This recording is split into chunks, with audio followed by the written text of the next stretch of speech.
Signora Gianluca Concetta, buongiorno signora. Difesa dall'avvocato Galati, sì. Galati Concetta, avvocato Paolo Salice presente, Sacchi Alfonso presente, buongiorno, Sacchi Federico presente. Sacchi Federico oggi è previsto come test, vero? Quindi poi dovrà uscire.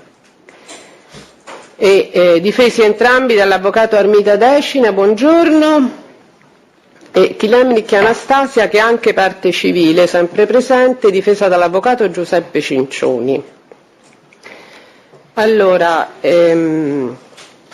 poiché oggi c'è stata autorizzata la ripresa televisiva della trasmissione Un giorno in pretura, come dicevo prima è stata autorizzata una sola rete televisiva perché siamo ancora a porte chiuse, c'è l'emergenza epidemiologica, però mi sembra 473 prevede la possibilità anche in un procedimento a porte chiuse di autorizzare la presenza della stampa. Chiaramente mi rivolgo in questo caso proprio alla redazione, agli operatori di Un giorno in pretura. Per quanto riguarda le riprese visive dovremo chiedere il consenso a tutte le parti, quindi approfitto di questo momento. Per quanto riguarda gli avvocati ci sono problemi? Non credo, perché siete parti. Per le riprese. La difesa di De Propris Armando, Marcello, che non è ancora arrivato, francamente io ritengo che non ricorro in caso in cui si possa autorizzare la ripresa audiovisiva del dibattimento. Scusi avvocato, non ho capito, ritiene che? Non ho capito, con le mascherine a volte non si capisce. Non ricorre un caso in cui possa essere autorizzata la ripresa audiovisiva del dibattimento. Ora, intanto da parte di questa difesa non c'è il consenso alla ripresa audiovisiva e quindi non ricorrerebbe l'ipotesi di quell'articolo 147,1 delle norme di attuazione del codice di procedura penale. Io ho letto il suo provvedimento, sì, che non fa riferimento alla esistenza di un interesse sociale particolarmente rilevante alla conoscenza del dibattimento. E quindi questo già chiuderebbe qui il discorso. Rilevato che sussiste un interesse sociale particolarmente rilevante alla conoscenza non è stato del dibattimento specificato, nel senso che a me non sembra che si tratti di un fatto di interesse sociale particolarmente qualificato. È un reato chiaramente grave, come sono gravi tutti gli omicidi, ma non è che per tutti gli omicidi possa o debba essere autorizzata la... Comunque l'autorizzazione è stata data, avvocato. Io avrei auspicato... Io le sto chiedendo se ci sono problemi alle riprese video. Cioè non è previsto che io debba interpellare le parti, se non al momento in cui vengono effettuate le riprese chiedo l'eventuale consenso. Se non c'è consenso chiaramente do disposizione. Sono due profili diversi. Allora, sicuramente tutte le parti hanno il diritto a chiedere di non essere video ripresi in volto e quello è un diritto sempre esercitabile. In più, a monte, se la Corte sulla decisione della Corte di autorizzare le videoriprese, ritengo che le parti abbiano diritto di dire la loro, poi chiaramente la Corte fa la Corte e decide autonomamente, poiché non siamo stati interpellati. Quindi lei ritiene che non ci sia un interesse socialmente rilevante? Non ritengo che non ci sia un interesse particolarmente rilevante, come non c'è o supponiamo che ci sia per qualsiasi omicidio, che per carità è un reato di sicura gravità, oppure dobbiamo discriminare fra reato e reato e verificare quali siano i reati che effettivamente abbiano un interesse sociale, omicidio di persone illustri, di uomini politici, cioè non stiamo parlando del processo per l'abbattimento dell'aereo di Ustica che indubbiamente ebbe o per il terremoto dell'Aquila, cioè stiamo parlando di le sue valutazioni le abbiamo capite. Per cui io chiedo di revocare l'ordinanza ammissiva dell'autorizzazione alle videoriprese, non ricorrendo il caso di quell'articolo 147,2 delle disposizioni di Quindi attuazione. diamo atto che l'avvocato Ciampa chiede di revocare l'autorizzazione concessa in data di ieri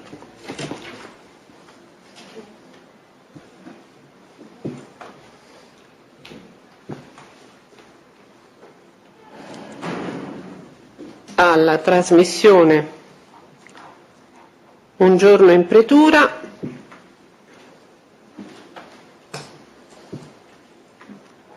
in quanto non ravvisa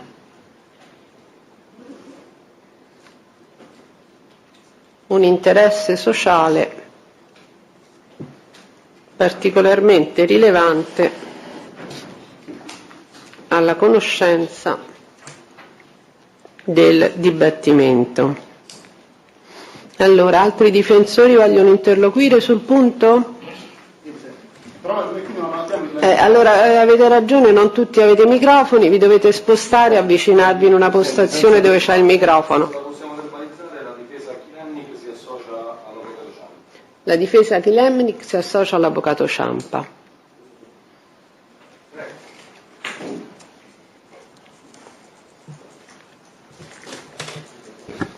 Sì, l'avvocato Salice per la parte civile. Noi riteniamo, vero è che questo è un omicidio come tanti altri, però è innegabile l'interesse pubblico, l'interesse sociale che questo reato ha suscitato nell'opinione pubblica rispetto ad altri. Noi qui siamo in un'udienza appunto che è pubblica, siamo in un pubblico dibattimento. Io ritengo che il consenso è necessario solo per le riprese video del testimone che parla e delle parti, ma per la presenza e la registrazione in aula di ciò che avviene in udienza non ci sia bisogno del consenso delle parti, anche perché noi qui non dobbiamo fare giochi di magia o quant'altro. È giusto che tutto ciò che avvenga in quest'aula sia alla luce del sole, quindi io non vedo la presenza delle telecamere quale documento possa dare alle parti. Quindi io credo che l'ordinanza emessa da questa Corte d'Assise sia assolutamente legittima e giusta. Grazie. Altri difensori vogliono interloquire? Presidente, noi vorremmo aspettare Pirino prima di dare Sì, certo. Pubblico Ministero, lei vuole interloquire anche se invertiamo un po' l'ordine? Presidente, la norma è chiarissima, anche senza il consenso delle parti è la Corte che valuterà la sussistenza dell'interesse sociale, fermo restando il diritto ad essere esclusi dalle riprese video per chi ne faccia richiesta. Grazie. Perché su questo tema allora ci si deve confrontare, è l'esatto contrario. Ai fini dell'esercizio del diritto di cronaca, il giudice con ordinanza, se le parti consentono, può autorizzare in tutto o in parte la ripresa fotografica e non vi annoio. Il che significa che non è richiesto un consenso solo alla ripresa del singolo test o della singola parte, quanto piuttosto del processo, perché questo dice la norma. Può autorizzare in tutto o in parte la ripresa audio, fotografica, fonografica o televisiva del dibattimento, quindi di tutta la dinamica processuale che si svolge. Quindi non è un problema di consenso singolo, è pacifica la norma, è l'esatto contrario di quello che stiamo dicendo sinora. La norma soffre di di un'eccezione, esclusivamente quindi la norma nella sua sistematica individua la possibilità di dare l'autorizzazione anche senza il consenso, il che implica che il consenso debba essere richiesto, quando sussistono un interesse sociale particolarmente rilevante. Ora, questa norma si è sempre applicata quando l'oggetto giuridico dei reati oggetto a loro volta di scrutinio fosse di interesse diffuso. Il collega Ciampa faceva il problema della strage, l'interesse ad un processo di pubblica amministrazione che ha coinvolto la comunità. Questo è il tema. Qui stiamo confondendo la gravità dell'imputazione con il tema dell'interesse particolarmente rilevante. L'interesse particolarmente rilevante a questo processo, ho sentito dire, è stato generato in questo processo. Lo si è generato attraverso, un particolare stimolazione dell'interesse mediatico. Allora qui si inverte il tema oggi. Siccome c'è molta stampa interessata a questo processo è diventato di particolare interesse sociale. A mio avviso non è così. Io non ne faccio una questione polemica, ne faccio una questione di sostanza, poiché ritengo che la pubblicità del processo sia connaturata al suo svolgimento e ne stiamo divaricando da questa condizione naturale per un'altrettanto grave e seria ragione epidemiologica. A me sta bene tutto, i miei collaboratori sono fuori dall'aula e la arresteranno, perché osseguo il provvedimento che è stato adottato. Chiedo solo alla Corte di usarmi un'attenzione ed una cortesia, poiché non si può, ne faccio un problema pratico, Presidente, poiché non si può catapultare una persona in un'aula per farsi sostituire per una singola porzione di dibattimento, io chiedo all'attenzione della Corte e a lei, signor Presidente, di sospendere il processo nell'annoiato temporale che va dalle 11:30 a mezzogiorno e 30, perché mi è stato fissato un appuntamento da un pubblico ministero che mi ha detto che mi può ricevere in quel momento, e si tratta di processo con imputato detenuto anche lì. Quindi io chiedo la cortesia di sospendere per qualche minuto il processo in quel momento. Qualche minuto o un'ora, scusi? No, Presidente, deciderà è un colloquio con un pubblico ministero, durerà 10 minuti, quindi voglio dire il tempo necessario di arrivare, essere ricevuto, concordare probabilmente un interrogatorio e tornare. Questo è un tema pratico, che io pongo. Quindi poi i miei collaboratori di studio restano fuori. Quando avrò bisogno, se si dovesse determinare la condizione di un qualcuno che mi aiuta, perché ci sono anche video in questo processo, lo rappresenterò alla Corte se non avremo spazi più agibili. Con questo non mi voglio dissociare da richieste dei colleghi che condivido, io ne faccio sempre un problema pratico.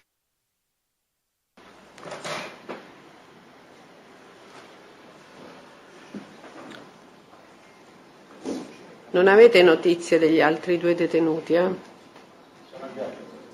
In viaggio, dico Regina Coeli è vicino. 10 minuti fa stavano al Vaticano, quindi saranno risolti. Chiami un po' un attimo.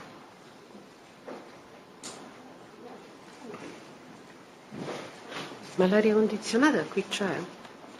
Sì.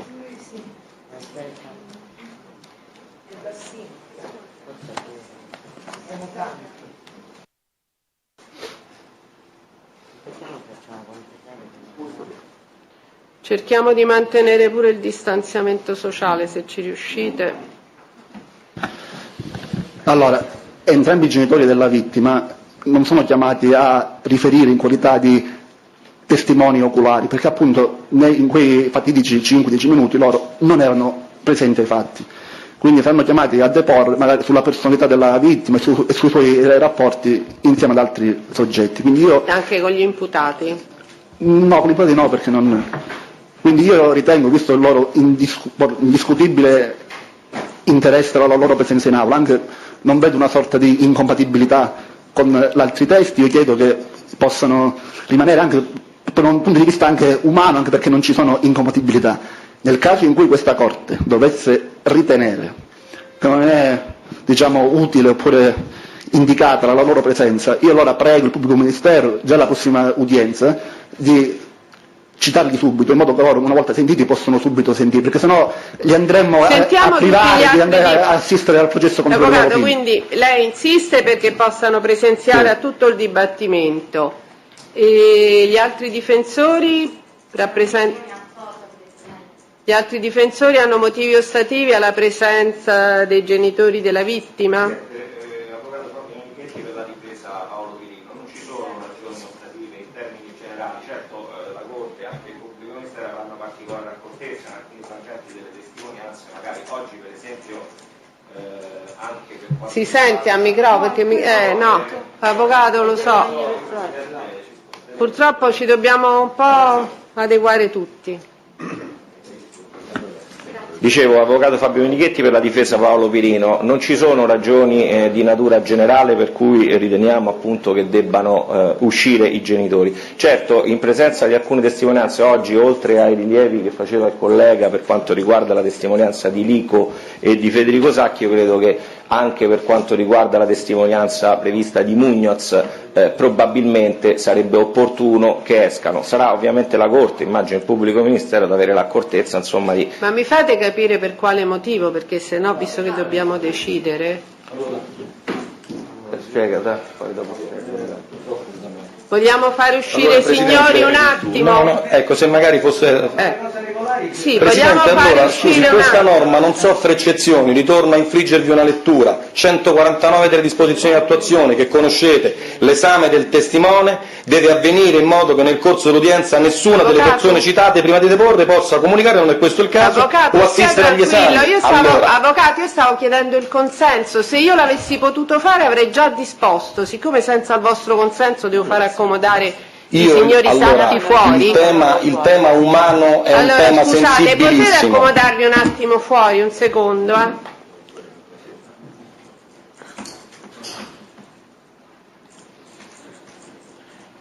Cerco di spiegarmi meglio vi perché così la chiedo formalizzo anche. una tensione un pochino più bassa, Sì, meno animosità questo è il vocione, io proprio potrei parlare senza microfono. Sì, però i toni sono No, Presidente, non c'è, i toni tradiscono, cioè è il mio modo di parlare, non c'è nessuna agitazione. Allora, il tema di fondo è questo, io mi rendo perfettamente conto che occorra compenetrare delle esigenze umane più che comprensibili di voler assistere a questo processo da parte dei genitori e il tema riguarda particolarmente la posizione della mia assistita e per questo la pongo. Io ho indotto come esame diretto i signori Sacchi, tutti i signori Sacchi, su alcune specifiche circostanze che sono state ammesse. È chiaro ed evidente che a mio sommesso avviso ciascun esame dovrà avvenire, per quanto riguarda questi signori, non alla presenza degli altri, perché vi sono delle circostanze che sono emerse e che fanno parte però del corredo, come dire, che deve essere ancora versato nel vostro fascicolo, tali per cui, voglio dire, preferirei che non ci fosse la possibilità di assistere. Ripeto, io l'ho posta la questione in termini di alternativa alle varie situazioni, proprio perché mi rendo come genitore interprete del fatto che si ha la più che legittima aspettativa di partecipare al processo in maniera informata. Però, ribadisco, per la porzione che riguarda i testimoni che io vi indicherò a questo punto via via, fare una cosa, facciamo una cosa selettiva, così io vi dico quali sono i testimoni che secondo me non devono Pubblico uscire. Ministero, alla prossima udienza non possiamo sentirli? Presidente, avrà notato che nella lista i signori Sacchi non sono più presenti, quanto lei ci ha invitato a tutte le parti a effettuare una riduzione seria, perché adesso il numero è praticamente dimezzato, quindi si è lavorato per arrivare a individuare i testi di stretta, prima di tutto che non siano ripetizioni rispetto alle medesime circostanze, sia di stretto interesse e laddove ci sono altri strumenti di prova rinunciare quindi alla parte testimoniale. Quindi il Pubblico Ministero non ha più nella lista rivista indicato i genitori della vittima, che peraltro presenti credo proprio sotto i profili che attengono alla costituzione di parte civile, restano nella lista appunto della parte civile, non so se anche in liste di altri difensori, quindi il Pubblico Ministero non ha nella seconda lista incluso i genitori. Di volta in volta, oggi sicuramente Sacchi Federico e Lico Marco, quando li sentiamo faremo accomodare fuori i signori. Se cortesemente qualcuno li fa rientrare, così glielo diciamo. Prego, anche lei vuole interloquire? No. Posso Sulla farli questione, rientrare? sì, non lo osservo. No, chiedevo, ma c'è una seconda lista perché io non lo sapevo. Aveva anticipato il Pubblico Ministero. Non è una seconda lista, è una lista ridotta. Sì, È una lista per i testi che sarebbero previsti oggi, il numero molto corto, abbastanza no, solo quella per oggi, non una. Sì, no, sono sempre i testi, quelli selezionati per oggi. Allora, quindi, ma gli altri due sono arrivati, no? Ancora mancano? Ma stavano salendo gli altri imputati? Possiamo richiamare un attimo perché veramente stiamo facendo tardissimo. Allora, per quanto riguarda i signori Sacchi, ve lo diranno anche i difensori, comunque i difensori mi chiedono che voi non possiate assistere prima del vostro esame, perché le parti civili hanno chiesto il vostro esame, prima dell'esame al momento dell'esame di alcuni testi. Per quanto riguarda i testi di oggi, sicuramente quando deporrà vostro figlio e Marco Lico, cortesemente vi dovrete accomodare fuori. Le altre testimonianze previste per oggi, che sono operanti Riccardo Zaffarano, Tommaso Canessa, Massimo Leardini, Alessandro Gennarini, Ah, pure Marino Mugnoz qualcuno aveva detto di no, sì, vero? Marino Mugnoz. E anche Marino Mugnoz dovete accomodarvi fuori, per tutti gli altri potete assistere. Capito? Poi magari ve lo ricordiamo man mano che chiamiamo. Vediamo un attimo se arrivano gli altri due. Presidente, io chiedo scusa, Avvocato Marcucci, chiederò l'autorizzazione a fare entrare la mia collega di studio, Avvocato Luciana Vicillo, perché probabilmente sicuramente mi dovrò spostare per una direttissima e quindi mi sostituirà nel frangente. Va bene.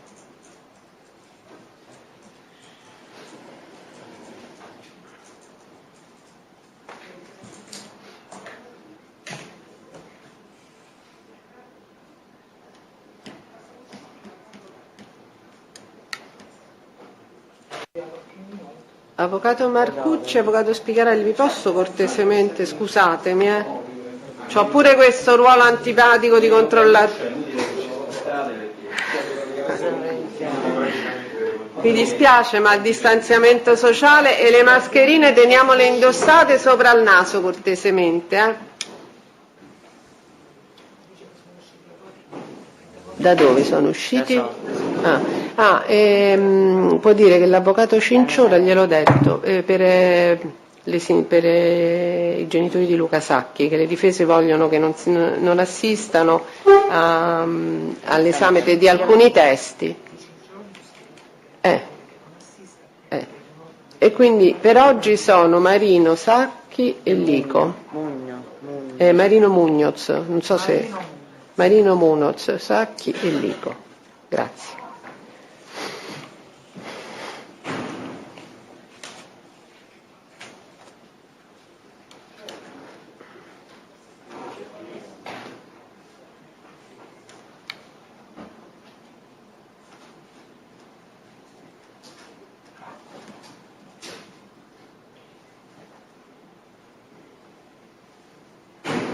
Certo, oggi proprio, alle 11:05. Eccoli, stanno arrivando fortunatamente.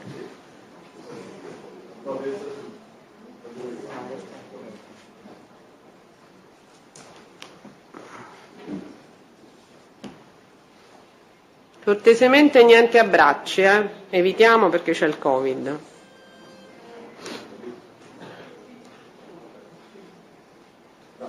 Manteniamo il distanziamento sociale. Perfetto.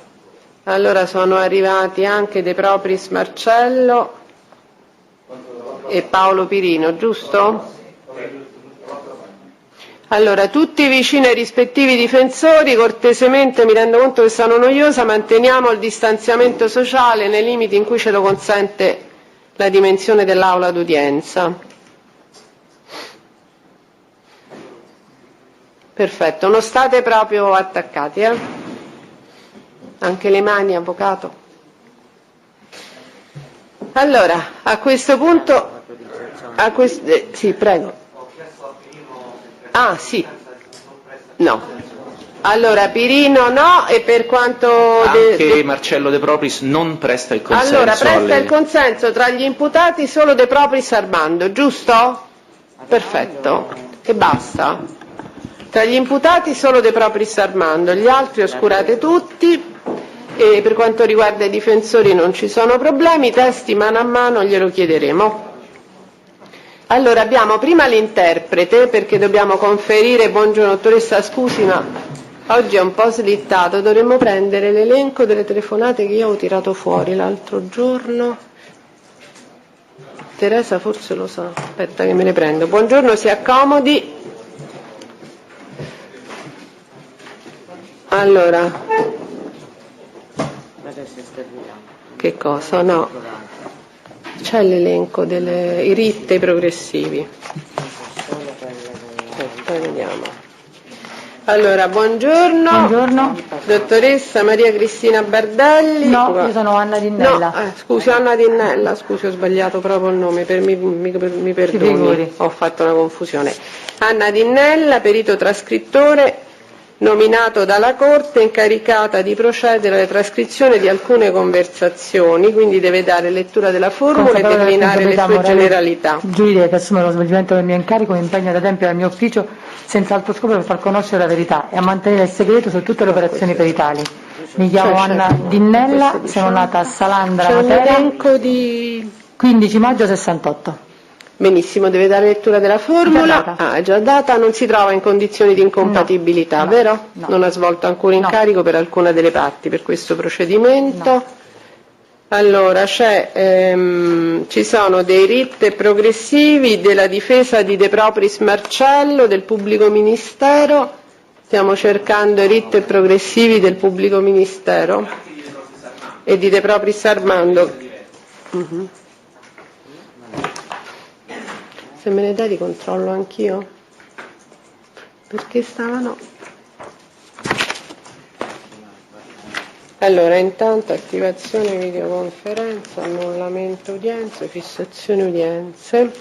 Allora, intanto procediamo al conferimento di incarico, proceda il perito. C'era proprio un elenchino. Alla trascrizione delle conversazioni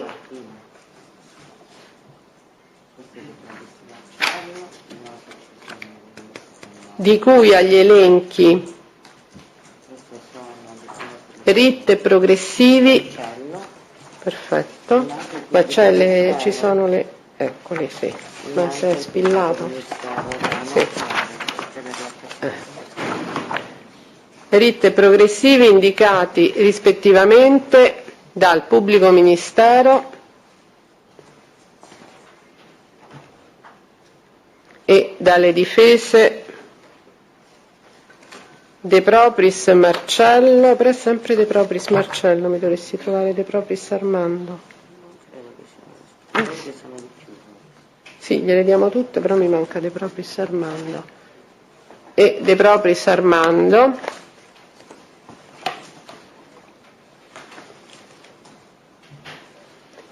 indicando per ciascun writ progressivo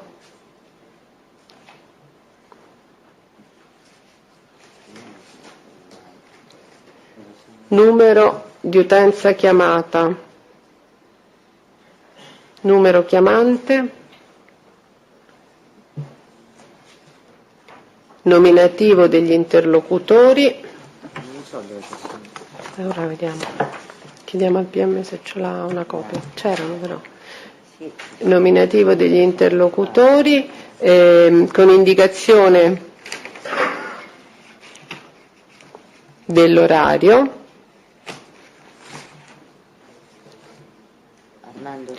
Virgola, Armando, sì, Armando. Eccolo, l'hai trovato, ci abbiamo tutto visto. Facciamo le copie. Autorizzando altresì il perito, devo provvedere sulla conferma, vabbè, niente, a visionare i cartellini al solo fine. I cartellini o brogliacci? I cartellini. Perché i cartellini molte volte non riportano i nomi, dottoressa. Sono solo le utenze Per i telefoniche. brogliacci devo chiedere il consenso alle Solo per i difese. nomi, Può, se volete i al nomi. fine di indicare i nominativi degli interlocutori, può consultare i brogliacci solo a tal fine. Che mi dite? Qualcuno dice sì, potete dire sì o no così? No. Allora solo i cartellini, se non risultano, perfetto, ce lo dirà magari il test che l'hanno attribuito, non si preoccupi. Allora, questo è l'elenco dei writ e dei progressivi. Pubblico Ministero, l'elenco più corposo è il suo, sono telefonate, ci sono ambientali, solo telefonate, sono molto lunghe per quanto... No. Quindi basta un perito, giusto? Anche per quanto riguarda le vostre, vero? Sì, sono 9, sono tutte del 1 o 2 minuti, non di più. Perfetto, quindi è sufficiente lei. Mi deve dire quando e dove inizia le operazioni peritali? Dove inizia le operazioni peritali? Il 13, lunedì 13, e vado presso la segreteria della dottoressa Plastina per prendere i supporti. Lunedì 13 alle ore? 9:30. Alle ore 9:30 presso la segreteria del pubblico ministero dottoressa Plastina. inizio delle operazioni peritali, autorizza le parti alla nomina di CTP fino alla data di inizio delle operazioni peritali. Di che termine ha bisogno? No, ho bisogno intanto di un ausiliario tecnico per i riversaggi qualora ce ne fosse la necessità, perché molte volte sono criptati, hanno delle password, per cui... Quindi il Presidente autorizza il perito ad avvalersi di un ausiliario tecnico ove necessario.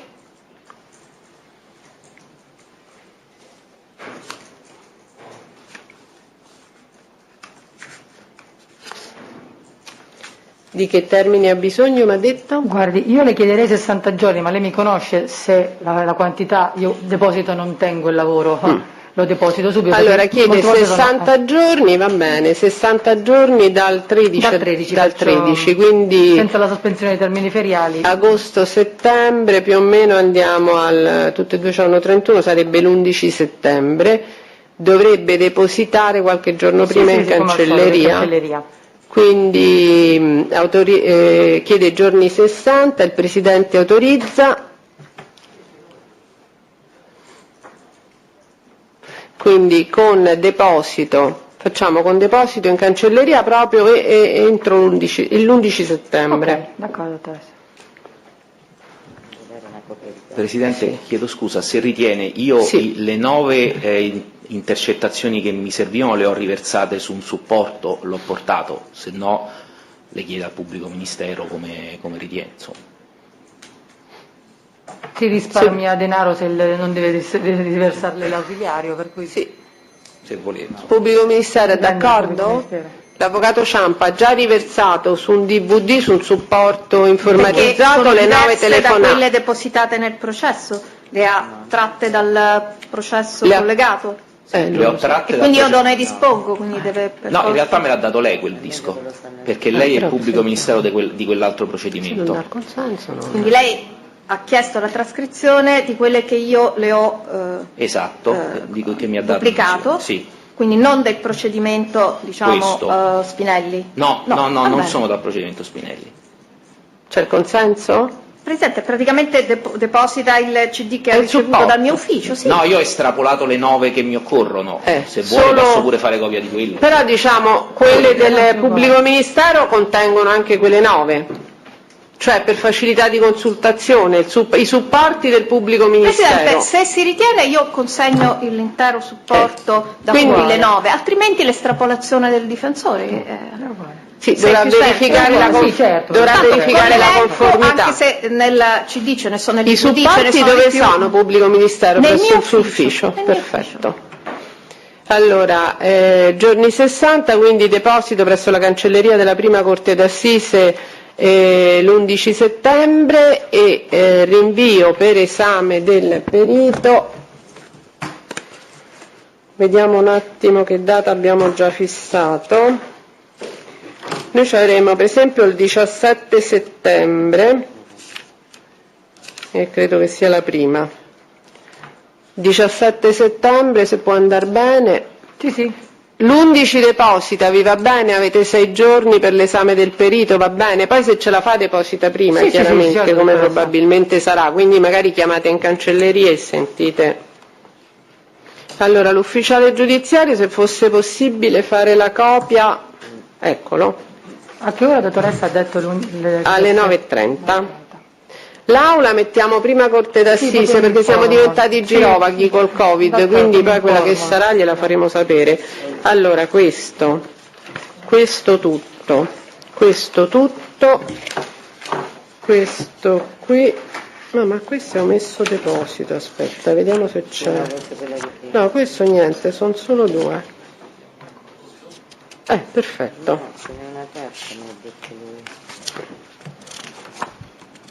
Avvocato Ciampa, sono 2 le sue richieste di intercettazioni, di trascrizioni o c'è una terza? No, sono 2, una per Marcello e una per Armando. Perfetto, va benissimo così, queste erano le eccezioni, le questioni. Ora le fanno le copie, grazie, i supporti li prende in procura. Grazie dottoressa, arrivederci. Allora, per quanto riguarda poi l'autorizzazione alle riprese televisive, che non ho dato atto solamente del consenso da parte di De Propris Armando per gli imputati, il Presidente conferma l'interesse particolarmente rilevante alla conoscenza del dibattimento e quindi conferma l'autorizzazione già concessa alla redazione di Un giorno in pretura Rai 3. Va bene, allora possiamo procedere, quindi con chi iniziamo? Pubblico Ministero, me l'aveva detto. Chiedo scusa, Valerio Del Grosso vorrebbe rendere una dichiarazione, lo vogliamo... Spontanea? Sì. Prego. Avvocato, mi raccomando con i microfoni perché purtroppo se li tocchiamo troppo si rompe tutto. Buongiorno a tutti. Buongiorno. Signora Presidente, prima che inizi il processo volevo prendere la parola per fare subito una mia dichiarazione e avevo chiesto ai miei avvocati se era possibile farlo ora e poi magari anche dopo, durante l'esame, spiegare tutto quello che è successo. Ora voglio dire che mi rendo conto di quello che ho fatto. Aspetti, allora le devo dire che quello che lei dichiara in questo momento sarà utilizzabile contro di lei, la devo avvisare. Perfetto. Che mi rendo conto di aver fatto la cosa più brutta che si potesse fare, anche se io non ero andato lì per uccidere nessuno. Sono stato quasi 8 mesi, cioè sono più di 8 mesi che sono in carcere e tutti i giorni ho pensato che ho distrutto la vita di varie persone, che ho ucciso un ragazzo come me, che è giusto che devo pagare, e oltre alla sua di vita mi rendo conto che ho distrutto anche la vita dei suoi genitori, che non merito il loro perdono, come ho distrutto la vita della mia famiglia, che mi ha sempre detto di assumermi le mie responsabilità, la vita di mio figlio e anche la mia di vita ho distrutto. Quel giorno è successo tutto così in fretta, era buio, c'erano urla, è successo poi tutto in un attimo, Paolo si era appiccicato, io sentivo 2 persone che venivano incontro a me. Tuttora non riesco a capire come è potuto succedere, cioè come è potuto partirmi il colpo, anche perché era la prima volta che io avevo un'arma tra le mani, non ho mai sparato. E so che è inutile magari chiedere scusa, però non so come... non era proprio mia intenzione. Ripeto, so che ho distrutto una vita innocente. E poi vorrei aggiungere anche che io non volevo scappare perché sono andato all'hotel dove andavo di solito tutte le volte che magari volevo stare da solo o che non volevo stare a casa mia, ero andato lì, l'avevo detto a tutti i miei amici e in più non avevo neanche soldi. Questo lo può dire benissimo anche Giorgia, che nello zaino non c'erano i soldi, c'erano solamente nel portafoglio 250 euro che li ho spesi apposta per l'albergo e per mangiare quel giorno, il giorno seguente. Poi anche mia madre, come ha saputo del fatto, è stata la prima a andarmi a denunciare e a farmi cercare dalla polizia. Io mi sarei voluto consegnare solamente dopo aver potuto abbracciare mio figlio, ma non l'ho fatto in tempo. E ripeto, io di quel gruppo di quella sera non conoscevo nessuno, io Luca non sapevo neanche chi era, come non conoscevo Anastasia. Io quella sera ho parlato solamente con Giovanni e conoscevo Valerio Rispoli e non era mia intenzione di fare tutto ciò. Va bene, finito? Ho terminato, grazie. Allora, mi raccomando la mascherina. Sì. Allora, facciamo entrare il primo test, quindi. L'ufficiale giudiziario? È uscito a chiamarlo? Poi loro possono anche riprendere, basta che oscurano il volto, non è perché non vanno via volendo. Grazie mille perché dobbiamo darle, sì, gliele dobbiamo dare. Allora, questo è l'originale nostro. Aspetta, fammi controllare. Allora, non sono spillate, però sono 2 e la prima è del piede. Allora, buongiorno maresciallo ordinario De Meo Alessandro. Buongiorno, sì. Buongiorno, deve dare lettura della formula e declinare le sue generalità, la qualifica e l'ufficio di provenienza. Presidente, chiedo scusa, prima di iniziare se poteva dare atto della mia presenza. L'avvocato giudice è arrivato, Daniel Giudice. Per le posizioni dei De Propris. Grazie, non l'avevo proprio vista, avvocato. Consapevole della responsabilità morale e giuridica che assumo con la mia deposizione, mi impegno a dire tutta la verità e a non nascondere nulla di quanto è a mia conoscenza. Perfetto. Sono il maresciallo ordinario Alessandro De Meo. In servizio? In servizio presso il Nucleo Investigativo di Roma, 7ª sezione. Sì, senta, siccome abbiamo le riprese video di Un giorno in pretura, lei presta il consenso a essere ripreso o no? Sì. Presta il consenso, perfetto. Allora, prego pubblico ministero.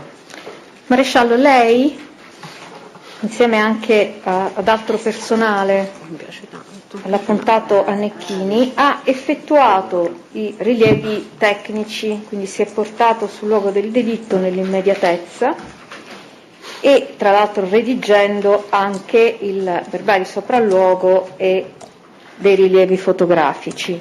Può descriverli alla Corte, che ovviamente non conosce gli atti delle indagini preliminari?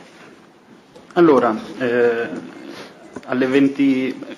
Posso Prego, consultare? autorizzato a consultare atti a sua firma. Allora, alle 23.45 del 23 ottobre 2019 ci veniva ordinato di recarci in via Bartoloni, incrocio via Mommsen, in quanto un ragazzo era stato attinto da un colpo d'arma da fuoco.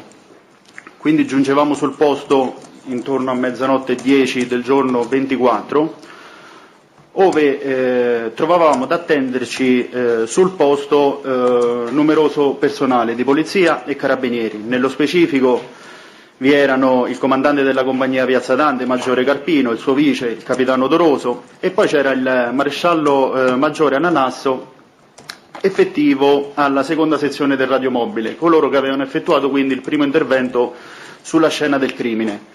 Successivamente giungevano il colonnello Daloia, che è il comandante del nucleo investigativo, il tenente colonnello Caterino, che è il comandante del gruppo di Roma, insieme a personale della prima sezione del nucleo investigativo, il maggiore tende, nello specifico il maresciallo Passante.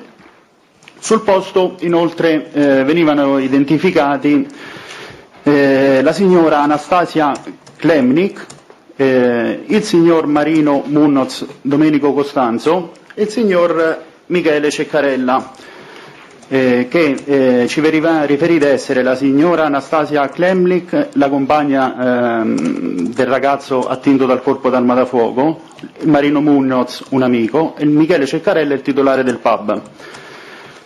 La dinamica che ci veniva riferita nell'immediatezza, utile ad orientare in maniera più efficace il sopralluogo, era la seguente: ci veniva riferita dal maresciallo Ananasso, che era colui che aveva fatto il primo intervento e quindi cinturato il tratto di strada interessato agli eventi.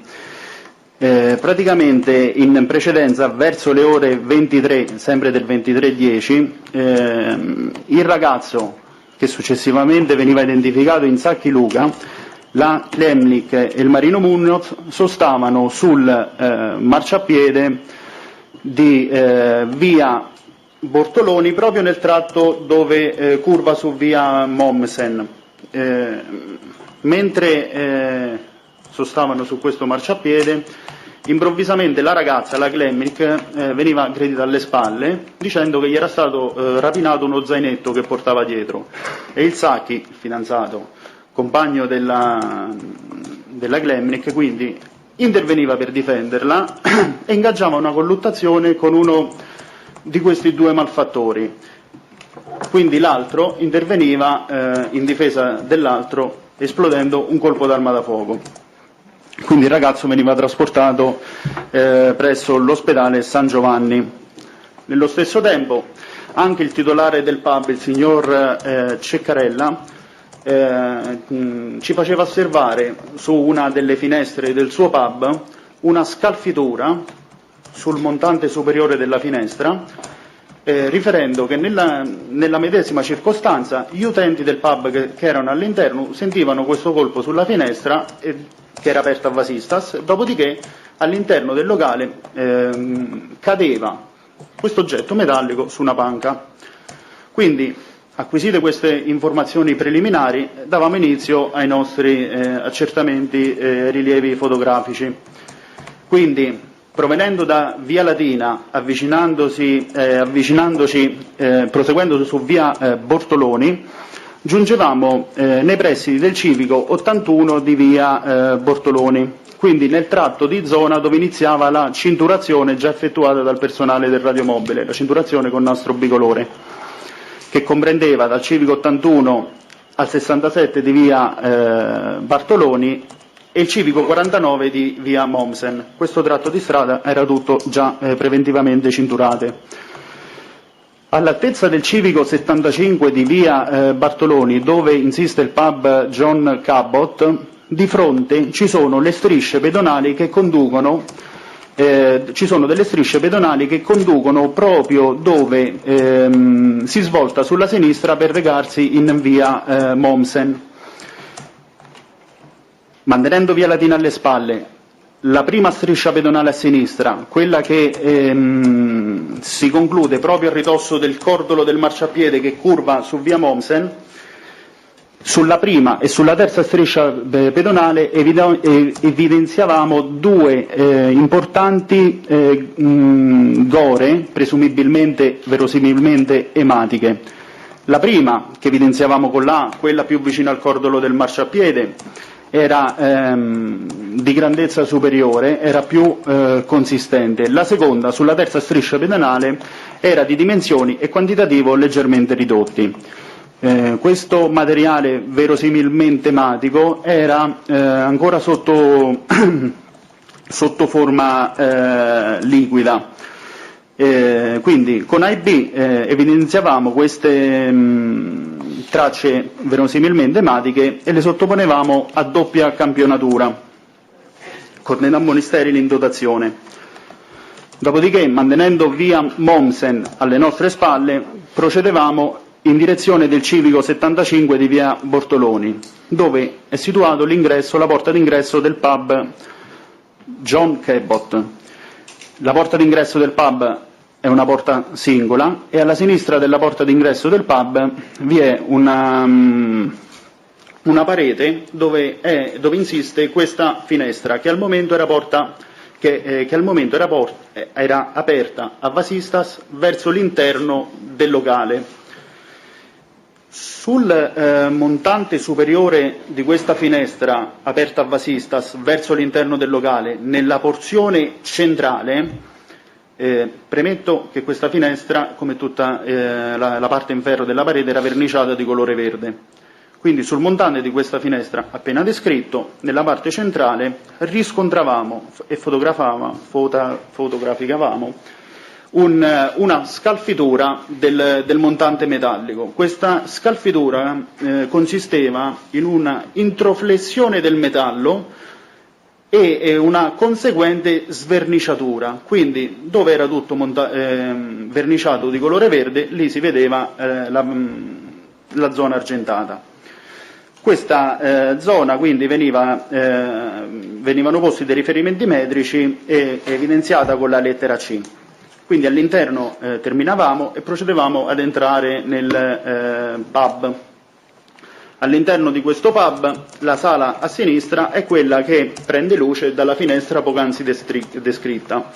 Sulla parete sinistra di questo pub vi era una panca in legno e sulla superficie di questa panca era appoggiato un oggetto metallico di forma cilindrica che ci è sembrato verosimilmente essere il proietto che, colpendo il montante della finestra, effettuando qualche rimbalzo cadeva su quella panca. Quindi procedevamo a repertarlo ponendogli come riferimento la lettera D. Quindi i rilievi in questo luogo si chiudevano alle 2:20 circa e rientravamo negli uffici della nostra sezione, dove alle 3:15 giungeva il maresciallo Verrusio Leopoldo, sempre della seconda sezione del radiomobile, il quale ci consegnava un bustone in cellophane contenente diversi capi di abbigliamento che ci riferiva essere stati prelevati all'ospedale, che erano gli abiti che indossava il Sacchi Luca. Quindi, dopo aver fotografato questo bustone pieno di panni che ci consegnava il maresciallo Verrusio, procedevamo a estrarli dalla busta, separarli e repertarli uno a uno. Nello specifico, con la lettera E evidenziavamo e repertavamo singolarmente un paio di scarpe di colore nero, modello Jordan, taglia 42,5. Con la lettera F uno slip di colore grigio, tagliato, privo di marca, tutti intrisi di sostanza verosimilmente ematica. Con la lettera G un paio di calzini di colore bianco, Calengi. Con la H una t-shirt di colore bianco, marca Pascale, taglia XL, tagliata ed intrisa di sostanza verosimilmente ematica. I una felpa con cappuccio di colore scuro, marca Enos Jeans, taglia XL, anch'essa tagliata ed intrisa di sostanza ematica. L un pantalone di colore scuro, marca Enos Jeans XL, tagliato ed intriso di sostanza ematica. Questi erano il sacco di panni che ci veniva consegnato dal radiomobile. Successive, ancora 4:20 del mattino, il maresciallo capo Nuccetelli Tullio, effettivo alla prima sezione del nucleo investigativo di Roma, ci consegnava un marsupio di colore scuro contenente 3 chiavi in metallo, un telecomando FAC, una patente di guida intestata a Sacchi Luca e 7 euro in monete, un cellulare marca Huawei acceso e con blocco schermo. Anche questo venivano fotografati e repertati con la lettera M. Questa è l'attività che ha svolto lei. Sì. Sì, sì, certo. Per completare, dottoressa, un microfono spento per cortesia. Grazie. Allora ripeto, ha effettuato dei rilievi fotografici dei vari reperti che ci ha testé descritto nell'immediatezza che produrremo e le voglio chiedere, per completare il suo esame, lei ha anche partecipato agli accertamenti nelle forme dell'articolo 360 sull'autovettura C1 sequestrata a Chilemini Anastasia. Questi accertamenti sono ovviamente successivi. Sì. 11 dicembre 2019. Ci vuole dare l'esito, così chiudiamo la sua testimonianza. L'esito era per la ricerca di eventuali tracce. Non ho materiali. documenti a seguito, ma mi ricordo non fu riscontrato nulla di rilevante sulla macchina della con esito negativo. Presidente, ci sono i rilievi fotografici e la descrizione dei reperti come atti ovviamente di sopralluogo irripetibili. Sì, li produce l'ufficiale giudiziario, grazie. Le parti li conoscono, volete vederli? No, perfetto. Quindi diamo atto a verbale che produce verbale di accertamento urgente sui luoghi del nucleo investigativo CC Roma con allegati rilievi fotografici riproducenti lo stato dei luoghi.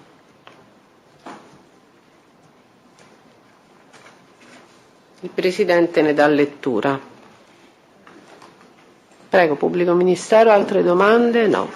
Io ho terminato, Presidente. Grazie. Le parti civili? Nessuna domanda? Le difese degli imputati hanno domande? No. Quindi possiamo licenziare il test, allora. Ah, prego, Avvocato. A microfono cortesemente, sempre. Sì, sì.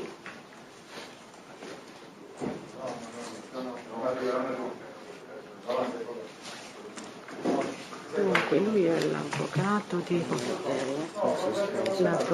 di Pirino, sì, perché ce lo doveva fare lui, era l'avvocato, come si chiama?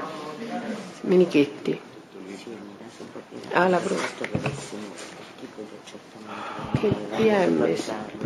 Non c'è una documentazione. Masciallo, buongiorno, sono l'avvocato Fabio Menichetti per la difesa Paolo Pirino. Buongiorno. Volevo farle un paio di domande. Senta, quando si è interfacciato col maresciallo maggiore Ananasso per apprendere i primi dati circostanziali, ha avuto notizia da lui, se fosse già stato sentito qualcuno, o comunque da chi avesse appreso la ricostruzione, diciamo, sommaria di quanto accaduto? Guardi, in quei momenti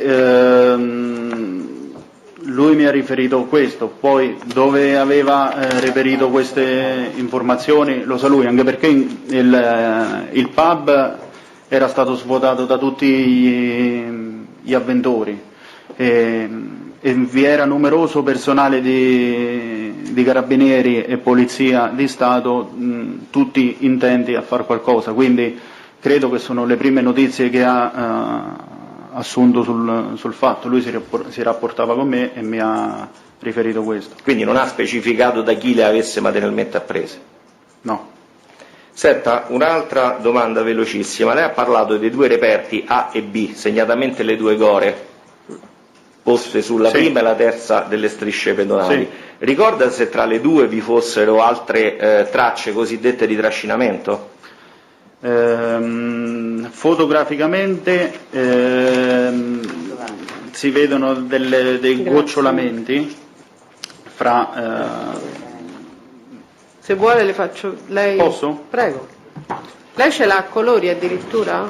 Perché noi abbiamo delle fotocopie in bianco e nero, forse sarebbe il caso... delle copie... Forse sarebbe il caso Presidente, la produrrò fossero... l'originale, diciamo, quello che ha colori.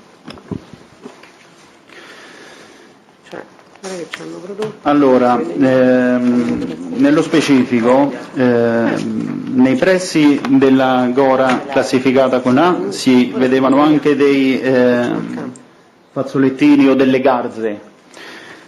Le tracce più evidenti di gocciolamento, non trascinamento, si estendevano dalla traccia classificata con B in direzione del pub, del Civico 75, però le valutazioni relative all'analisi delle tracce di sangue le lasciamo a personale specializzato. No. Questa era solamente quello che ha visto, quindi ecco, per esempio c'erano delle garze in prossimità del punto che voi avete contrassegnato per A. 360, o dei fazzoletti non sono visibili nella foto, sì.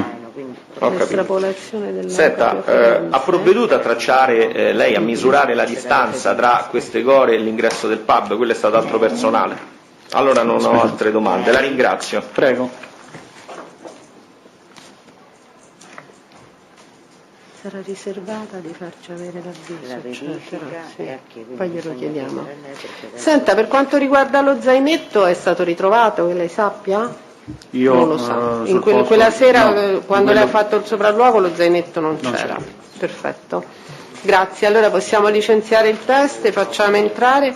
Avvocato Menichetti, approfitto, alla scorsa udienza lei aveva sollevato una questione, ora mi è venuta in mente, si ricorda per la notifica all'avvocato De Federicis, quando lei dice era stato già nominato, ci eravamo riservate all'esito della produzione. Sì. No, glielo volevo solo sollecitare perché così magari ma il pubblico ministero è in grado di produrla la documentazione? Allora, se no ci possiamo riservare pure la prossima udienza, che oggi abbiamo fatto tardi, è solo per ricordarci il problema. Allora è stato verificato che la nomina dell'avvocato provenne direttamente dall'imputato tramite matricola, che la inviò non a una posta certificata. È evidente che un'eventuale inefficienza o disfunzione non ha un rilievo, ma per spiegare non è mai stata depositata formalmente nel mio ufficio o trasmessa a una posta certificata, ma trasmessa a una posta ordinaria della segreteria. Dopodiché fu, evidentemente perché la consultazione non è come la PEC quotidiana, fu rinvenuta successivamente. Quindi al momento di quelli primi avvisi, cioè l'avviso per gli accertamenti 360 fatti nell'immediatezza, venne fatto all'avvocato che risultava essere in quel momento titolare, perché quella nomina non era stata inserita negli atti. Tutte le successive invece sono state effettuate correttamente al difensore risultante da quella nomina. Quindi per quanto riguarda cosa era l'estrapolazione di copia? Solo per chiarezza, la Sì. nomina provenne direttamente dall'imputato ma detenuta a Regina Coeli. Sì, ho capito, è stato il carcere che l'ha inoltrato, non via PEC ma via mail, e quindi la segreteria non l'ha visto. Quindi sarebbe una disfunzione comunque addebitabile all'amministrazione pubblica, che sia il carcere, che sia la segreteria. Diciamo L'ho premesso. Poco interessa, quindi ma di cosa si trattava? Era un 360 Si tratta del finalizzato? 360 sull'estrazione della copia forense. L'estrazione che mi ricordavo bene, allora. Dei primi telefoni in sequestro. Primi telefoni rinnovabile, cellulari. quelle Quindi eccepisce la nullità della Io rinnovo l'eccezione che avevo già posto alla precedente udienza. Nullità, l'inutilizzabilità per L'inutilizzabilità l'interessato. dell'avviso e conseguentemente. Poi eventualmente quando, Presidente, mi permetto, se poi successivamente quando arriveremo magari nella fase ci sarà un problema che comunque può anche essere, come dire, risolto credo che possa essere rinnovato quell'atto, però chiederemo al tecnico, perché io sinceramente non ho le competenze per poter. Facciamo così, richiariamo. Gli atti sono non nella mia portazione. Va bene, grazie Avvocato. Tecnicamente è sempre possibile, ovviamente. Cosa, scusi? È sempre possibile procedere All'estrapolazione ancora in sequestro il telefono? Sì, sono in sequestro. Perfetto, quindi Solo relativa alla copia forense? Sì, la copia forense, era solo l'estrapolazione di copia forense del telefono di Pirino? Di chi erano? Sacchi, Rizzoli, Viromalli e Puonzo. Allora, ok.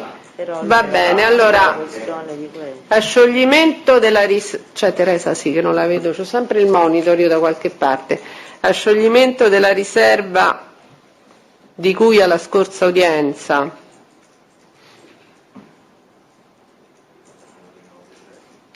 relativa all'eccezione di inutilizzabilità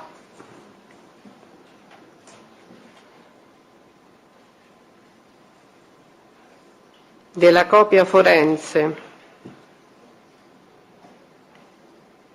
Grazie mia cara, sei preziosa, sei preziosa.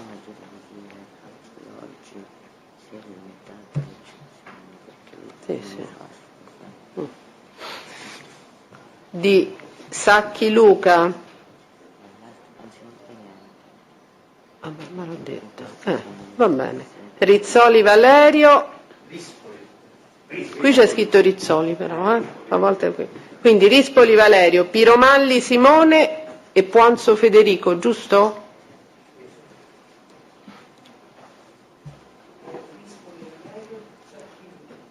Allora, Sacchi Luca, Rispoli Valerio, Piromalli Simone, Puonzo Federico, quindi eccezione di inutilizzabilità dell'avvocato Menichetti, il PM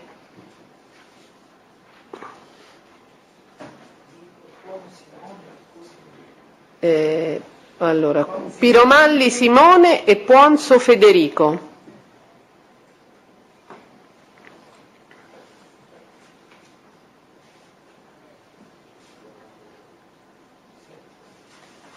Il PM rappresenta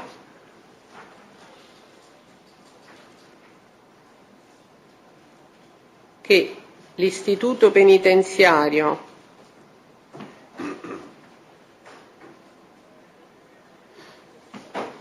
ove era detenuto, come si chiama Pirino, vero? Pirino Paolo lui. Pirino Paolo, giusto? Sì, Pirino Paolo ha trasmesso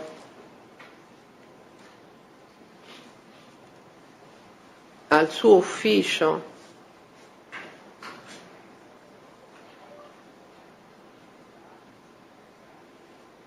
la nomina, che era nomina a codifensore oppure c'era anche la revoca? No, è una nomina con contestuale revoca. La nomina dell'avvocato Menichetti.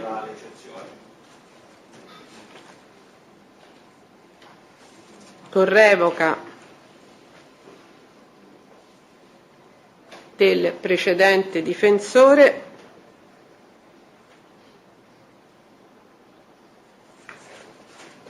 via mail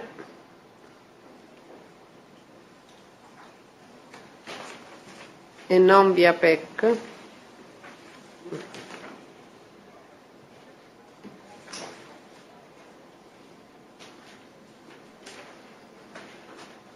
con conseguente omessa notifica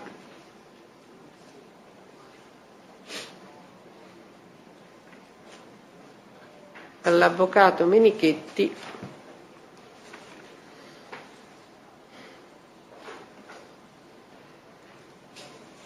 dell'accertamento ex articolo 360 CPP.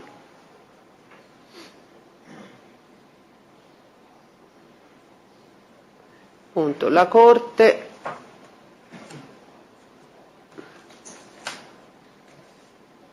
stante l'omesso avviso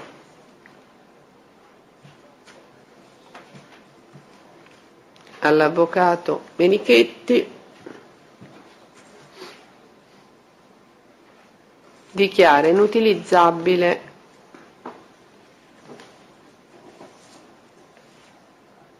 l'accertamento effettuato ex articolo 360 CPP, metto sui cellulari senza ripetere tutti i nominativi che avevo dato prima.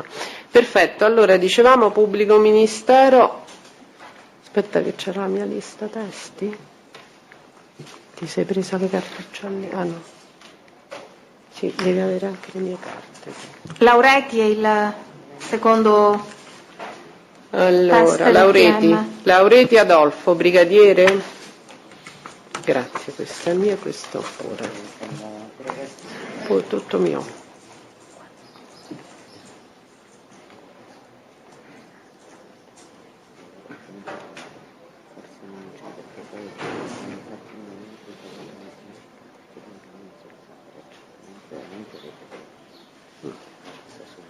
Su quello la governo faccio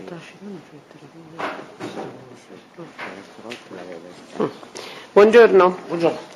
Allora, brigadiere Laureti Adolfo, brigadiere capo. Sono brigadiere capo, sì, Laureti Adolfo, sono nato il 5/12/1966 a Orvieto. Benissimo, deve dare lettura della formula. Consapevoli della responsabilità morale e giuridica che assumo nello svolgimento. No, questo non è mia, aspetti, ecco. Consapevole della responsabilità morale e giuridica che assumo con la mia deposizione, mi impegno a dire tutta la verità e a non nascondere nulla di quanto è mia conoscenza. Bene, deve rispondere alle domande delle parti. Prego, pubblico ministero. Allora, brigadiere Laureti, lei ha proceduto alla analisi delle immagini registrate. Sì. Ha anche proceduto all'acquisizione, cioè no. Un verbale comunque di atti di acquisizione dei vari sistemi di registrazione che erano presenti sul luogo e che sono fisicamente oggi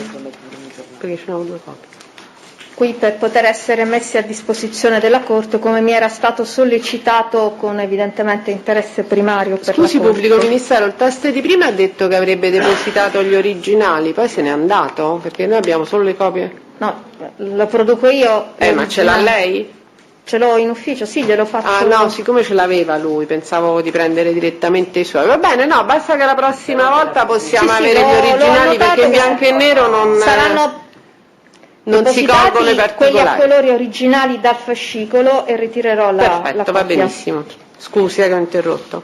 Quindi lei ci può descrivere quante di immagini ha analizzato e se poi dove sono state estrapolate e se ha realizzato anche delle fotografie di quelli di interesse? Sì. Allora, il giorno 28 ottobre del 2019 Sono stato sostanzialmente incaricato dal maggiore Dente Domenico, comandante della prima sezione del nucleo investigativo di Roma, ad esaminare un filmato relativo ad un impianto di videosorveglianza installato presso un negozio di tatuaggi. Il negozio si chiamava Twill ed era ubicato in Roma, via Franco Bartoloni, al civico 81-83. Chiaramente le immagini erano relative alle fasi precedenti e successive al luogo, al fatto. Il maggiore mi chiese in particolare di estrapolare quei fotogrammi che documentavano il passaggio sul luogo dell'evento, poco prima che il fatto accadesse, di una Smart modello 4x4, all'interno della quale si ritenevano essere gli autori del delitto. E nel contempo mi chiese anche di documentare la presenza sul posto, sia prima, durante e dopo i fatti, di 4 soggetti che in quella fase delle indagini erano ritenuti di interesse. Questi soggetti erano stati identificati dai militari della prima sezione in Princi Giovanni, Piromalli Simone, Valerio, adesso non mi sovviene, Valerio Rispoli, esattamente, e Marino Mugnaz, Domenico Costanzo. Dico che cosa ho visto. Nella sostanza la prima situazione di interesse diciamo che si registrava intorno alle 20, anzi esattamente alle 22:54, allorquando si notava il transito di questa autovettura Smart. L'autovettura proveniva da via Latina e percorreva a velocità moderata la via Franco Bartoloni. L'auto, giunta all'altezza dell'intersezione con via Teodoro Mommsen, svoltò a sinistra e per il momento scomparve dall'inquadratura. 1 minuto e 40 secondi più tardi, provenienti dalla stessa direzione da cui era giunta la macchina, a piedi comparsero sul luogo dell'evento Piromalli Simone, Princi Giovanni e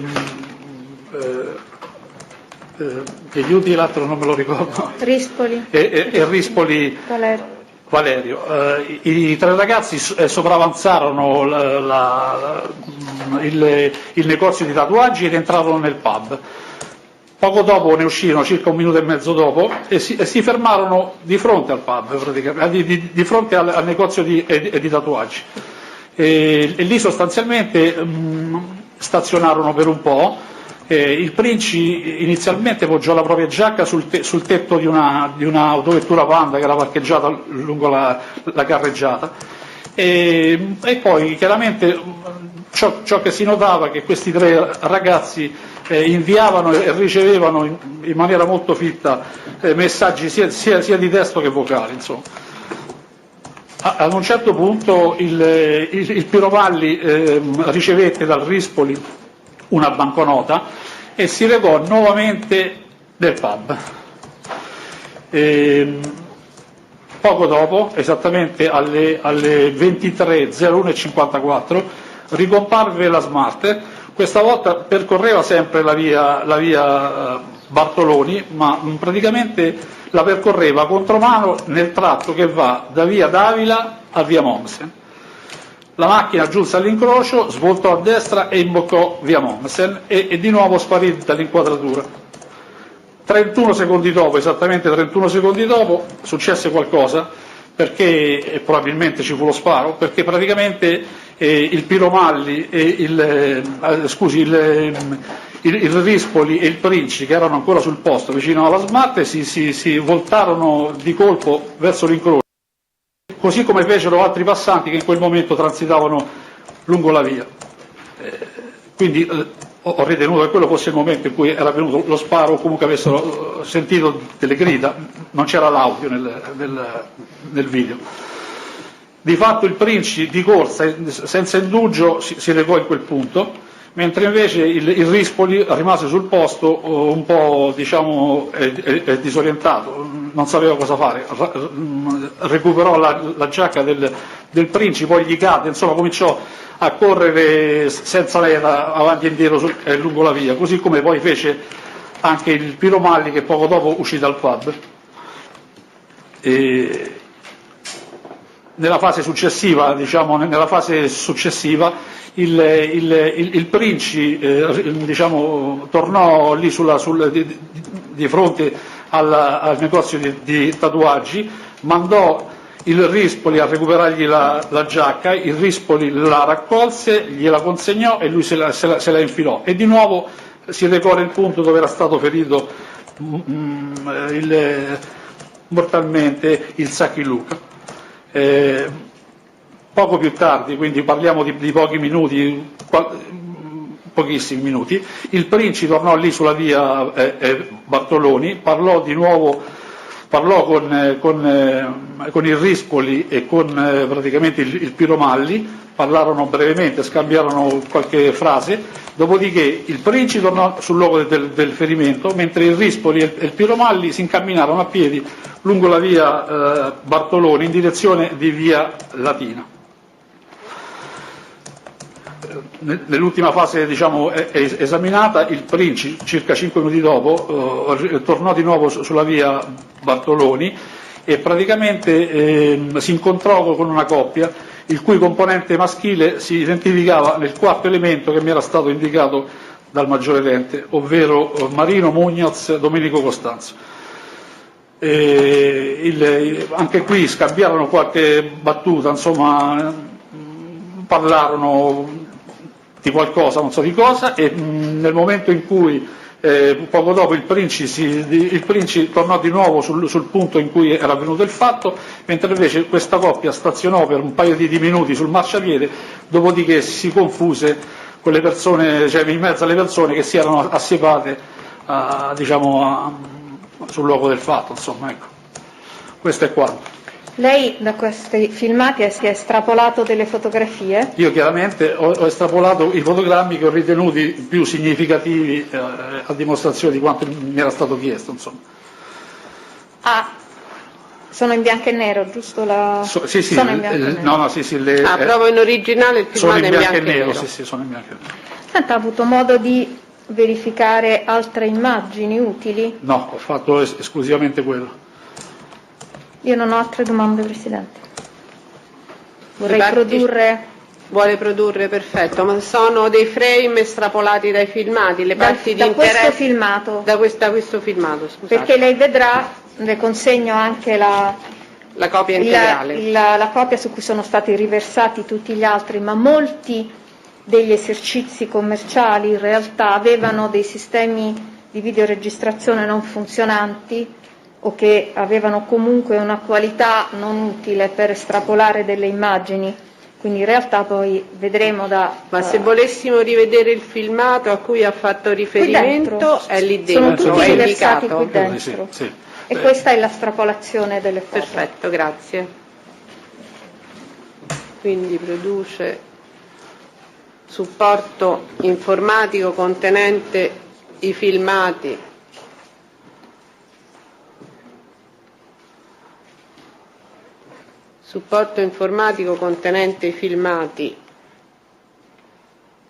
estrapolati dagli impianti. Sì, ho capito, grazie. Dagli impianti di videosorveglianza della zona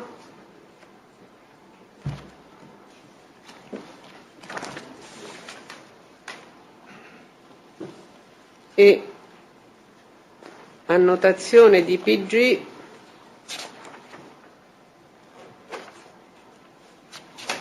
con allegati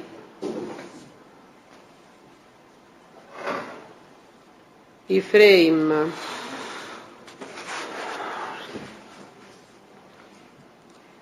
ritenuti di interesse investigativo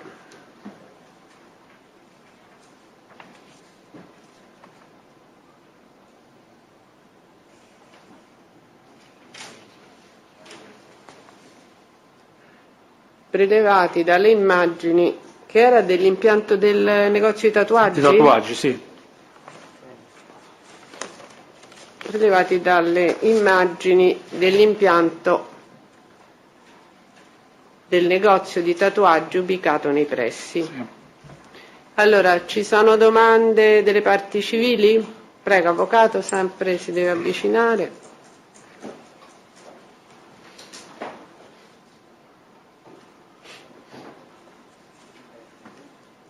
Mi raccomando, cercate di restare distanziati, però non spalla a spalla. No, non ce l'ho con lei. Allora, allargatevi un pochino, per favore, anche l'avvocato Ciampa, se riesce, purtroppo capisco che gli spazi sono questi. L'avvocato Salice per la parte civile. Brigadiere, buongiorno. Buongiorno.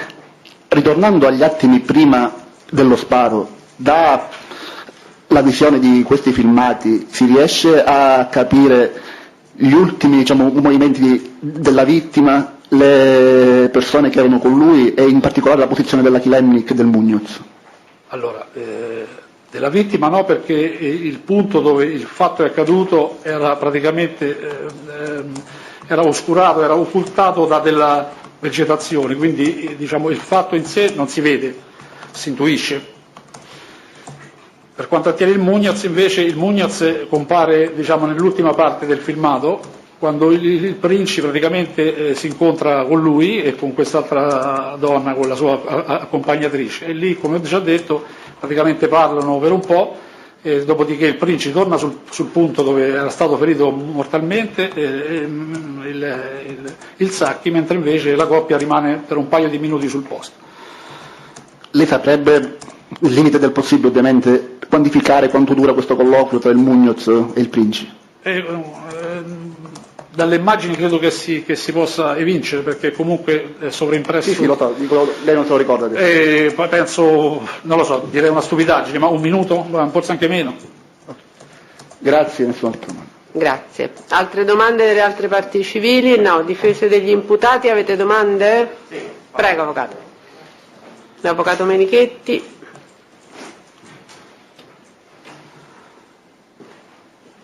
Buongiorno Maresciallo. Buongiorno. Senta, due domande molto veloci. In relazione al primo passaggio, quello delle 22:54, leggo sull'informativa si tratta di orario, data rilevati dalla sovraimpressione, devo ritenere, della telecamera. Avete verificato se vi fosse un discostamento tra l'orario della telecamera e quello, diciamo, effettivo? Io non l'ho fatto perché a me non era stato chiesto. Insomma, non so se i colleghi della prima sezione che avevano acquisito il filmato lo abbiano fatto. Io no, sicuramente. No, io non leggo di ulteriori specifiche da parte dei colleghi, mi limito alla sua per quanto ne so annotazione. Io no. Per quanto ne so io no. Senta, il primo passaggio dell'autovettura bianca, è stato possibile rilevare il numero di targa dell'autovettura? No, perché la qualità non lo consentiva, insomma, non era possibile nemmeno decifrarla parzialmente, diciamo, la targa era una macchia bianca. Ho capito. Senta, invece, chi ha provveduto all'identificazione dei 4 soggetti? Lei nell'estravolare i fotogrammi ha fatto riferimento a 4 soggetti che, a suo dire, erano ovviamente soggetti, diciamo, degni di interesse investigativo, e li ha ricondotti a 4 personaggi. Qual è l'attività che è stata svolta al fine di identificare proprio in quei personaggi, mi faccia finire la domanda, proprio in quei personaggi i soggetti, diciamo, immortalati dai fotogrammi? Allora, l'identità di questi soggetti mi era stata indicata dal maggiore Dente, che era il comandante della prima sezione, quindi presumo che l'abbia identificata lui. Io conoscevo semplicemente il Muñoz, perché il Muñoz, io personalmente lo conoscevo in maniera diretta, perché il Muñoz aveva ricostruito con me l'identikit di uno di questi autori il giorno successivo all'evento. Quindi il Muñoz era l'unica persona che io conoscevo, diciamo, di persona. Mentre dell'identificazione degli altri 3 si è occupato il maggiore Dente, a me me li ha indicati lui. Ho capito. Senta, secondo passaggio, quello delle 23:01 e 54. Anche in questo caso siete riusciti a verificare quale fosse il numero di targa di questa autovettura? Assolutamente, perché la posizione della macchina era peggiore di quella del primo passaggio, cioè era più lontana, il piano di ripresa era più lontano rispetto all'altro, quindi risulterebbe impossibile decifrare la targa di quella macchina. Senta, un'ultima domanda. Per ciò che attiene alla Panda dove i soggetti stazionavano e sulla quale venne poi poggiato questo giubbotto, ricorda di che colore fosse la Panda, perché purtroppo noi abbiamo in bianco. Mi sembra che fosse chiara, ma essendo in bianco e nero chiaramente il colore è difficile da determinare. Se non ricordo male era chiara, di più non posso dirle. Una Panda chiara? Sì, mi pare di sì. Vabbè, non ho altre domande, grazie. Altre domande? Sì, avvocato Spigarelli, difesa del Grosso. Senta, quindi questo era l'unico sistema di registrazione che le risulti fosse intellegibile, comunque avesse registrato delle immagini utilizzabili tra quelli dei negozi che erano su quella via? Guardi, a questa domanda non so rispondere perché io sono stato semplicemente incaricato di analizzare quel filmato, la parte diciamo di ricerca e individuazione di eventuali impianti di videosorveglianza presenti nella zona l'ha fatto i colleghi della prima sezione, non me ne sono occupato io. Lei ci diceva prima diciamo che lei è stato incaricato di analizzare e verificare dal momento in cui passava questa smart, quindi diciamo il suo punto di interesse era i diversi passaggi della smart e non altro anche precedente? No, precedente no. Ma quanto il filmato di cui stiamo parlando, che ciclo era della telecamera? Sicuramente era un filmato che iniziava prima e finiva dopo rispetto al periodo che io ho analizzato. Insomma. Quanto prima e quanto dopo? Non glielo so dire, non sono in grado di dirlo. Però diciamo è tuttora verificabile, perché sì, il filmato... Sì, penso che il supporto sia presente, insomma, acquisito agli atti. Insomma. Però diciamo a spanne neppure ce lo sa dire, minuti, mezz'ore, ore, non lo ricordo. Senta, un'altra cosa, lei ha detto che a un certo punto analizzando le immagini c'è un momento dopo il secondo passaggio della smart in cui gli astanti si rivolgono verso, e ha detto, ma vorrei che fosse preciso su questo come lo è stato nella sua informativa, presumibilmente perché c'è il colpo, presumibilmente perché ci possono essere stati anche altri eventi, per esempio urla o parapiglia. Io l'ho indicato questo nel caso, poteva essere uno sparo come un telegrida, chiaramente non essendoci l'audio non era possibile. Quindi non è possibile identificare questo che lei ci sta appena dicendo, questo comportamento con lo sparo potrebbe essere anche urla o... Sicuramente qualcosa di importante, insomma, ecco. La ringrazio. Prego. Altri difensori? Avete domande nella Corte? Qualcuno ha domande? No. Sì, solo una ulteriore domanda, avvocato Marcucci, per la difesa del Grosso. Nella sua esposizione ha fatto riferimento all'incrocio tra via Mommsen e via Bartoloni, che è il luogo in cui è avvenuto il fatto, rappresentando come fosse oscurato. Non so se mi è sfuggito a me, ma ha spiegato da cosa fosse oscurato questo?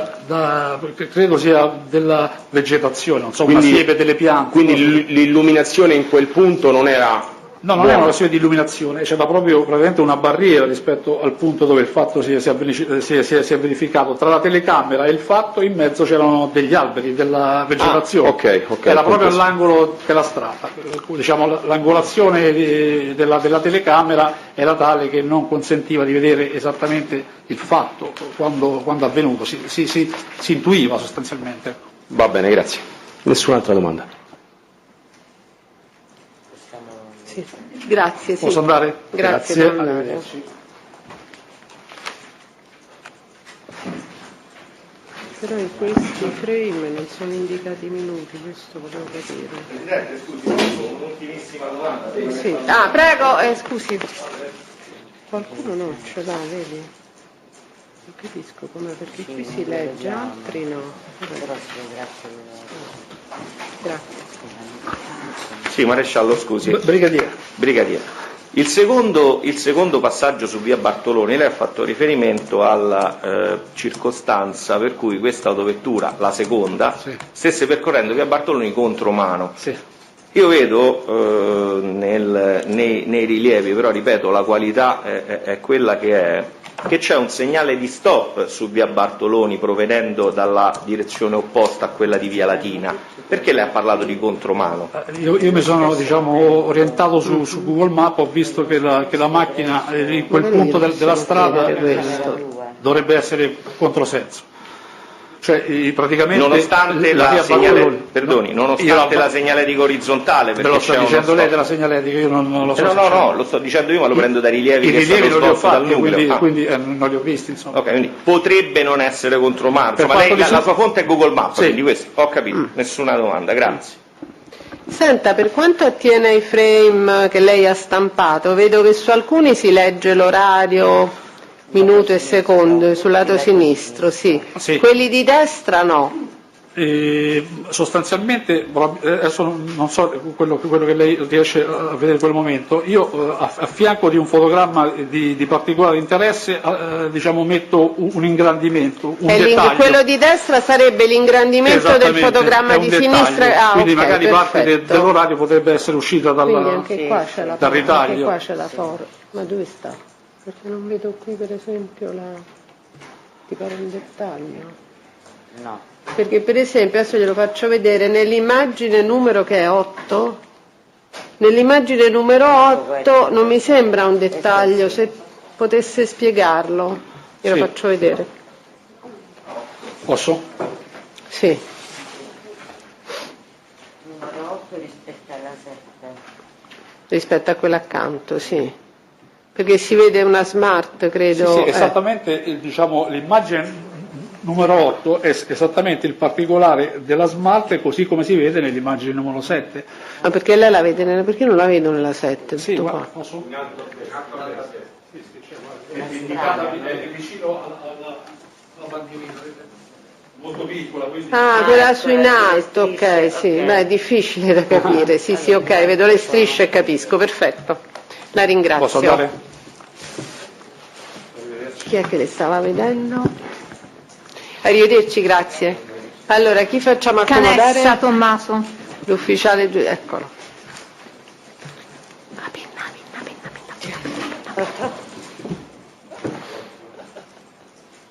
Beh dai, c'è un 2, 4, 5, ce la dobbiamo fare. Oggi è più rapido, questo è più rapido di quell'altro. Creano meno problemi.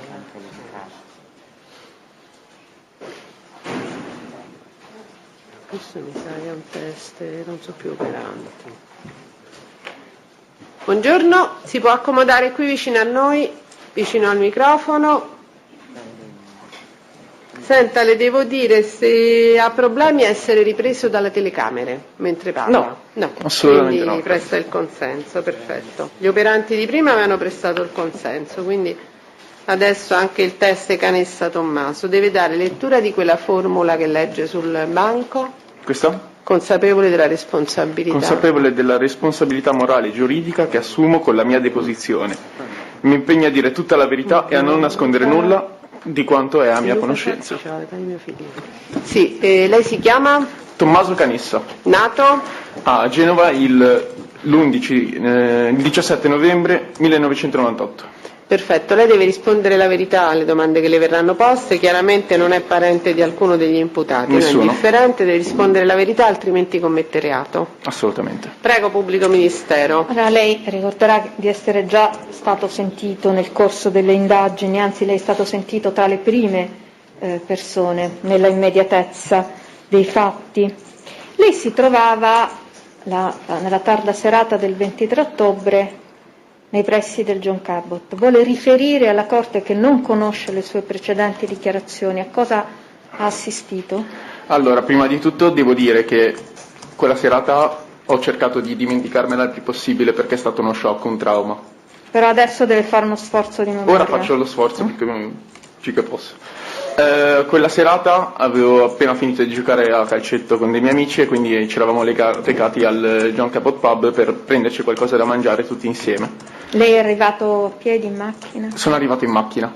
Qual è la sua vettura? La mia vettura era la Panda blu targata Genova DD366 JV che era di fronte al luogo del delitto. E lei era solo? Ero in compagnia di un mio amico, Simone Burranca, che era in macchina con me, che eravamo venuti insieme. Si ricorda più o meno l'orario?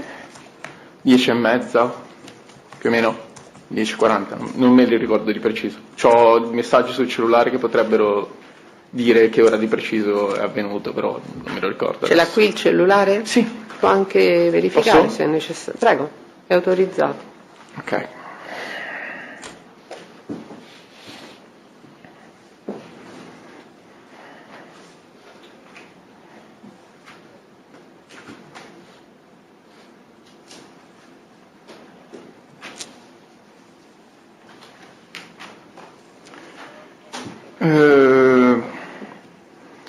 ero lì dalle, immagino, 10:40, comunque era successo il fatto verso le 11 di sera, precisamente. Allora, lei dove si trovava proprio con la macchina? A 3 metri di distanza praticamente da ciò che è successo all'incrocio, su delle strisce pedonali all'incrocio di dove è accaduto. E rispetto al pub? Quindi rispetto al pub, di fronte al pub. Di fronte al pub. Cosa faceva lì? Stavo al cellulare aspettando dei miei amici che arrivassero, degli altri compagni di calcetto, per poter finalmente andare a mangiare. Cosa ha assistito allora mentre si trovava? Mentre che ero in macchina, mi ero messo al cellulare e comunque stavo guardando quello che c'era sul cellulare, quindi Instagram, queste cose qua, e a un certo punto ho alzato lo sguardo perché comunque mi era venuta voglia di alzare lo sguardo e ho visto delle persone che si picchiavano a un certo punto e lì sul momento ho detto vabbè, è una rissa tra ubriachi, perché poteva essere qualsiasi cosa. A che distanza erano dalla sua macchina? 4-5 metri, non di più, non di meno, immagino. E quindi non volendo... Lei ha distinto se erano uomini, donne? Sì, avevo riconosciuto che c'erano 3 uomini e una donna, se la mia memoria non mi inganna sempre. E quindi, assumendo che fosse una rissa tra ubriachi, ho preferito lasciare perdere e quindi riabbassare il mio sguardo, perché non volevo averne nulla a che fare. Dopo 5 secondi avrò rialzato lo sguardo di nuovo e vedevo in quel momento un ragazzo che menava malamente con una spranga o un qualcosa contundente, comunque, la ragazza, cercando di sottrarle la borsa, lo zainetto, non mi Quindi ricordo. lei cosa vedeva esattamente? Cioè? Vedevo uno strattonamento e una randellata, non mi ricordo qual era l'oggetto di preciso, però era un oggetto contundente. Quindi lì sul momento ho detto, non so cosa sta succedendo. Dopo pochi secondi vedo un lampo bianco, un fumo bianco e un rumore assordante che era, successivamente capivo che era un colpo di pistola, e vedo un ragazzo cadere a terra e altri 2 che iniziavano a correre prendendo la borsetta o cercando di prendere la borsetta, non mi ricordo adesso, scusi. E quindi lì sul momento mi sono guardato con Simone, che era il mio amico di fianco a me, siamo dopo poco, cercando di capire, di realizzare cosa stava succedendo, uscire dalla macchina, mentre gente che si avvicinava e correva iniziava a dire chiamate l'ambulanza, chiamate l'ambulanza. Io non sapendo cosa fare, non sapendo né leggere né scrivere, ho preso il cellulare e ho iniziato a chiamare l'ambulanza. E quello è tutto ciò che mi ricordo. Senta, nel momento in cui lei ha udito il rumore che ci ha descritto, che poi ha capito essere un colpo d'arma da fuoco, ha anche visto una scena? No, non ho visto bene la scena, ho visto il fumo bianco e il flash bianco di questa cosa, ma non posso essere sicuro di aver visto la pistola, non ne ho la certezza. Però ha detto che ha visto, avete detto, 2 persone fuggire. 2 persone fuggire, sì. In che direzione? Dal lato opposto del pub, quindi avendo la schiena al pub tiravano dritto su quell'altra strada, sulla strada di fronte. Ha avuto modo di cogliere comunque delle fattezze o come fossero vestiti? No, erano al buio e non li potevo vedere. Ascolti, poi lei è tornato successivamente con un... Esatto, la sera stessa io avevo già comunicato ai carabinieri, guardi, è possibile che abbia una micro SD perché io in macchina ho una telecamerina e quella telecamerina va a batteria della macchina, nel senso che quando spegni la macchina hai ancora 20-30 secondi di autonomia poi la telecamerina si spegne. Io essendo stato lì per 10 minuti in macchina con la macchina accesa, poi ad una certa l'ho spenta, tipo 3 minuti prima che succedesse l'accaduto, purtroppo. E quindi sono andato alla ricerca della microSD, ma sulla foga della serata, sullo shock del momento, non l'avevo trovato.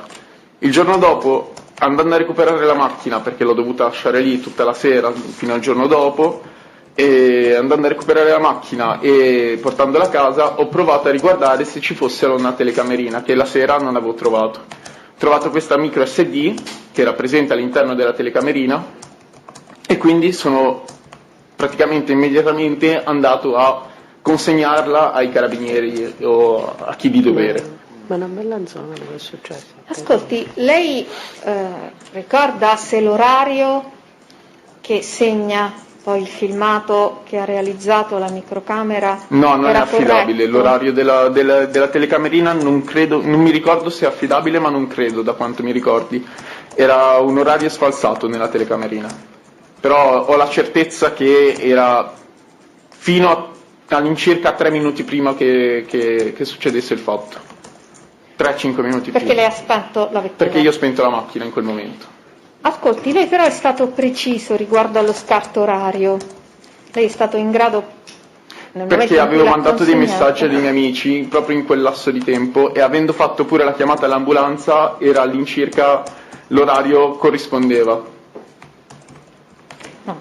Lei ha detto che l'orario sulla microcamera non è l'orario reale. Sì, esatto. Però lei è anche stato in grado, quando l'ha consegnata, di specificare di quanto fosse sfalsato l'orario. Sinceramente non mi ricordo il come l'avevo comunicato, come era arrivato a tutto ciò, ma avevo fatto un calcolo in un modo o nell'altro che mi dava l'orario in realtà, però non me lo ricordo ora. Ha visto l'account Google del telefono? Possibile, ma non me lo ricordo. Sono passati mesi comunque, abbia pazienza. Era 50 minuti, se lo ricorda circa? È possibile, non ho la certezza, non posso dire di esserne certo. Ha dichiarato qualcosa al riguardo? C'è stata una comparazione con uno scarto di circa 50 minuti come orario effettivo. Lei ha avuto modo di guardare prima di portarle questo filmato? Avevo controllato se ci fosse stato la scena del delitto, ma non c'era e quindi poi successivamente ho detto ok, lasciamolo controllare a chi di dovere perché non meglio così. Allora, Presidente, sono state realizzate delle foto a colori da questa microcamera che ha consegnato il test e sono ben visibili, insomma ben chiare e Le consegna la Corte, sì, arriva l'ufficiale giudiziario che ce le porta, grazie. Sì, prego, prego. Non ho la certezza, non posso dire di esserne certo. Ha dichiarato qualcosa al riguardo? C'è stata una comparazione con uno scarto di circa 50 minuti come orario effettivo. Lei ha avuto modo di guardare prima di portarle questo filmato? Avevo controllato se ci fosse stato la scena del delitto, ma non c'era e quindi poi successivamente ho detto ok, lasciamolo controllare a chi di dovere perché non meglio così. Allora, Presidente, sono state realizzate delle foto a colori da questa microcamera che ha consegnato il test e sono ben visibili, insomma ben chiare e le consegna la Corte, sì, arriva l'ufficiale giudiziario che ce le porta, grazie. Sì, prego, prego.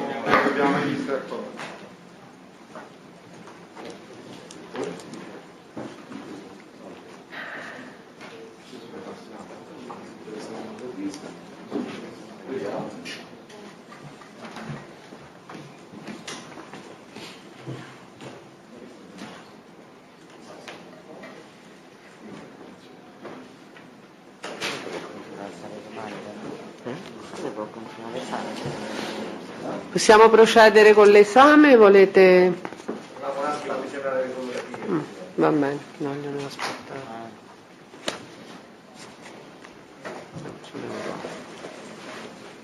C'era un po' di sete a quest'ora. Quanti ne sono rimasti? 1, 2, 3, 4 e 5, siamo a metà. No, neanche. Non so se vanno in ordine di consistenza.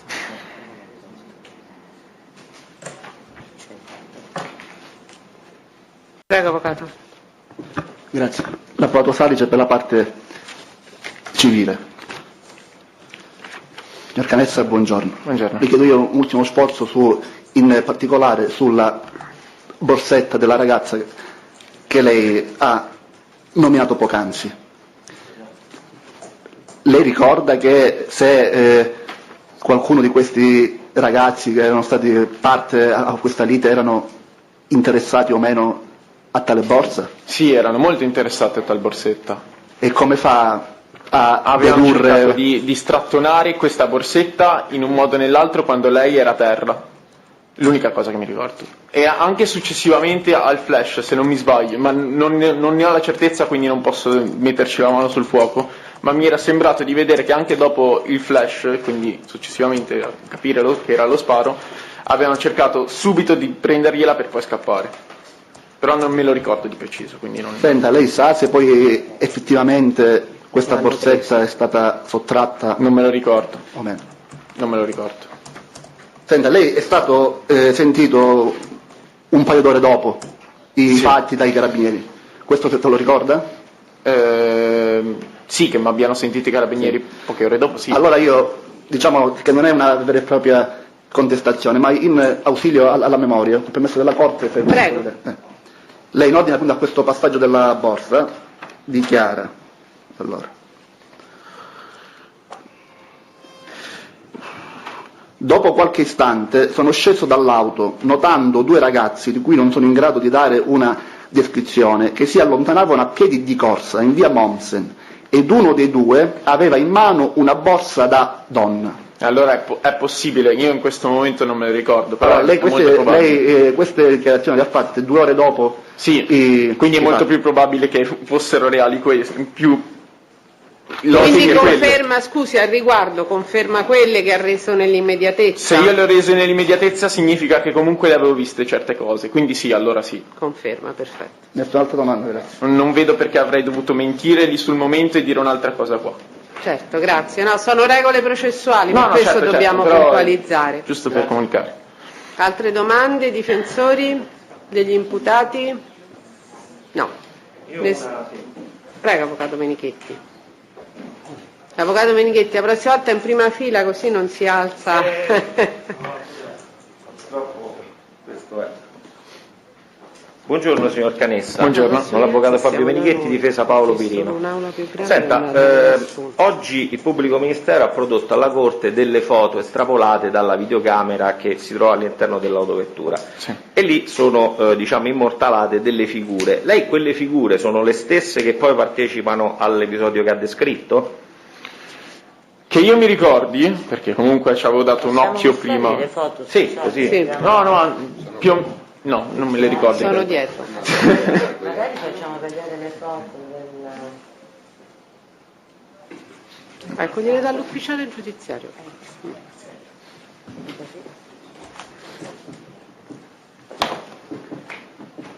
Sì, diamo atto che vengono esibite le foto appena prodotte dalla Procura che riproducono i frame dell'impianto di videosorveglianza.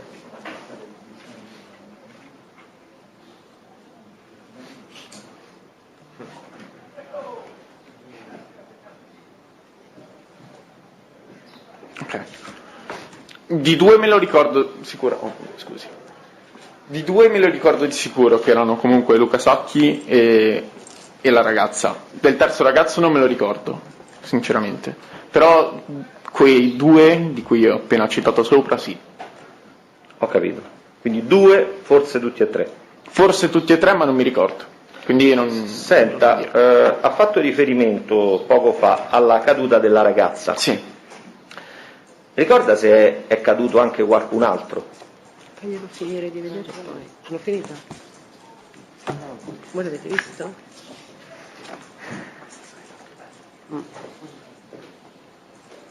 È probabile che uno dei due che la stavano menando le fosse carambolato addosso nel mentre che cercava di prendere la borsetta.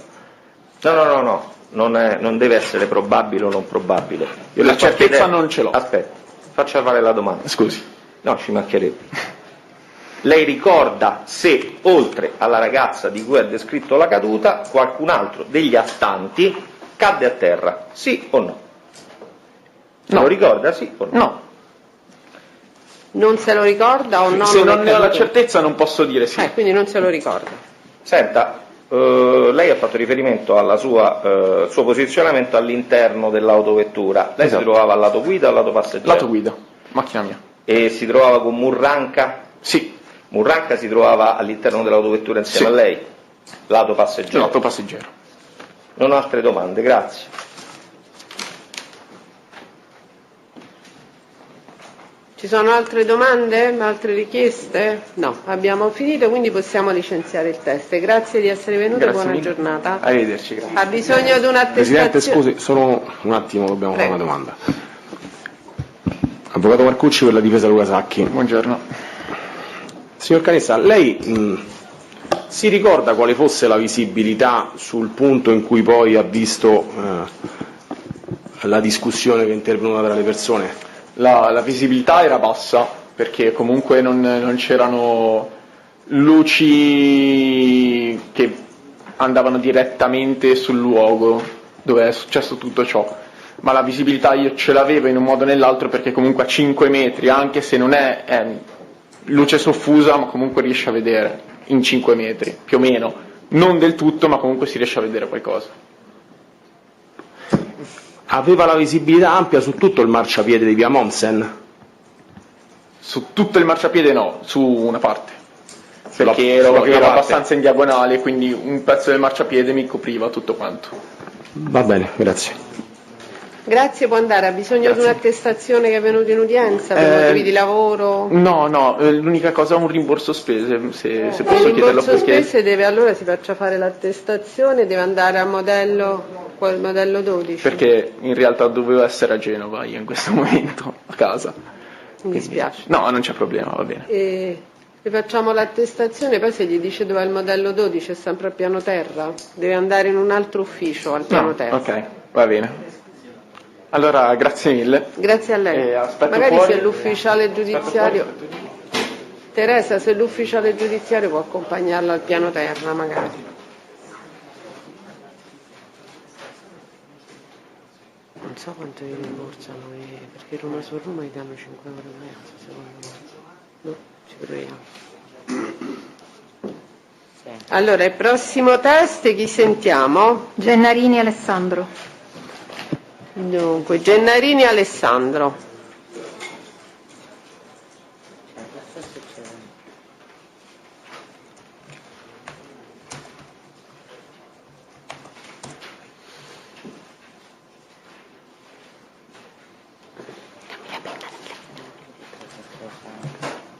Rimasta senza penne. Buongiorno, si può accomodare vicino a noi qui sul tavolo lì, grazie. Allora, preliminarmente le devo chiedere se presta il consenso alle riprese video di una trasmissione televisiva. No. No, perfetto, quindi Gennarini Alessandro non presta il consenso, se lo riprendete oscurate il volto, mi raccomando. Allora, lei si chiama Gennarini Sì, Alessandro, giusto? Nato?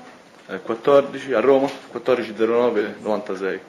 Sì, deve dare lettura di quella formula, lei non è parente di nessuno degli imputati, del Grosso Valerio, Pirino Paolo, De Propris No. Marcello, De Propris Armando e Chilemnic Anastasia, prego, dia lettura della formula. Questa qua? Sì. Consapevole della responsabilità morale e giuridica che assumo, con la mia deposizione mi impegno a dire tutta la verità e a non nascondere nulla di quanto è a mia conoscenza. Deve rispondere la verità alle domande, Ok. altrimenti commette reato. Prego, pubblico ministero. Ricorderà di essere stato sentito. Microfono spento. Sì, ricorderà di essere già stato sentito dalla Polizia Giudiziaria nell'immediatezza del delitto il 23 ottobre 2019 nei pressi del John Cabot. Sì, ho fatto un primo verbale con la polizia e poi un secondo con i carabinieri. Con i carabinieri. Ascolti, la Corte non conosce queste sue dichiarazioni, quindi deve riferire ciò che ha visto. Si trovava lì? Sì. Era in compagnia di altre persone? Sì, quella ero sera? in compagnia di un mio amico, devo specificare nome e cognome oppure non c'è bisogno? Nome e cognome. Alessandro Ciccioriccio. Era a piedi, era in macchina? Avevo appena parcheggiato e mi stavo recando al pub, mi pare su via Mountain, non ricordo bene. E niente, ho visto i fatti mentre ero uscito dalla macchina mentre arrivavo al pub. Ce li deve descrivere questi fatti che ha visto con calma? Allora, non ricordo benissimo. Nel caso le aiuterò la memoria, però adesso provi a ricordare Quello che mi ricordo ciò che ha visto. È stata un'aggressione, mi pare adesso ricordo da 2 persone. Prima mi sembra 2 persone, uno con una mazza, con un oggetto contundente di metallo, ha colpito prima la nuca al ragazzo e poi mi pare la schiena. E poi ho sentito il colpo di pistola e sono scappato. Lei può essere più preciso, quindi lei si stava recando verso il pub. Esatto. E questa scena dove l'ha vista rispetto al pub? Allora, io avevo il pub di fronte, quindi mi stavo recando al pub e ho visto la scena presente alle spalle di quelli che aggredivano. Non ho visto in volto, ho visto solo dietro. Erano persone come le sembravano? Perché Normale. Lei alcune indicazioni le ha date. Erano ragazzi, erano anziani?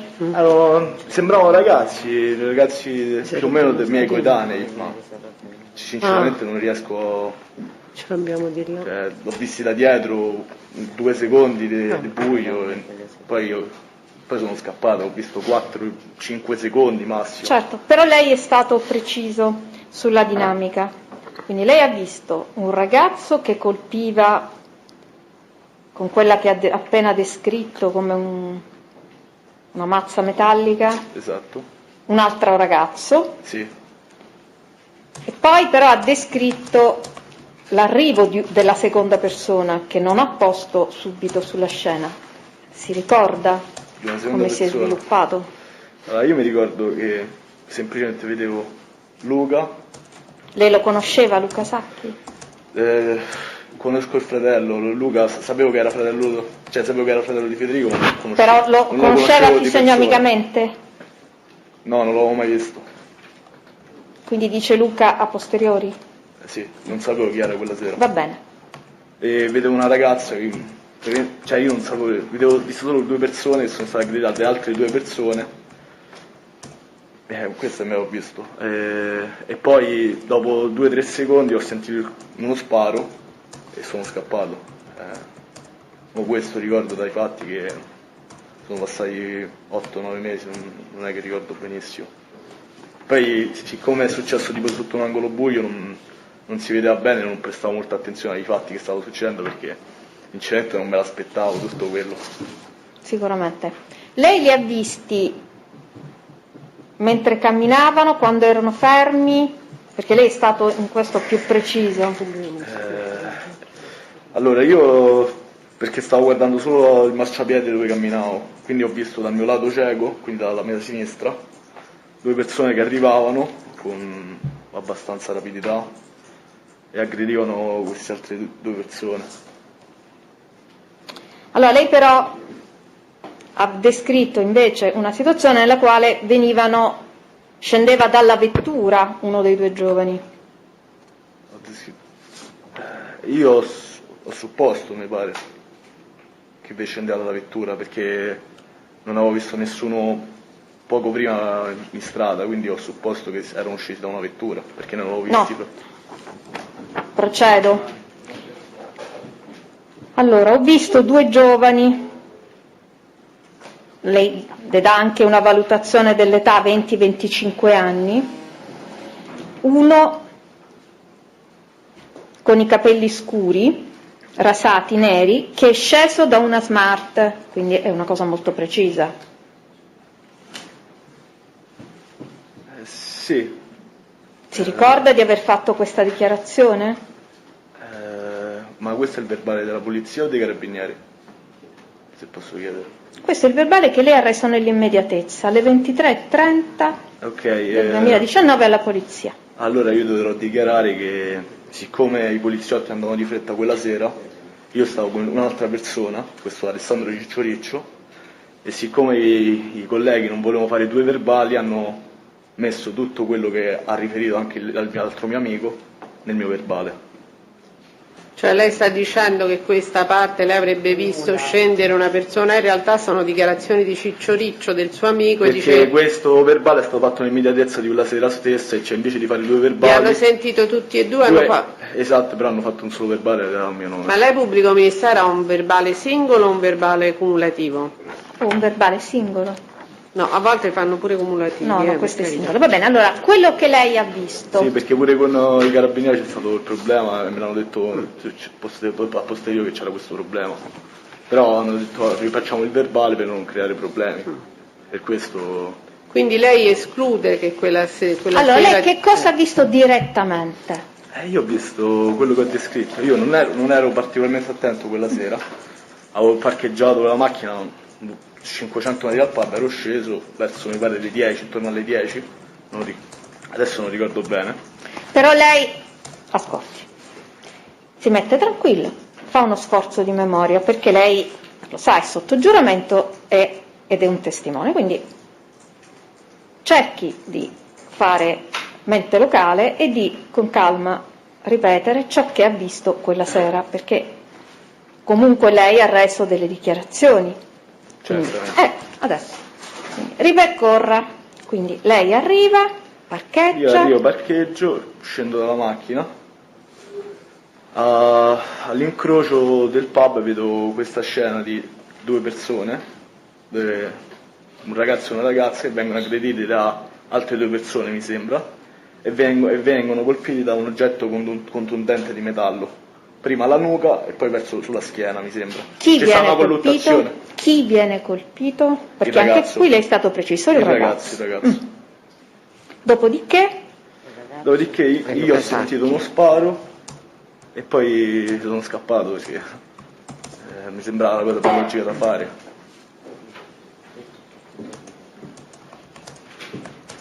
Senta, ha sentito uno sparo o ha visto Io non ho qualcuno visto che chi ha spara? sparato, io non ho visto niente, ho sentito solo uno sparo e forse del fumo bianco, ma non ne sono manco sicuro perché sinceramente ero sotto shock all'aggressione, ero molto preso sulla colluttazione imminente sulla destra. Però lei ha descritto anche la direzione di questo sparo, quindi non può avere solo sentito. Io le ripeto, il problema principale, se lei prende a verbale quello che abbiamo dichiarato insieme alla polizia, probabilmente l'amico mio che è rimasto più tempo di me, perché è rimasto scioccato su quell'azione, è rimasto a guardare, io sono scappato subito, il mio amico è rimasto 3-4 secondi a guardare di più. Infatti...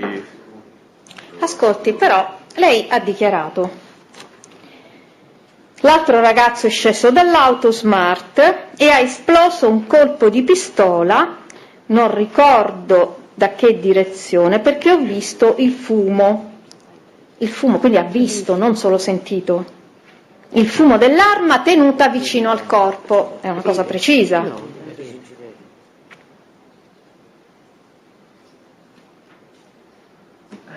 Sinceramente per comprendere, questo è il verbale che lui ha dichiarato essere quello Nell'immediatezza. nell'immediatezza, quindi in cui confluiscono entrambi, per comprendere. Allora, ricordiamo al test che è sotto il vincolo del glielo ricordi, giuramento, ha reso Presidente? una formula di impegno: se lei rende dichiarazioni mendace o reticente rischia un'imputazione di falsa testimonianza, che è un reato grave, quindi faccia bene mente locale su quello che sta dicendo, cerchi di rievocare i ricordi, insomma, è stata una serata particolare, no? Sì. Purtroppo. Qual è la domanda quindi? Se può ripetere, scusi. Allora, le ho chiesto, lei ha descritto una scena, non solamente una percezione sonora, ma visiva. Lei ha descritto la persona, ha notato, gliel'ho letto, ha notato il braccio e il fumo e il fatto che poi abbassasse il braccio sotto la giacca. Sì, adesso sinceramente non ho memoria di questo, però penso di sì, cioè ero abbastanza sotto shock nell'immediatezza, però credo di essere corretto di quello che ho visto. Quindi questo che ha dichiarato corrisponde a quello che ha visto? Sì. Quindi Sì. lo conferma oggi di fronte alla Corte?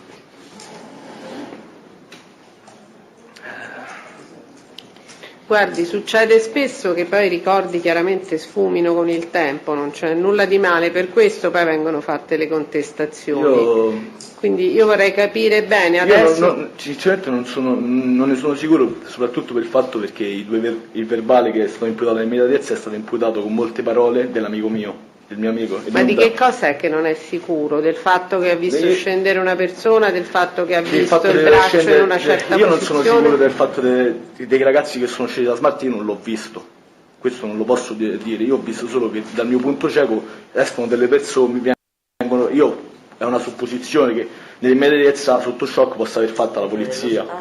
E lo sparo? E lo sparo, io ho visto del fumo bianco, è una supposizione e non ho visto né l'arma, questo dell'arma non l'ho visto. Ma ha visto del fumo bianco? Ho visto del fumo bianco però dopo il colpo, dopo l'esplosione del colpo. Tipo dopo un secondo che sento il colpo ho visto un fumo bianco, ho capito che non era un petardo o roba varia, ho detto e sono scappato. Ma lei ha capito chi è che aveva sparato? No. Lei non stava guardando? Io non...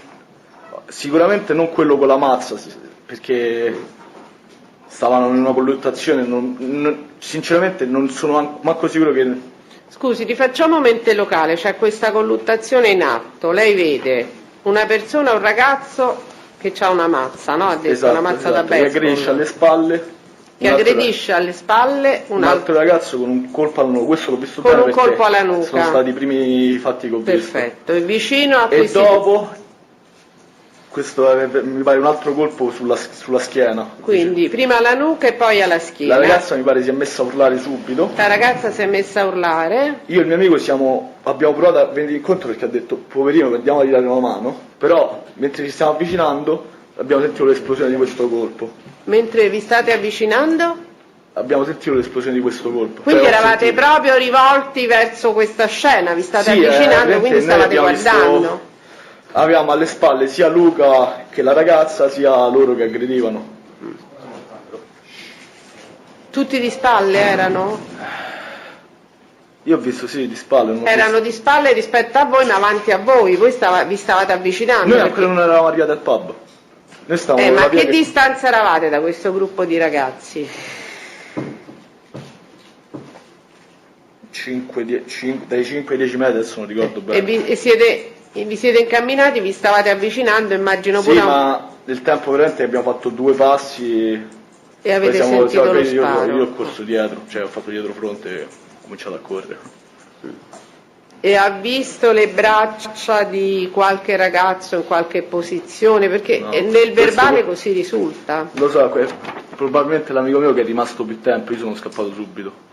Ma dopo non avete neanche parlato con il suo amico, voglio dire, un omicidio non è un fatto di fortuna che succede noi spesso. siamo scappati, siamo rifugiati in un pub vicino, abbiamo chiamato la polizia, abbiamo fatto a verbale. Però voglio dire, anche in seguito ne avrete parlato, no, del vostro ricordo? Sì, ma devo dichiarare quello che ho visto io oppure quello che No, quello che ha visto lei ci deve dire. Quello che ho visto io è questo, se devo dichiarare quello che mi ha detto l'amico mio devo dire altro, è quella la cosa. Quindi il suo amico invece che le ha detto? Il mio amico ha detto che ha visto un altro ragazzo con un giubbotto, mi pare di pelle. No, però Presidente mi perdoni. Non credo, il problema... Queste affermazioni sono del suo verbale. No, sì. Del suo verbale che lei ha firmato. Lei ha descritto questa scena che le ho ricordato, distinguendo 2 persone. Una, come ci ha riferito, che colpiva alla capo, alla schiena, il ragazzo che lei stesso identifica in Luca Sacchi, e un altro che si avvicina, questo è letto quello che lei ha riferito, e che è lo sparatore, di cui dà una sommaria descrizione di quello che ha visto.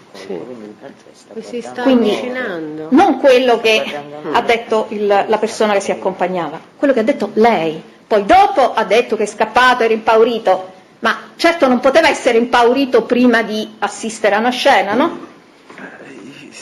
Io, come l'ho detto, mentre mi stavo stavo andando verso il Lei è visibilmente non sereno nel suo esame. Allora, ci vuole guardi, dire perché, Presidente? Allora, no, per carità, lei deve stare tranquillo. È vistosa. Qui stiamo procedendo per un reato molto grave, che è uno dei reati più gravi che esistono nel nostro ordinamento, l'omicidio, e l'omicidio tra l'altro di un ragazzo, credo che più o meno fosse un suo coetaneo, immagino, come età. È un fatto grave avvenuto nelle strade di Roma, in una situazione apparentemente tranquilla, vicino a un pub, stavate tutti lì, immagino quasi tutti per divertirvi, per incontrarvi, eccetera. Ora, lei ha detto a me prima, l'ha detto anche al pubblico ministero, che avete assistito a questa aggressione, avete deciso, lei e il suo amico, di intervenire, vi siete avvicinati. Quindi se io mi allarmo perché vedo una persona, qualcuno in pericolo, decido di intervenire, è chiaro che in quel momento guardo quella scena, sì, no? Infatti quella scena ho visto. Infatti, e quella scena lei non nessuno vede... è esploso un colpo di pistola in quella scena, da quello che ho visto io. In quella colluttazione non mi... Ma lei quando scappa lei? Appena ho sentito il colpo dello sparo. E prima quindi sta guardando lì. Esatto, sì, ma io ho visto il fumo bianco che mi veniva dal punto cieco. Dalla sinistra ho visto del fumo che dopo mi pare un secondo dallo sparo, comunque dopo poco tempo dallo sparo, vedo il fumo bianco dal mio punto cieco arrivare e da lì ho preso il panico e sono scappato. Scusi, ma lei sta a 5 metri da questi ragazzi, assiste a questa colluttazione, si avvicina, più o meno è arrivata a 5 metri, perché da 10 metri fa per... vi state incamminando, principale è che 5, 6, 7 metri, sarà pure un luogo poco illuminato, avete di fronte queste persone che sono di spalle, vede la mazza, vede l'aggressione con la mazza. Sì, perché sinceramente quando ho visto il colpo di mazza e la colluttazione mi sono concentrato, il mio focus è stato sull'aggressione con la mazza e a quel poveretto che stava prendendo le mazzate.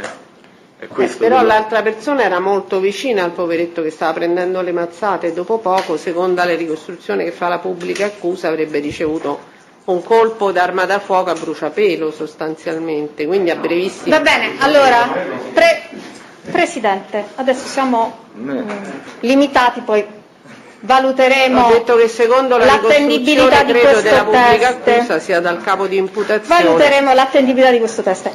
Allora, lei ha detto quindi che si è allontanato col suo amico o da solo? Col mio amico. Distanza Quindi il suo amico ha visto quello che lei ha visto? No, ha visto di più perché lui è rimasto paralizzato 3 secondi, infatti l'ho dovuto richiamare col scappa, corri, vai via, perché era rimasto fermo. Lei non ha dichiarato questo. Lei ha detto invece che la scena è durata pochi secondi e che siete lei e il suo amico scappati e avete corso 500 metri nelle vie laterali. Adesso un'ulteriore precisazione, il suo amico è rimasto paralizzato? Io, appena ho sentito lo sparo, io ho rivolto le parole e ho detto scappa. Mi sono girato visto che lui perché mi ha raccontato questo in successione, lui è scappato anche lui, però è rimasto qualche secondo in più paralizzato e poi è scappato. Anche qui ha dichiarato cose diverse, come lei vede. Senta, poi lei ha fatto una telefonata, se lo ricorda? Ha dichiarato questo ai carabinieri? Sì. Alla prima ho chiamato la polizia, poi mi è arrivata una chiamata da Marco Lico. La polizia lei non l'ha dichiarato, comunque andiamo avanti. Va bene. Lei ha fatto una telefonata, si ricorda di aver fatto una telefonata perché lo ha dichiarato lei questa volta ai carabinieri? Scusi, voi può ricordare che adesso non mi ricordo. Va bene, ha percorso le vie laterali con Ciccio Riccio e ho chiamato al telefono il mio amico Macchia Cristian. Sì. Con cui aveva appuntamento. Io non sapevo che loro erano arrivati, avevo detto ragazzi era per avvertire di non andare al pub. Perché io ero appena arrivato, appena parcheggiato e mi stavo recando al pub. Ho visto questa Perché ha detto di non andare al pub? Perché vedi questa scena... Che scena ha visto? Comunque c'è stata un'aggressione, ho sentito uno sparo e sinceramente se chiamo un amico mio e gli dico guarda è meglio che non vai in questo luogo. Comunque era cautelare, penso, la mia chiamata nei suoi confronti. Quindi lei gli ha detto di non andare perché c'era una sparatoria, come ha dichiarato ai carabinieri? Una sparatoria? Un colpo... Sì. No, una sparatoria ha dichiarato. È così? Ha avvisato il suo amico di non andare perché c'era una sparatoria?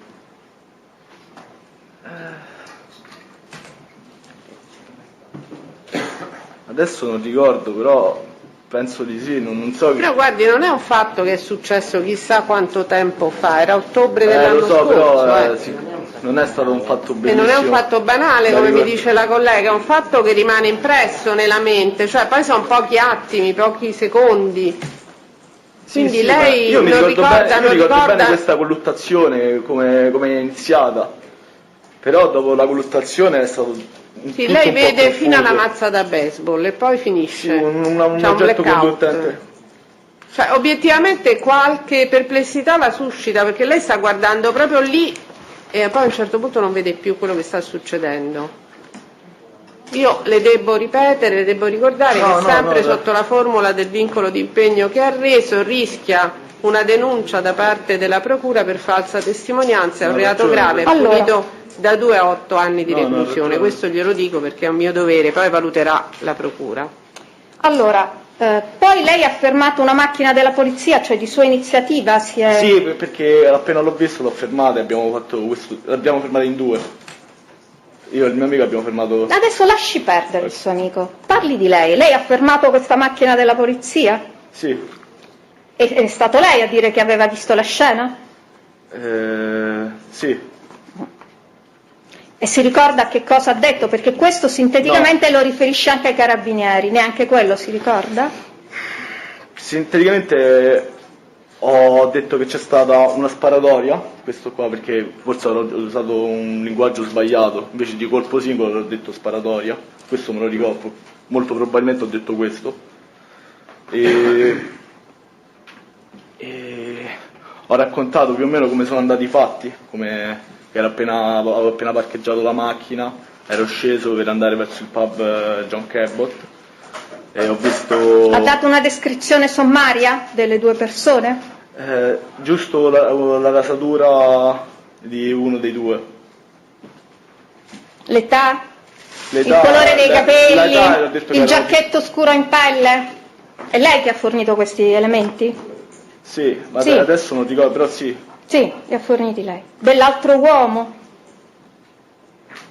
Sì, adesso non ricordo bene, però guardi, se non ricorda può anche confermare quello che le viene detto, che ha reso nell'immediatezza. Prima glielo leggo, Presidente. Sì, certo. Me lo può leggere, per favore. Ho fermato una macchina valuti bene, della polizia, penso quindi è stato lui, una mezz'oretta dopo i fatti, mi sentivo in dovere di contattarli, visto che ero andato via dalla zona. A loro ho raccontato ciò che avevo visto, ovvero la descrizione sommaria degli abiti che indossava uno dei 2 aggressori, nello specifico con la spranga in ferro, di circa 20-25 anni, capelli di colore neri, rasati dietro a sfumatura, aveva un giacchetto scuro, e dell'altro uomo, che suppongo è quello che ha esploso il colpo di pistola, non ho visto perché era buio, perché l'aggressione era avvenuta sotto gli alberi. Se facciamo le contestazioni facciamo leggendo tutte le parole, perché sulle sfumature è importante. Non ho visto nulla, sia perché era buio, sia perché l'aggressione. Non mi ha consentito di finire? No, era la parte prima che lei non ha letto. Dell'altro uomo che io suppongo sia quello che ha esploso il colpo, questo è quello che ha dichiarato, suppongo che ha esploso il colpo di pistola, non ho visto nulla, sia perché era buio, sia perché... Questa è completa. Io confermo. Così. Non ho capito cosa mancava al sia perché era suppongo dicendo che mancavano delle parole, non ho visto nulla, non so neanche come l'ha letto, comunque insomma adesso questa è la contestazione. No, comunque diciamo che la frase è quella, pubblico ministero, e se le facciamo le contestazioni le facciamo leggendo lettera per lettera. Va bene.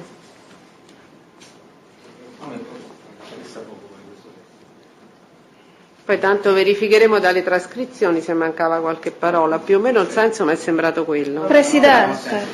No, mi è sembrato stavo identico, leggendo, forse un Presidente. sia, però. Prego. Non ho visto nulla, sia perché era buio, perché l'aggressione è avvenuta sotto gli alberi che sono ubicati su quel marciapiede. Sì. Poi lei ha descritto anche la scena della ragazza, ha dato ulteriori dettagli ai carabinieri subito dopo. Posso leggere? Posso sapere? Faccia mente locale, che ha Da detto quello che della ricordo ragazza? mi sembra Poi che la glielo ricorda. ragazza subito nell'immediatezza ha cominciato a urlare, questo ricordo. Ma questo quando ancora era solo l'aggressione con la mazza da baseball, ha iniziato a urlare? o dopo? Subito ha cominciato a urlare, subito appena sono stati aggrediti.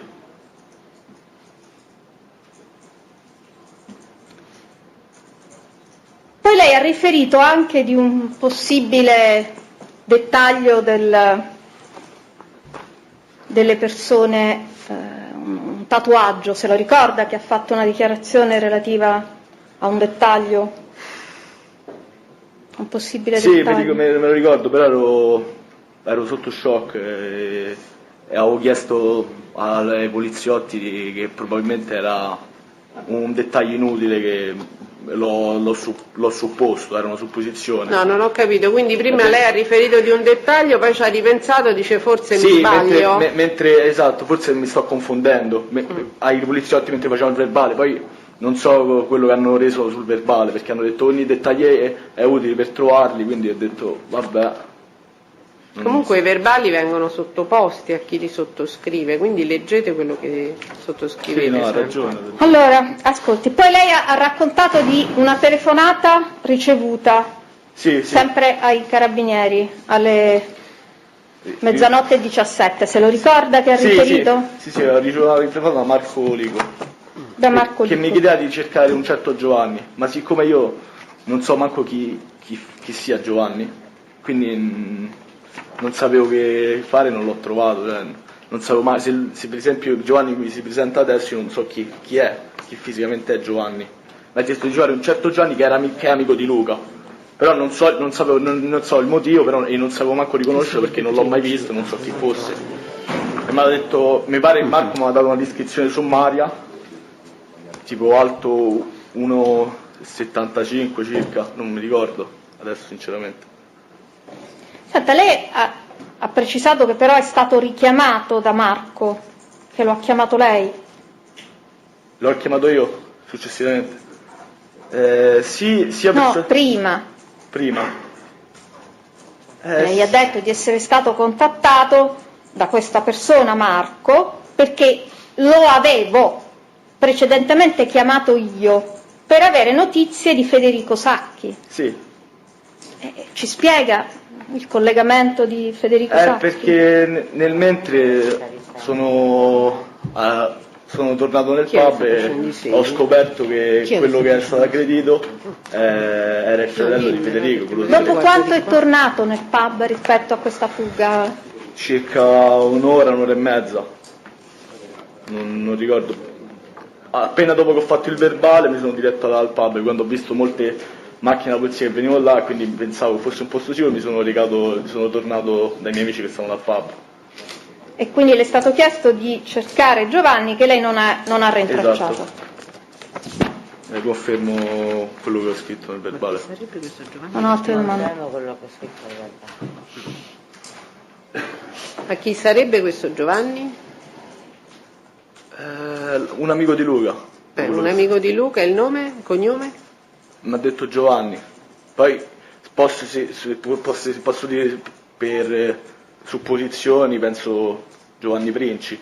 L'ha ricostruito dopo. Certo. Però, ma lei lì per lì non sapevo che era. Lo conosceva Giovanni Princi no, all'epoca? No, non sapevo chi fosse. E non ho capito com'è che lo contatta.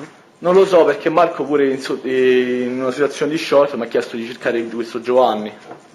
Però perché era un amico di Luca, per sapere come erano andati i fatti, che era successo quella sera, perché tutti volevano sapere che cosa fosse successo lì per lì, perché è successo E quello. il numero chi gliel'ha dato?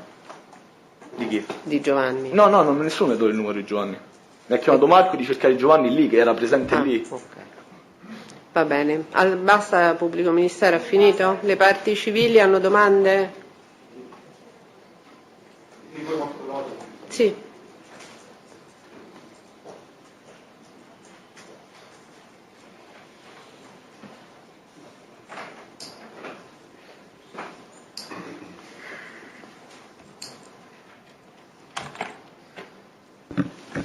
L'avvocato Salice per la parte civile. Senta, lei poc'anzi ha riferito quello che più o meno ha visto. Ha detto che lei che era a una distanza di 10, lei ha detto che era a una distanza di 10-5 metri, corretto?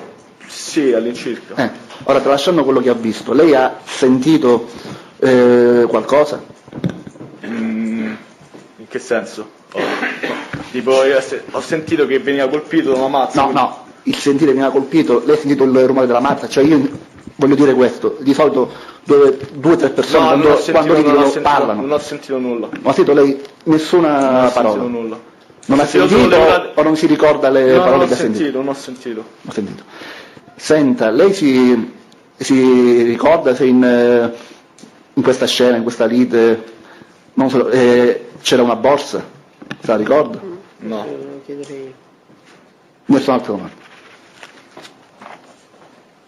Altre domande delle parti civili? Nessuna. Difensori degli imputati? Avvocato Menichetti? Prego.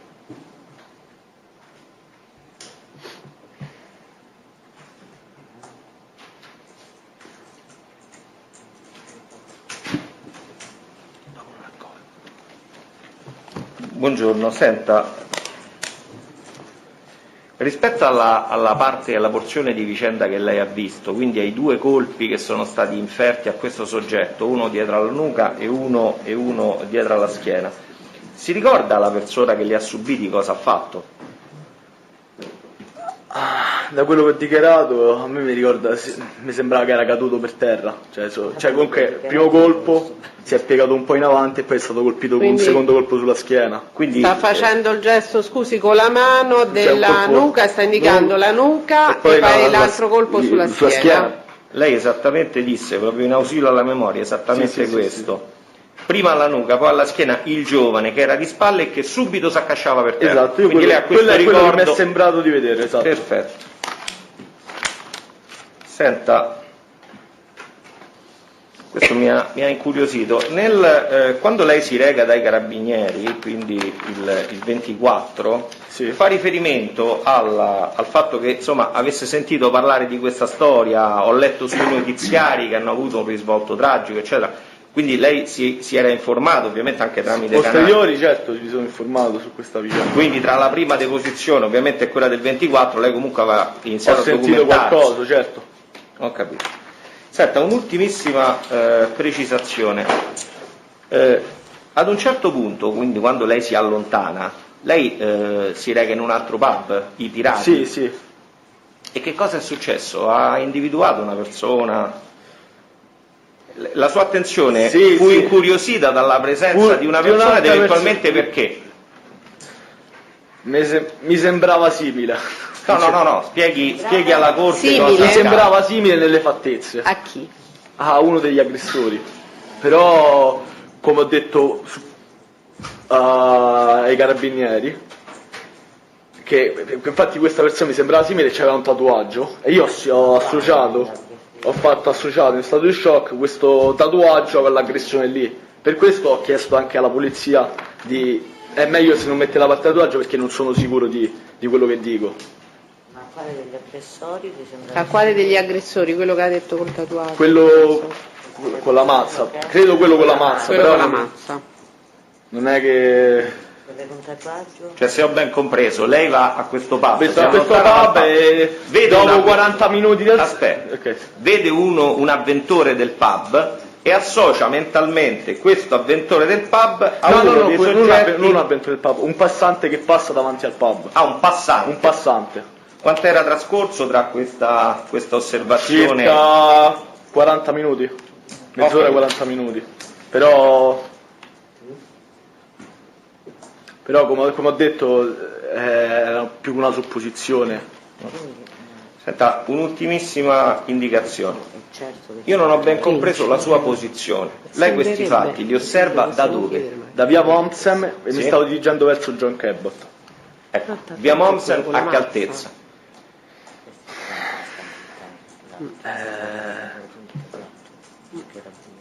Ora vediamo. Non sono di zona, però riuscivo a intravedere il pub, riuscivo a intravedere il pub dove mi trovavo. Beh, la via è una molto via rettilinea, sì. il pub si intravede anche da 500 metri, sia più preciso se può, non le chiedo la misura, però magari... Io ho detto 5-10 metri, ero arrivato lì e dopo è successo quello che è successo. Lei era sotto agli alberi? Sul marciapiede dove ci sono gli alberi o sul marciapiede opposto? Sul marciapiede dove sono gli alberi da dietro, cioè comunque io ho visto tutto alle spalle di tutti, non vedo nessuno in volto. Ho capito, sotto agli alberi? Sotto agli alberi, esatto. C'è illuminazione che lei ricordi? No, era spento, mi pare. Nessuna domanda, grazie.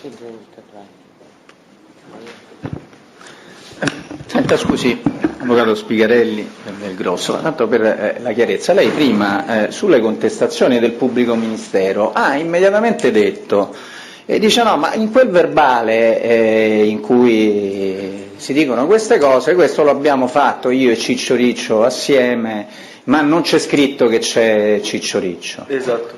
Ma lei questo verbale, oltre quella sera che l'ha sottoscritta, l'ha visto anche successivamente?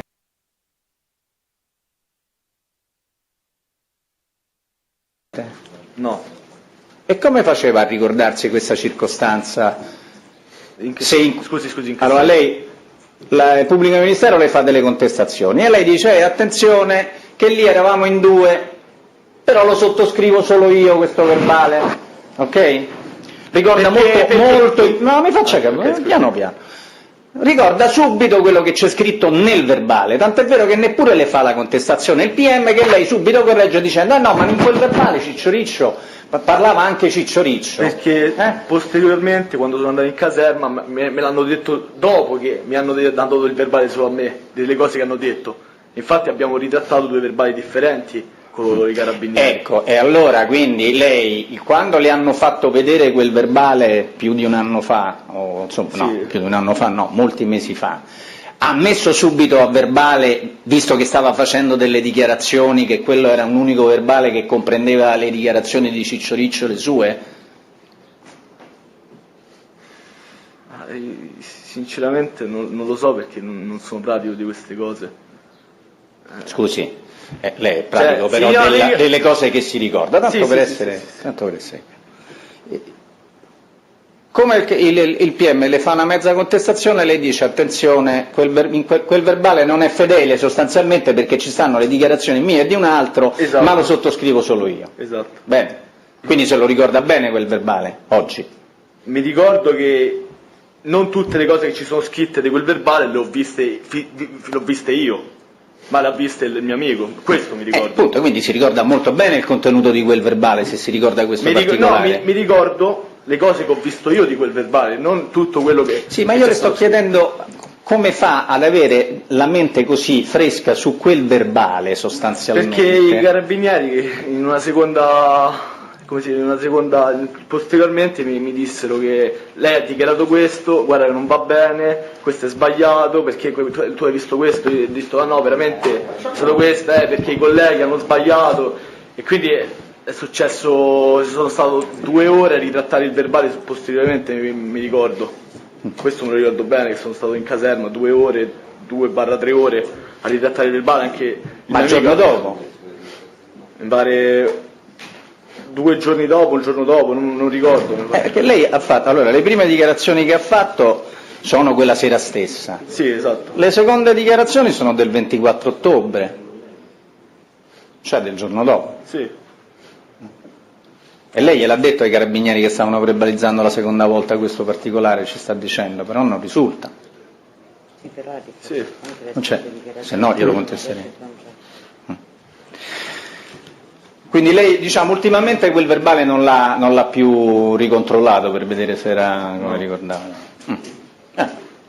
Senta, lei ci ha detto che riceve una telefonata a mezzanotte 17. Sì. Corretto? Sì. Da parte di questo Marco Lico. Esatto. Le ha detto questo Marco Lico dove stava lui? Mi pare stava portando Federico all'ospedale, stavo con Federico all'ospedale, non ricordo benissimo.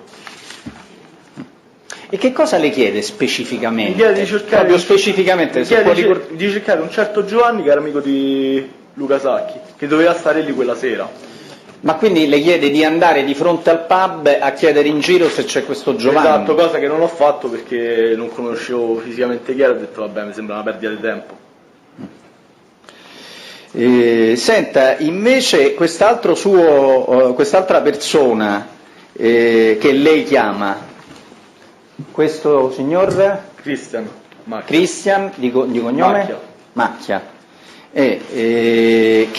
Che lei sappia che rapporti aveva con i protagonisti di questa vicenda, cioè con Sacchi, con Lico. Ma con Marco siamo amici. No, sto parlando di questo personaggio. Chi sarebbe Marco? Christian? No. Macchia. Macchia, Christian. scusate. Forse l'ho pronunciato male. È lei che chiama questo Marco? Questa Macchia? Sì. Marco. Perché lo chiama?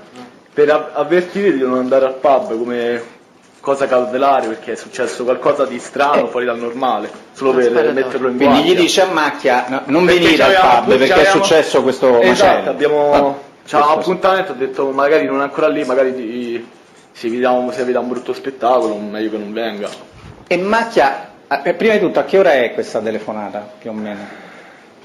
Rispetto a quell'altra di cui ha contesto. Sicuramente è successo, l'ho chiamato con Cristian, è successo prima di quella con Marco, perché mi pare che ho chiamato subito dopo che ho chiamato la polizia, la telefonata con Cristian. Però Cristian mi ha avvisato, guarda, ora ricordo, Cristian mi ha avvisato, guarda, infatti è stato lui a dirmi che era il fratello di Federico.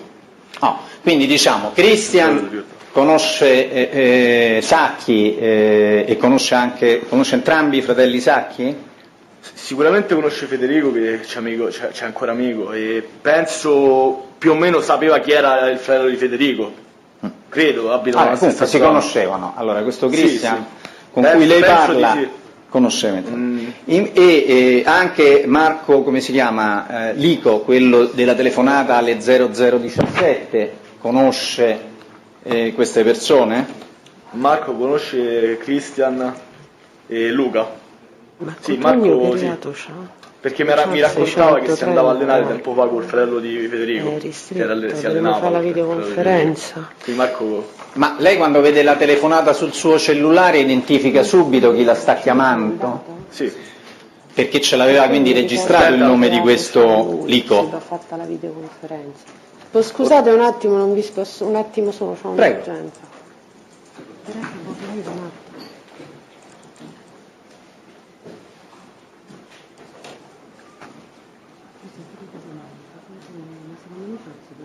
Avvocato, non era lei che guardava questo foto? Non ho capito. No. Cioè, il problema non è la traduzione. Ma anche se è ristretto per altro va fatta una videoconferenza. Bisognerebbe capire per che cosa è ristretto. Io non so se è ristretto per noi o è stato aggravato, bisognerebbe capire qualcosa di più.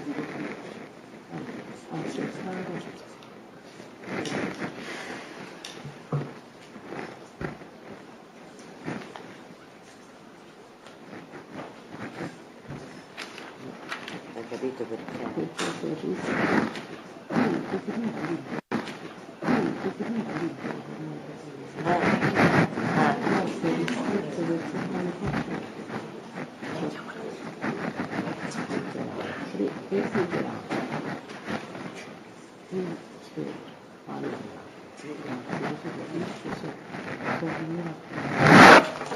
Grazie.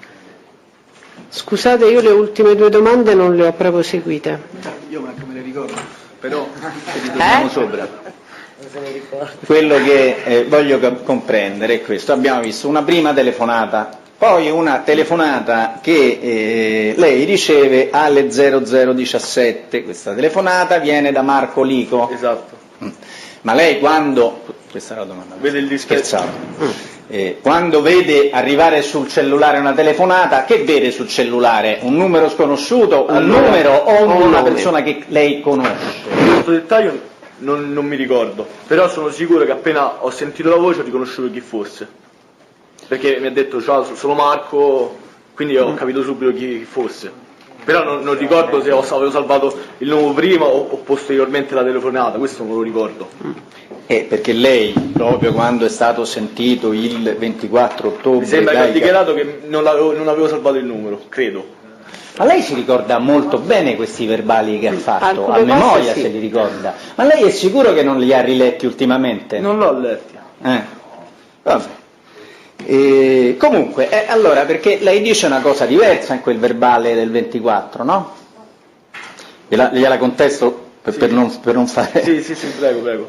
Venivo contattato da tal Marco che ho salvato sul mio cellulare Marco Appio, ma del quale non conosco il cognome, poiché lo avevo precedentemente chiamato io per avere notizia di Federico Sacchi, visto che avevo saputo, appunto, come ho già detto, che il ragazzo ferito era il fratello di Luca. Allora, qui lei, Marco Appio, lo chiama prima lei?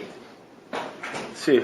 Quello risponde e lei lo chiama perché già sa che è stato ferito Luca Sacchi. Esatto. Quindi mette Marco Appio in relazione a Luca Sacchi e lo chiama lei per avere notizie. È corretto? Non ricordo, però se quello del messo a verbale è corretto. Confermo quello che ho scritto a verbale. Ma lei non è che aveva appuntamento lì con qualcuno di... Io avevo appuntamento con Cristian Macchia, Federico Sacchi e il gruppo con cui usciamo. E anche con Lico? Sì, mi sembra che ci fosse anche lui quella sera. Ma, la ringrazio. Altre domande? Avvocato Filippo. Che faccio? Lo tocco? Certo. Nel senso che si può spostare... piano avvocato, perché mi hanno detto meno li tocchiamo e meglio è. Mantenere il distanziamento. Per il Covid o per... No, perché si possono danneggiare facilmente. Pare che se così abbia pazienza. Così mi è stato detto dai tecnici, quindi No, io per riferisco. questo gli ho domandato Presidente se lo potevo toccare perché ho paura poi del danneggiamento aggravato ai danni dell'erario. Si procede d'ufficio. Si procede d'ufficio. C'è un sacco di pubblici ufficiali. Allora, senta, io, buongiorno, sono l'avvocato Cincioni e assisto Anastasia Klemnik. Vorrei capire da lei una cosa, perché francamente non sono riuscito a capire quello che ha visto lei e quello che ha visto il suo amico e quello che voi avete mediato insieme. Ora faccia uno sforzo mnemonico e mi racconti quello che ha visto lei. In particolare mi riferisca a una cosa. Lei ha visto se Anastasia è stata o meno colpita? No, non è stata colpita, questo sono sicuro. Lei è sicuro che non sia stata colpita? Non è stata colpita, ha detto, invece risulta al contrario. Lei di questo è certo? Sì, questo sono certo. Non è stata colpita con la mazza. Sì, questa... non è stata colpita e non ho visto che la colpivano, quindi per me non è stata colpita. Aspetti, allora chiariamo questo passaggio. Una cosa è dire non è stata colpita, una cosa è dire non ho visto che la colpivano. Ok. Io non le posso contestare quello che un minuto fa qui un altro teste ha detto, però ecco, tenga conto che stride notevolmente con altre acquisizioni la sua affermazione. La contestazione su un altro test non si può fare, però diciamo sollecitarlo a dire la verità, a fare mente locale su quello che sta dicendo. Perché la premessa era stata proprio quello, non le posso contestare. No, non è stata colpita comunque. Da quello che ricordo io non è stata colpita. Bene. Senta, mi dica una cosa, lei quando ha saputo che Marco Appio si chiama Marco Lico? Mi pare... Lo sapeva prima di questa telefonata? No. Su Facebook mi pare... Non ricordo, l'ho visto su Facebook. Perché veda, lei rispondendo immediatamente alle domande del pubblico ministero ha detto sono stato contattato da Marco Lico, correggetemi tutti se sbaglio. Nell'immediatezza lei ha detto sono stato contattato da Marco Lico. Aspetta, si fermi. Io faccio domande, lei risponde e non perdiamo tempo. Certo. al momento della telefonata delle 017, lei Marco Lico lo conosceva come tale oppure no? No. Quando ha appreso che si chiamava Marco Lico? Il giorno dopo su Facebook. Il giorno dopo su Facebook. Perché documentandomi tutta la faccenda ho visto... Quando ha appreso che si allenava con Luca Sacchi? Prima, circa tra i 6 e 8 mesi fa, quando abbiamo parlato, perché siamo partiti di sport e lui mi raccontava che si allenava e si allenava un tempo, si allenava col fratello. Quindi lei, pur non conoscendone il cognome, lo conosceva da... Ho sentito parlare di Luca, sì. No, aspetti. Io le sto facendo un'altra domanda. Io le sto domandando se lei, prima dei fatti del 23 ottobre, da quello che ho compreso ora, lei già conoscesse questo che nel verbale lei ha detto non è una contestazione perché gli è già stato letto, lo aveva qualificato come Marco Appio. Sì, io già lo conoscevo. Già lo conosceva da 6-8 mesi. Sì, lo conoscevo. Giusto? Esatto. Bene. Riceve questa telefonata, quindi ecco, se può specificarmi questo passaggio. Lei viene contattato da tale Marco che ha sul cellulare rubricato come Marco Appio. Esatto. Lo aveva già contattato lei in precedenza quella sera? Io adesso non ricordo, però se è scritto a verbale così confermo quello che ho detto. No, non c'è scritto così, io le ho fatto un'altra domanda. Vediamo quello che si ricorda, poi i verbali servono per eventualmente utilizzarli per evidenziare eventuali mancanze di ricordo. Non ne sono sicuro, ma... Con chi aveva appuntamento lei quella sera? Ce lo può ripetere, per favore? Cristian Macchia, Arianna Sordi... Cristian Macchia, Arianna Sordi, Federico Sacchi, che c'era anche lui quella sera. Marco Appio? Marco Appio, che ci stava anche Quindi lui. con Marco Lico lei aveva appuntamento quella sera lì? Con il gruppo. Con il gruppo di amici? Era un pub che frequentavate usualmente, quello? Sì, spesso ci andavamo a quel pub. No, scusa se ho fatto una ripetizione, mi scuso. Bene. Allora, quindi a un certo momento la contatta Marco. Sì. E le chiede le dice sono in un certo posto, giusto? Era in ospedale? Sì. E le chiede di contattare questo Giovanni. Esatto. Mi pare lo abbia già detto, però vorrei che lei lo precisasse. Le dà una motivazione per la quale bisognava contattare proprio questo Giovanni? Perché era amico di Luca e... probabilmente lui sapeva che fosse successo, comunque che cosa era successo. Lei lo qualifica, riportando quello che le dice Marco Appio, poi diventato Marco Lipio, in maniera parzialmente perché lo diversa. chiama direttamente Se lo ricorda quello che ha detto a verbale? Non ricordo. Lei dice Marco, richiamandomi, mi riferiva di essere all'ospedale San Giovanni poiché aveva seguito l'ambulanza con il ferito e aggiungeva di attivarmi per intracciare un certo Giovanni, a suo dire, a dire di Marco Lico, il migliore amico di Luca, poiché sicuramente lui era a conoscenza di qualche dettaglio sull'aggressione. Esatto. Questo è quello che le riferirono? Sì. Grazie. Sì, vai. Scusate se mi inserisco un attimo, ma è solo per non perdere questo momento. Vorrei chiederle per quale ragione avrebbe dovuto essere lei a fare questi giri di telefonate per verificare, mi faccia finire, e non hanno proceduto direttamente. Perché viene richiesta a lei di fare queste telefonate? Sinceramente...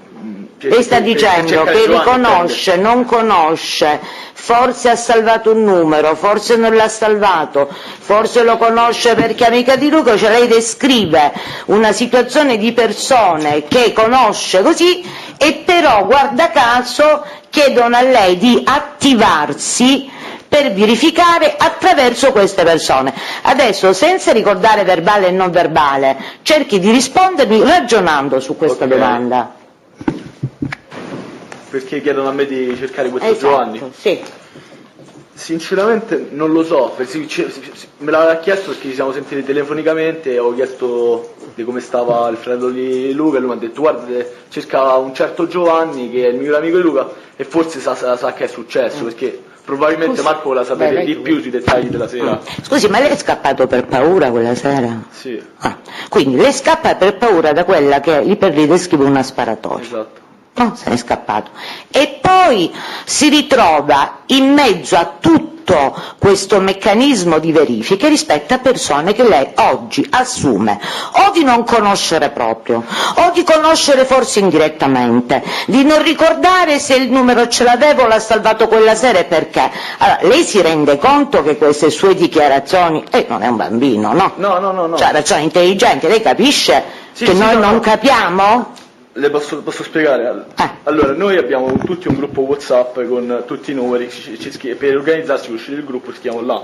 Quindi non sapevo di chi fosse il numero, ma stavo nel gruppo, quindi ho ricollegato subito che era il numero di Marco. Io Marco, Cristian, Silvia, Arianna li conosco da ormai 4 anni, usciamo quasi spesso, usciamo insieme, li conoscevo, quindi anche non era la prima volta che andavamo al John Cabot. Io non conosco Giovanni, io non l'ho mai visto, questo non conosco. Gli altri li conosco, il fratello di Federico non lo conosco, sapevo che Federico ha un fratello perché me l'ha detto lui che ha un fratello, ma io non l'ho mai visto di persona.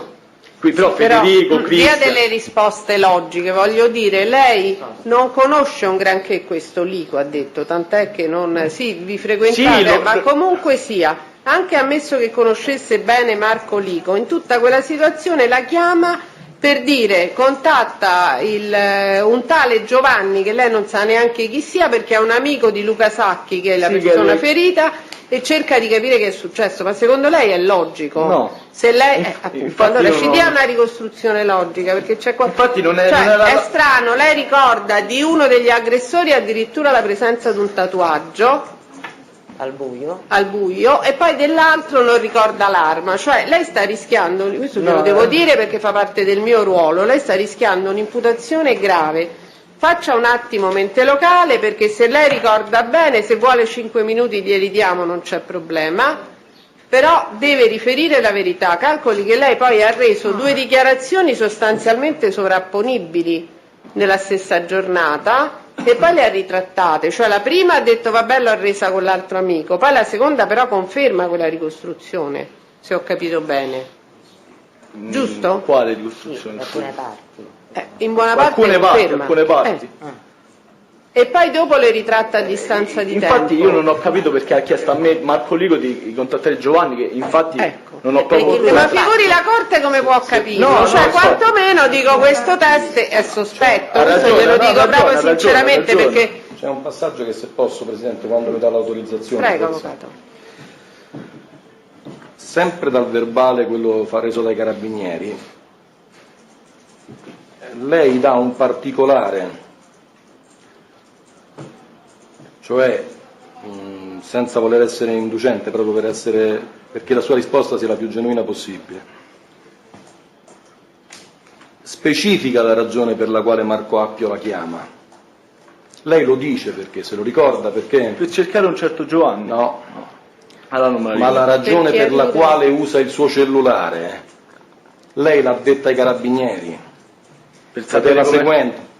Prego, sapere come stava il fratello di Luca? Sì, non riesco a spiegarmi. Allora le leggo il passaggio.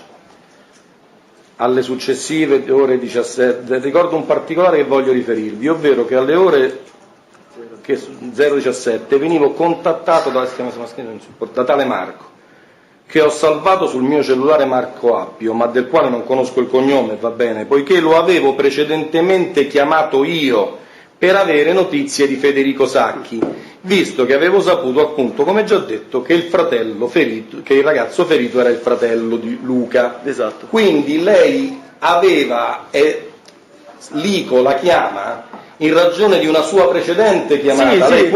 Esatto, perché ho saputo da Cristian che Marco aveva accompagnato Federico all'ospedale con il fratello, aveva seguito con l'ambulanza e volevo avere notizie di come stasse Federico. E anche questo, mi perdoni, ma strighete con quello che lei ha riferito ai Carabinieri, perché lei ai Carabinieri dice Marco richiamandomi mi riferiva di essere all'ospedale San Giovanni perché aveva seguito l'ambulanza, quindi lei questa circostanza la prende in questa telefonata, non è la ragione per la quale lei fa questa telefonata. Ci vuol dire per favore quali sono i suoi rapporti effettivi con Lico, ci vuol soprattutto dire per favore se ha successivamente parlato con qualcuno del contenuto di questi verbali e del contenuto della sua testimonianza, per favore. Io ho parlato... Guardi, è nel suo interesse, Sì. Allora, io ho parlato con il mio amico Ciccio Riccio perché è un'esperienza forte, abbiamo parlato di questa cosa, abbiamo fatto supposizioni, abbiamo parlato perché la stessa sera questo Ciccio Riccio è rimasto a dormire da me per parlare perché nessuno di noi ha dormito perché comunque è stata un'esperienza. Guardi, io non mi riferisco all'immediatezza dei fatti, io mi riferisco all'immediatezza di questa udienza per essere più chiari. Poco prima dell'udienza, dopo la convocazione. Dopo la convocazione, nel lasso temporale che passa tra la convocazione e quello che ci sta dicendo ora, questo io vorrei capire. Ah, no, non ho... Scusi, puoi ripetere la domanda, non ho capito bene. Allora, qualcuno... La ripete il Presidente la domanda, che forse... Allora, lei è stato citato a venire oggi a deporre in udienza. Quando ha ricevuto questa citazione ne ha parlato con qualche amico, ne ha parlato con qualcuno? Se sì, con chi e di cosa vi siete detti? Io ho parlato con i miei amici, semplicemente devo venire in tribunale a fare da testimone. Non ho parlato Con chi ha parlato? Alessandro Ciccio Riccio, Alessandro Chiarantini, Tommaso Magnoni, mio fratello Aurelio Gennarini, la mia famiglia, Riccardo Zafferano, che comunque mi accompagna, siamo andati insieme sia a prendere i verbali, anche oggi, sì. Sia a Marco Lico che siamo andati insieme anche con lui a prendere la notifica di convocazione. Riccardo Zafferano, Marco Lico, Alex Di Maggio. E avete riparlato di questa vicenda, quindi? Sì, tra di noi abbiamo riparlato. Vuole proseguire lei, avvocato? Basta, Presidente, per me va bene così. E cosa vi siete detti al riguardo? Ognuno ha cercato di ricostruire quello che si ricorda, che ha visto quella sera. Quindi avete rievocato i vostri ricordi e da quello che avete potuto verificare c'erano delle dissonanze, delle lacune, coincidevano? Ognuno ha visto dei pezzi che altri non hanno visto, per esempio. C'era qualcuno che ha visto questo pezzo dello sparo che lei oggi non ricorda di aver riferito ai carabinieri? Sì. E chi sarebbe? Riccardo Zafferano. Riccardo Zafferano. Scusi, avvocato, prego. Interrotto. Buongiorno, avvocato Matteo Riccardi, difesa Pirino. Senta, io volevo sapere una cosa. In quale momento della deposizione i carabinieri la invitano ad aggiustarla? Guardi la Corte. Ok. La invitano ad aggiustarla, il termine che ha usato praticamente appena ricominciamo a mettere un nuovo verbale mi dice dobbiamo aggiustare il verbale che non va bene. Sì, però in quale momento se lo ricorderà questo? Nel momento di quando lei osserva la scena, non vorrei suggerirle, però indichi un momento preciso alla Corte. Può riformulare la domanda che almeno capisco meglio. Quando è che parlano della necessità di aggiustare questo verbale? Nel momento che sto a parlare col maresciallo e mi dice che questo verbale è sbagliato, mancano pezzi. Cioè, a lei la convocano, no? Sì, a me è la seconda convocano. volta. Sì, vengono prima a casa mia, però non era a casa mia, stavo a casa di questo Ciccio Riccio e da casa sua siamo andati direttamente al quartiere operativo dei Carabinieri verso il pomeriggio e siamo rimasti fino a sera. Quindi la convocano e lei va direttamente, vengono i carabinieri a casa sua? A casa sua da mia madre, mi arriva una telefonata sul cellulare che ci sono i carabinieri che volevano parlare con me e mi chiedono, siccome che stavo a San Paolo, l'amico mio abita a via Mario Mesco, che è vicino Montagnola, mi hanno detto vieni nella sede esecutiva che sta a via Inselci e siamo andati il pomeriggio, cioè appena abbiamo saputo siamo andati là. Inselci, bene. E quindi quando siamo arrivati lì, quando mi sono messo a parlare da solo con il commissario, commissario di polizia, sarà maresciallo, luogotenente, non lo so, comandante. Colonnello D'Aloia e maresciallo capo. Il comandante del nucleo investigativo. Esattamente. E abbiamo detto che questo verbale non va bene, che ci sarebbero stati dei problemi in aula perché come le ho detto, la prima dichiarazione che ho fatto alla polizia municipale. Perché poi sentiremo anche D'Aloia, credo che è un test delle difese, no? Quindi sentiremo su questo anche il colonnello D'Aloia, che già davanti alla Corte è venuto per altri processi, quindi chiariremo bene. Siccome, visto che la polizia ha fatto un unico verbale di quello che abbiamo visto entrambi quella sera e non solo di quello che ho visto io, e quindi ha detto l'aggiustiamo, facciamo due verbali differenti. Ma che ne sapeva D'Aloia che firma solo lei e in realtà quel verbale viene redatto sulla base mentre sto ricostruendo il verbale gli dico queste dichiarazioni. Ma che punto però? Scusi, Presidente. No, prego avvocato, faccia lei. nel momento che io, perché lui ovviamente quando lui legge il verbale e io gli devo raccontare di nuovo un altro verbale, lui mi dice ma questo non lo dici, perché non lo dici? E ho detto no, questo non l'ho visto per questo motivo, perché l'ha visto lui. Infatti molte cose stanno anche sul verbale di Ciccio Riccio, le cose che non ho visto io per esempio. Infatti Ciccio Riccio ha fatto anche l'identikit di uno dei sospettati, io non l'ho mi sono detto no, non ne sono in grado.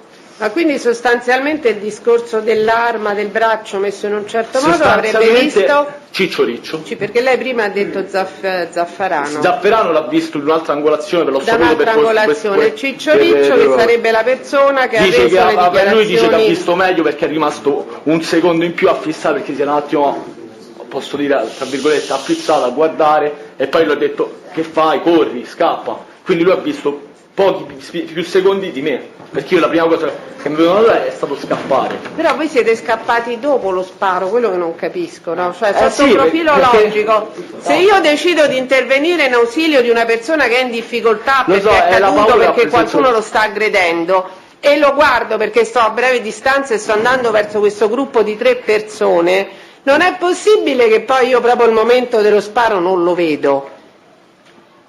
Ha capito? Siete a distanza così ravvicinata. Vede il tatuaggio di notte. No, questa faccenda da spiego. Il tatuaggio, praticamente, io ho messo a verbale che forse ho visto un tatuaggio alla polizia, questo me lo ricordo, però gli ho detto anche in polizia che non ero attendibile perché probabilmente io... Però scusi, lei dice forse ho visto un tatuaggio ma non è attendibile. Sì, è vero, l'ha già dichiarato. Posso finire? Sì. Io quando mi rifugio dal pub dei pirati vedo un passante che doppio taglio, solito 4 romano, cioè praticamente una persona comune, io l'ho associato, non so per quale collegamento a quello che ho visto, cioè l'ho proprio associato io e gli ho detto anche guarda, non sono sicuro che probabilmente è un'associazione fatta a posteriori dalla mia mente e quindi non è una cosa che ho visto oggettivamente. Però lei fa prima a riferirlo e poi a dire ma forse è un'associazione, non è... Sì, perché mentre facevo il verbale ero sotto shock. Vabbè. Senta, scusi, ma quando il carabiniere la invita a, diciamo, come ha detto lei, a risaltare la deposizione, lei che gli risponde? Sì, va bene. Ma non si chiede che è un atto contrario alla legge? Ma cosa un atto contrario? Gli dice di rifarla, che il colonnello D'Aloia possa aver detto che deve rifare la deposizione perché non va bene, ho grosse perplessità, forse sarà un equivoco perché il colonnello D'Aloia è il comandante del nucleo investigativo di Via Questo è quello che ha detto, ce lo dirà D'Aloia però Presidente. Quello ce lo dirà, probabilmente il test vuole dire io l'ho interpretato in un altro modo, però facciamoglielo chiarire, insomma. Cioè il colonnello D'Aloia, che ripeto è un professionista, non è l'appuntato che ha appena vinto il concorso, quindi la chiama per rendere dichiarazioni perché sono intervenuti quelli del radiomobile, credo. Mi chiama per capire meglio che cosa può succedere. Che normalmente interviene nell'immediatezza un nucleo, poi la prima sezione del nucleo investigativo fa proprio gli omicidi, no? Quindi immagino che viene dato tutto in mano. Tanto è tutto registrato, ha detto che il carabiniere gli diceva guarda qui non va bene, va aggiustato. Questo io ho sentito. E io adesso sto cercando di capire. Quando ho detto queste cose perché mentre stavo raccontando i fatti di quella sera, lui mi ha esortato a dire guarda nel verbale della polizia sei stato più completo, sei stato più esauriente e io gli ho ricordato guardi siccome la polizia andava di fretta e doveva andare subito lì, lo stesso verbale l'ha messo insieme alle parole mie e dice ci ha fatto un verbale cumulativo. Quindi sta dicendo in questo senso, così l'avevo capito io. No, credo che già avesse detto in questi termini, non è che il colonnello D'Aloia l'ha chiamato e gli ha detto questo verbale non va bene, lo dobbiamo aggiustare, e quindi non così. Nel senso di alterare qualche dato. Stavo parlando col verbale, lui ha detto guarda, raccoglie la prima dichiarazione, mi dice sembra altro che la raccoglie. Vedi, la prima dichiarazione dice chiariamo che sono due cose diverse. Va bene, l'abbiamo ricostruito perché poi capisco pure che i testi a volte facciano delle affermazioni senza rendersi conto. Poi siccome io la prima volta io non sapevo manco come si facesse una cosa del genere. Quindi... Però ciò non toglie che delle perplessità alla sua deposizione continua a darle. Questo concorda con me, obiettivamente, lei vede a flash. Perché oggettivamente se mi danno una disposizione della polizia che sia parole mie sia dell'altro amico che magari ha visto meglio, perché... No, a me quello che ha visto l'amico suo in questo momento non mi interessa, mi interessa quello che ha visto lei, come a tutti i presenti, immagino. Senta, lei le persone che sono state aggredite le ha viste nel modo in cui erano vestite? Allora, mi sembra, se ricordo bene, Luca aveva... Aspetta, no, non ricordo. Cioè... Forse una gonna la ragazza? Non ne sono manco sicuro, non ne sono sicuro, non lo so, mi sembra manco l'ho scritto a verbale che gli indumenti nel mio verbale dei carabinieri. Questa è una domanda e lei ha risposto. Grazie. Okay. Altre domande? Prego. Sì, avvocato Marcucci per Del Grosso. Signor Genarini, può ricostruire un attimo il passaggio degli amici con cui ha ricostruito ex post questa vicenda nei tempi successivi al fatto? Ho parlato tanto, abbiamo parlato con il mio amico Alessandro Ciccioriccio. Sì. 3, 4. Poi abbiamo parlato con tutto il gruppo, Cristian Macchia, Riccardo Zafferano, comunque quelle persone, anche Simone Murranca, che è un'altra persona che è stato lì quella sera. Abbiamo parlato praticamente con quelli che Arianna Sordi, abbiamo parlato un po' con tutto il gruppo dei fatti, perché tutti noi eravamo curiosi di sapere che cosa fosse successo quella sera. Sono tutte persone che continua a frequentare anche oggi? Sì. Lei ha fatto riferimento prima a un gruppo WhatsApp che voi utilizzate per organizzare le uscite. E in questo gruppo WhatsApp ci sono tutte queste persone che adesso ha richiamato? Allora, nel gruppo WhatsApp posso vederla al volo? Prego. Grazie.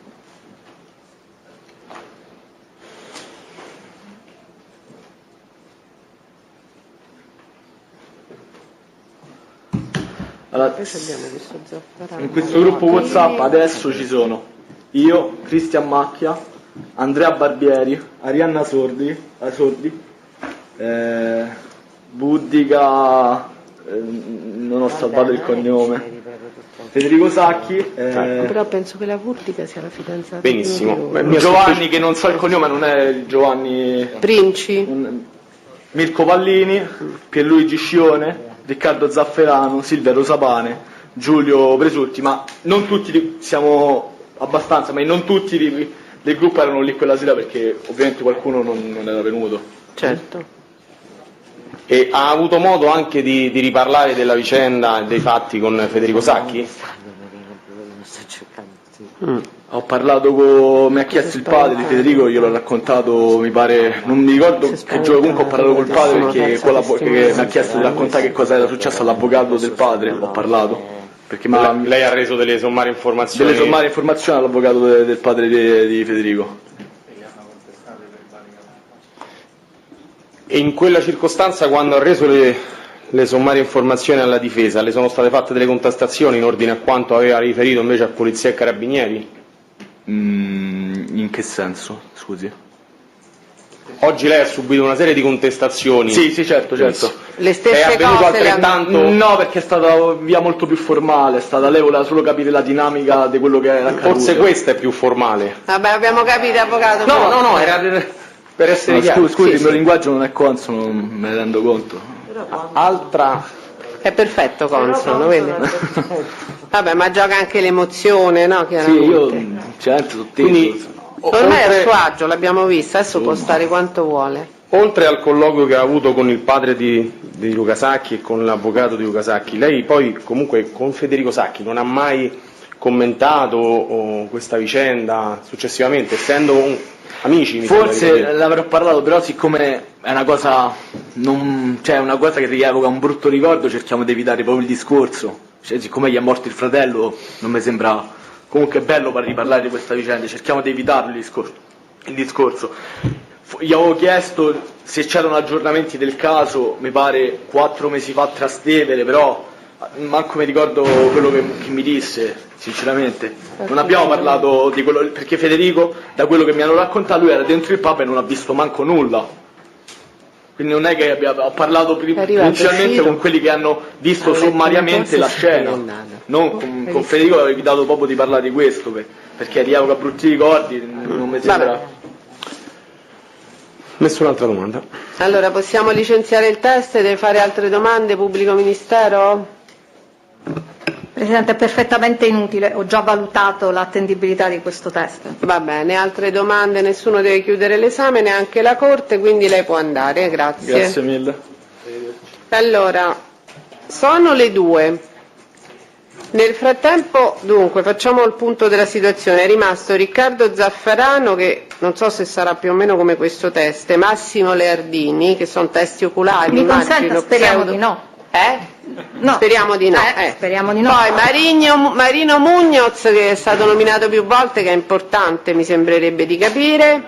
Sacchi Federica, il fratello, e Lico Marco. Io per le 16:30 dobbiamo... Che mi riguarda, io mi attengo strettamente alle dovremo domande fare una pertinenti pausa perché i giudici popolari al che facciamo? La contributo già facciamo offerto. adesso? Allora adesso facciamo mezz'ora di pausa, ci rivediamo qui puntuali, per cortesia, grazie. Zaffarano Riccardo, buongiorno, può accomodarsi qui vicino a noi, venga, deve sedere lì dove è il microfono. Ragazzi. Buongiorno, deve dare lettura della formula che trova lì, a voce alta. Ah, ok. Devo leggere? Sì. Consapevole della responsabilità morale e giuridica che assumo con la mia deposizione, mi impegno a dire tutta la verità e a non nascondere nulla di quanto è a mia conoscenza. Come si chiama? Riccardo Zaffarano. Nato? 20 aprile 1999. Dove? A Roma.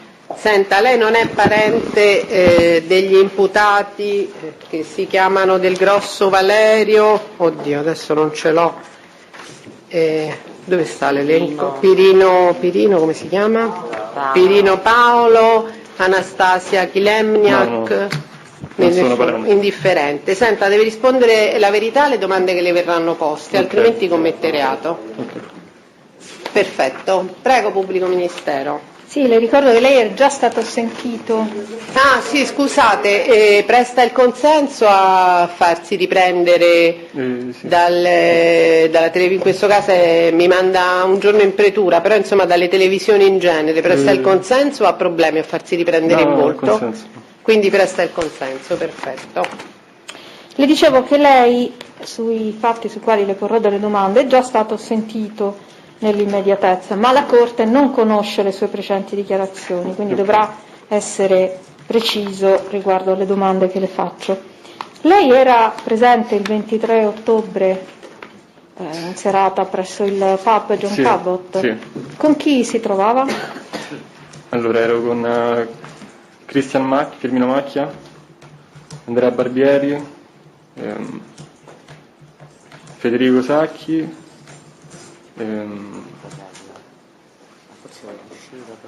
Zaffarano. Poi sono arrivati altri ragazzi, però all'inizio siamo andati noi. Che ore erano quando è arrivato al pub? Per le 10. Su per giù per le 10. Non era né troppo presto né troppo tardi. Senta, cosa avreste fatto? Vi siete portati lì per trattenervi all'interno o per stare con gli amici fuori? Cosa prevedeva questa vostra presenza al pub? Noi volevamo andare a prendere una birra e siamo andati, per uscire così la sera. Quindi siete entrati nel pub e avete acquistato le bevande, poi lei si è trattenuto al pub o è uscito? Allora ho accompagnato questo amico mio, Cristian Macchia, a prendere una birra, siamo riusciti e lui mi ha accompagnato a comprare le sigarette. E poi stavo comprando le sigarette e ho sentito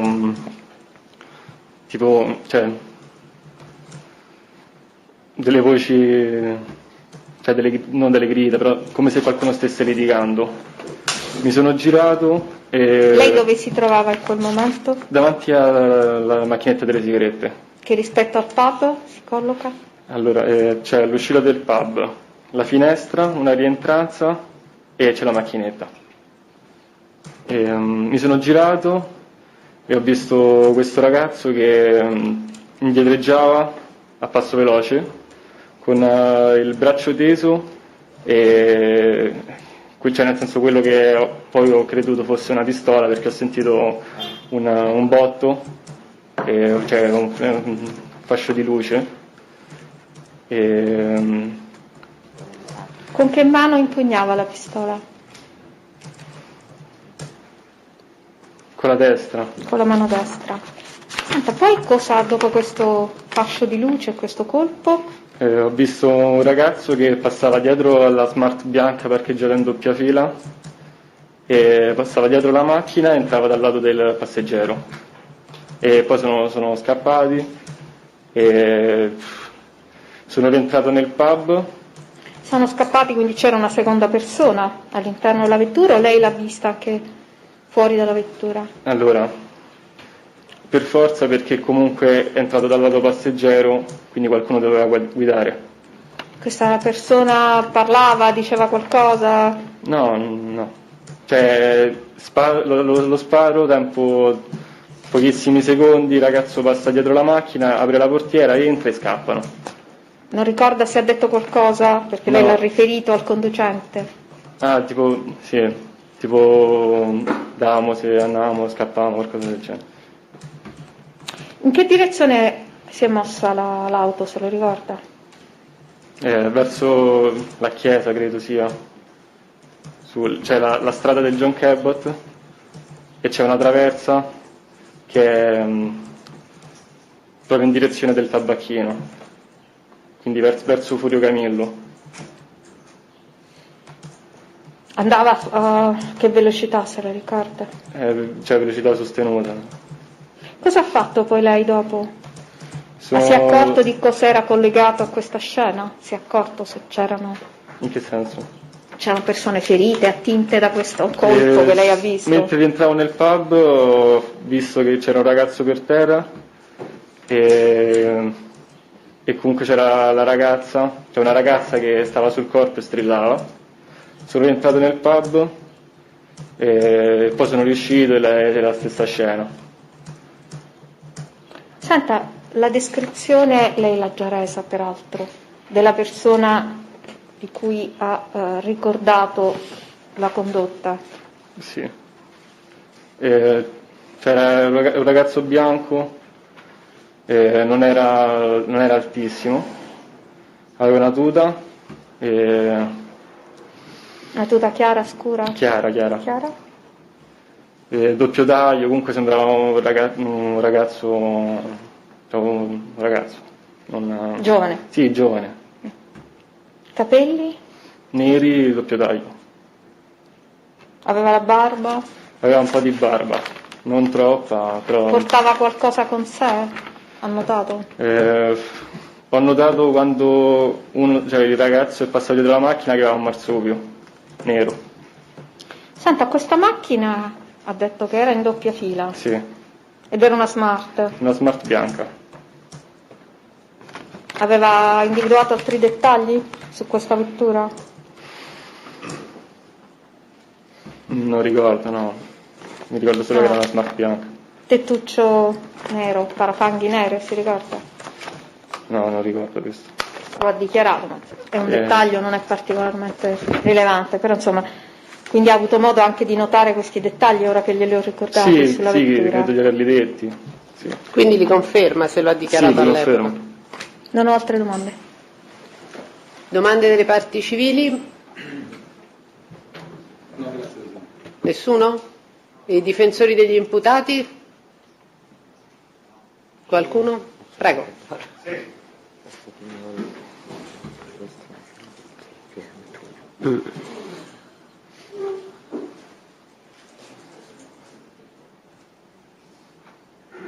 Volevo far portare da Ciro una mascherina del grosso. Perché tanto dovrebbe. Buonasera, avvocato Fabio Menichetti, difesa Paolo Pirino. Senta, Nel momento in cui lei si è recata ad acquistare le sigarette, l'angolo tra via Mommsen e via Bartoloni, dove si trovava rispetto a lei?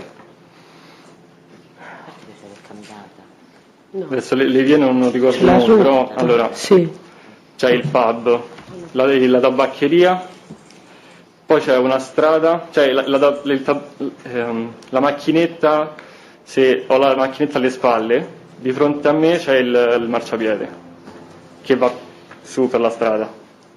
Il marciapiede? Sì. Quindi rispetto all'ingresso del pub, il distributore si trova sulla destra o sulla sinistra? Sulla con sinistra. Le spalle, guarda, con le spalle al pub e quindi guardando via Mommsen. Sulla destra. Sulla destra. Sì. Lei era impegnato all'acquisto di questi tabacchi. Sì. E cosa ha sentito? Quindi alle sue spalle, diciamo in diagonale sostanzialmente. No, ci siamo proprio girati, cioè così. Ok, così. Che cosa ha sentito? Ho sentito degli schiamazzi, come se qualcuno stesse litigando. Dei rumori? Sì, dei rumori. Grida. Gente che visto anche un vocio. Palo, sì, un palo che si muoveva, mi sembra di visto. E poi? E poi ho visto questo ragazzo con il braccio teso che indietreggiava a posto, cioè non correndo però in modo svelto indietreggiava e poi ha sparato. Cioè indietreggiava all'indietro, camminando all'indietro. Camminava indietro sì. Dove? Risalendo la strada.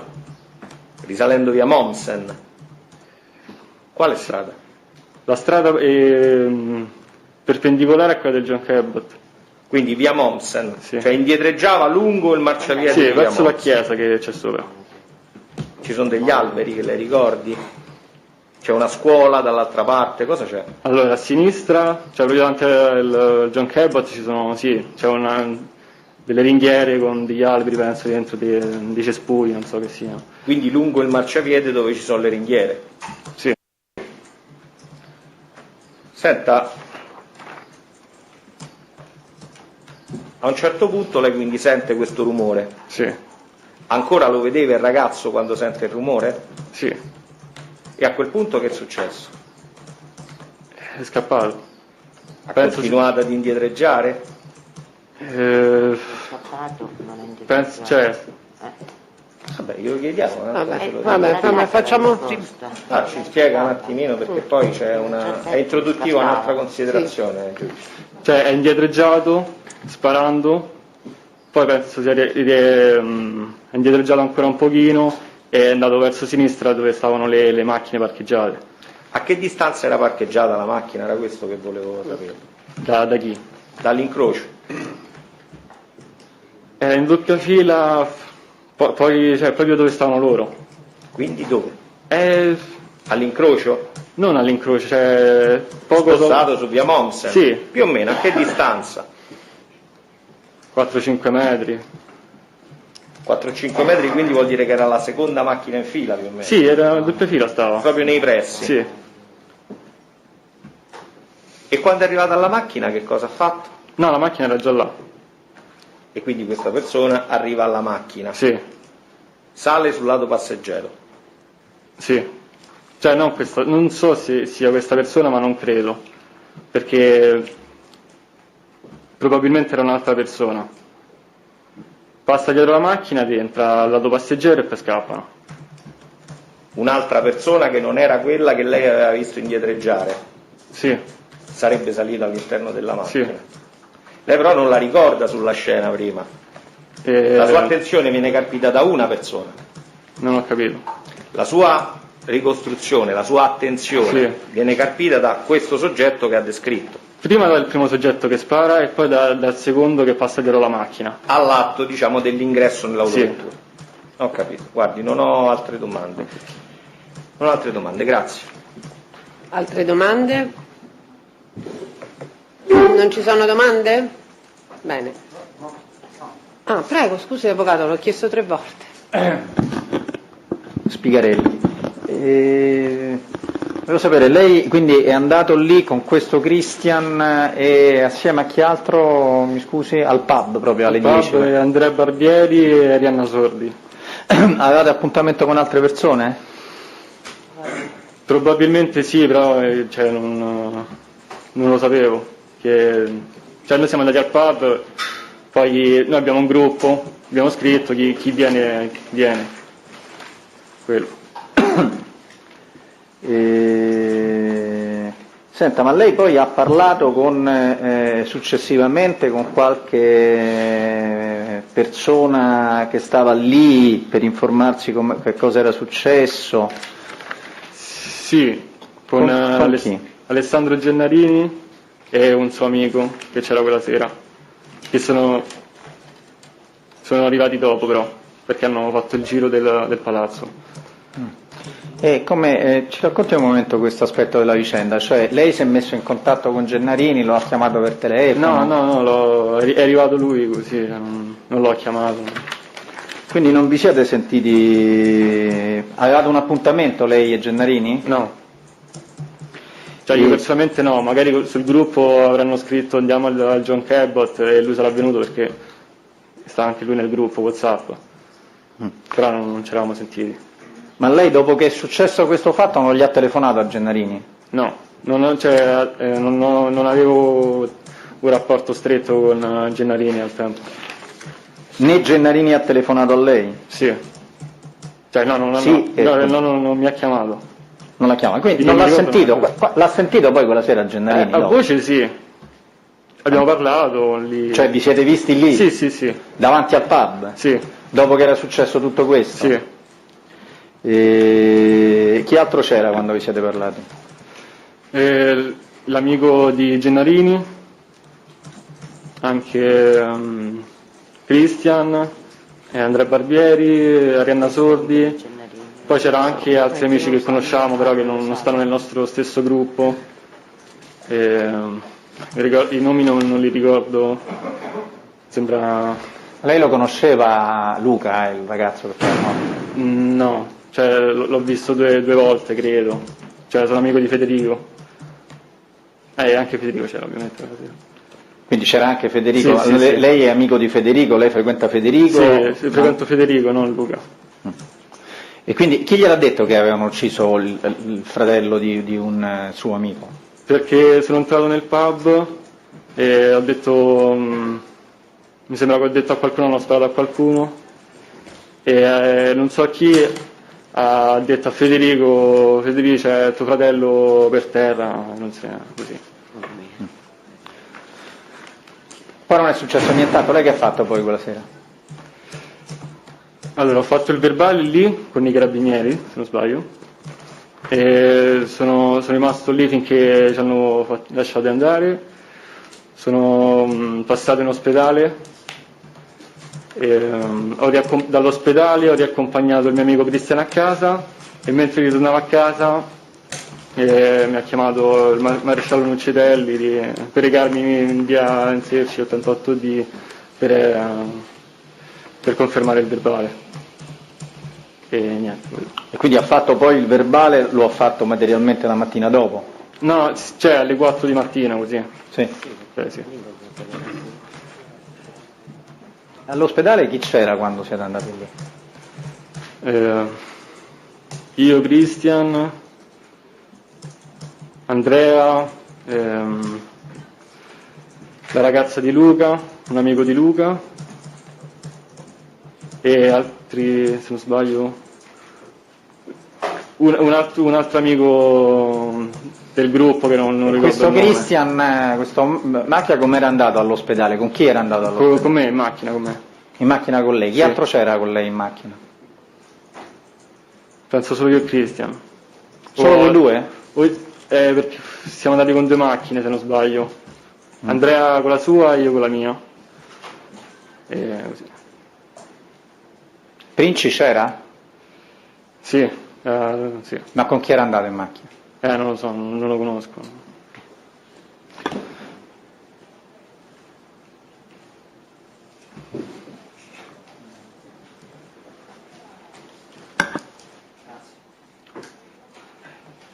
Ci sono altre domande? No. Senta, io le volevo chiedere un attimo proprio il momento quando lei va a acquistare le sigarette, ha detto a distanza di pochi metri dall'ingresso del pub del John Cabot, no? Sì. Lei sta alla macchinetta Sì, e sente litigare, sente delle voci concitate sì, e si rivolge verso questo rumore, queste voci. sì. Che cosa vede con precisione? Quante persone? Ho visto solo il ragazzo che indietreggiava e che... con la Ha pistola visto un sparava. ragazzo indietreggiare. Sì. Quindi era di fronte al ragazzo che poi è stato ferito mortalmente? A Luca Sacchi? Allora, Luca mi era di spalle, però comunque non l'ho visto. Cioè, sì. Quindi Luca lei ce l'aveva di spalle, Sì. quindi di fronte c'aveva questo ragazzo con l'arma Sì. in mano. Sì. E lei mi può descrivere bene com'è andata il momento dello sparo? Cioè a che distanza era da Luca Sacchi chi ha sparato, come teneva il braccio poco prima e nel momento in cui ha sparato? Allora, all'incirca 2-3 metri, con il braccio teso a altezza testa. Altezza della testa? 2-3 metri da Luca. Sì, cioè più che altro da... sì, Ha sentito che diceva qualcosa? no, E quindi ha sentito l'esplosione, il colpo? sì. Poi lei ha detto che, cioè questo ragazzo lo ha più visto, lo sparatore, diciamo, l'assassino? No, no. Non lo ha più visto. Poi la sua attenzione è stata catturata da un altro ragazzo Sì, che ha, diciamo, costeggiato la Smart ed è salito dal lato passeggero. Sì. E poi sono scappati. sì. E per quanto riguarda uno zaino, un borsello, lei ha avuto modo di vedere la presenza di uno zaino?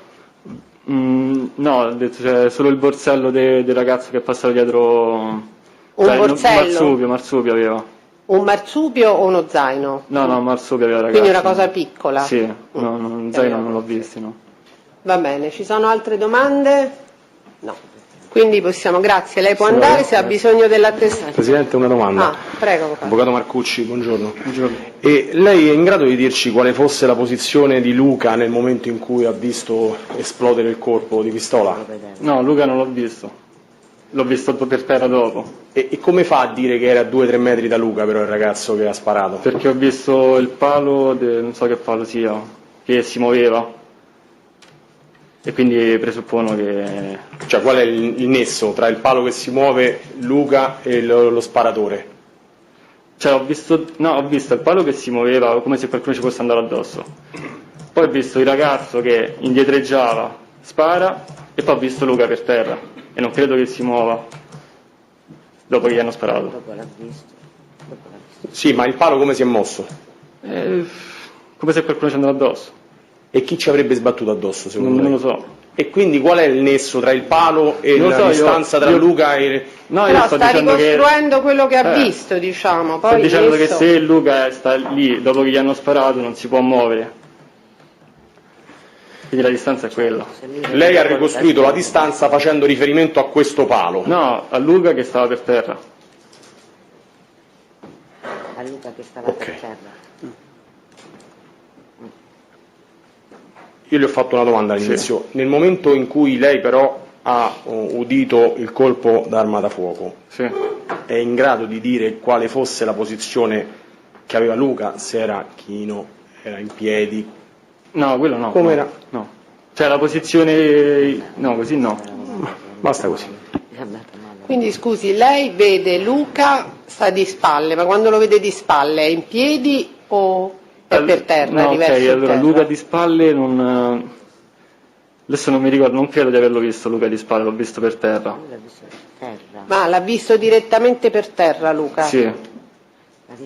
Quindi lei vede Luca dopo lo sparo sostanzialmente Sì, esatto. o era già in terra e poi sente lo sparo? No, non credo, no. Cioè, no, l'ho visto dopo che Luca era per terra. Non aveva la possibilità di vederlo? No, perché c'erano le macchine comunque, non... Quando ho fatto sono passato davanti al pub l'ho visto.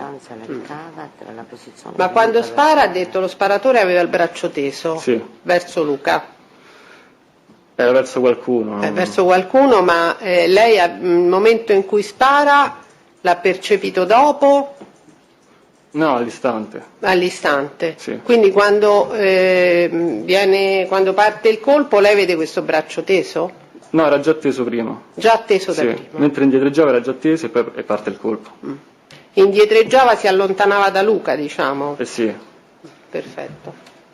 Grazie, possiamo chiudere. Prego, avvocato.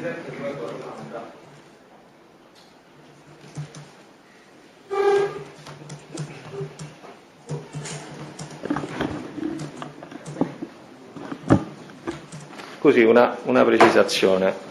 Lei ha già reso dichiarazioni ai carabinieri. Sì. A me interessa il momento successivo allo sparo. Dopo l'esplosione, la sua attenzione, io prima le ho detto, è rimasta ferma al primo soggetto. No, si è spostata sul secondo soggetto. Perfetto. Io devo però contestarle che sul punto, quando è stato sentito dai carabinieri, lei ricostruisce il frangente del post-esplosione in questi termini. Dopo l'esplosione, il ragazzo, sta parlando del ragazzo di prima, inizia a correre verso via Mommsen, è per quello che io le chiedevo quale fosse la distanza, fino a raggiungere un'autovettura Smart che era parcheggiata in doppia fila. Quindi saliva sulla stessa dal lato passeggeri e sentivo che lo stesso urlava nei confronti del conducente di sbrigarsi a partire. Quindi lei, se questa io lo sto contestando in ausilio alla memoria, da quello che lei dice parrebbe che del secondo soggetto lei abbia avuto contezza solamente quando sente che si parlano all'interno dell'autovettura e non l'abbia osservato prima, o ho capito male? Cioè il guidatore? Questa è io le ho contestato sì, formalmente esattamente Quando quello che ha è che riferito. lei nota la presenza della persona alla guida della Smart? No, alla guida non l'ho visto, cioè non ho visto nessuno alla guida, però se uno entra dal lato passeggero e Ha visto solo il passeggero e sentito il passeggero parlare, Sì. quindi ha capito che c'era qualcuno che guidava? per forza sì. Esattamente. No, avevo capito che l'avesse visto precedentemente, quindi no, lei ne deduce ovviamente la presenza dal fatto che il soggetto si avvicina e ovviamente sprona un altro soggetto ad andare via, è corretto? Sì, cioè nel senso l'ho visto solo che passava dietro la macchina, ha detto spronato e... Siamo d'accordo, quindi il momento è successivo, Sì, era solo sì. per precisare, la ringrazio. Va bene, possiamo licenziare questo test? Sì. Grazie, può andare? Ha bisogno di un'attestazione che è venuta in udienza? Per motivi di studio, di lavoro? No, grazie. Chi facciamo entrare? Pubblico Leardini ministero? Massimo. Leardini Massimo. Dunque, fino alle Leardini mi sembra che i signori Sacchi possono rimanere, giusto? Sono gli altri tre testi per i quali Marinno Mugnaz, Sacchi Federico e Lico Marco avete chiesto di farli accomodare fuori, giusto? Allora, il signor Leardini Massimo. Buongiorno, si può venga qui vicino a noi. Buonasera, si può accomodare lì? Sì, dove c'è il microfono si può sedere.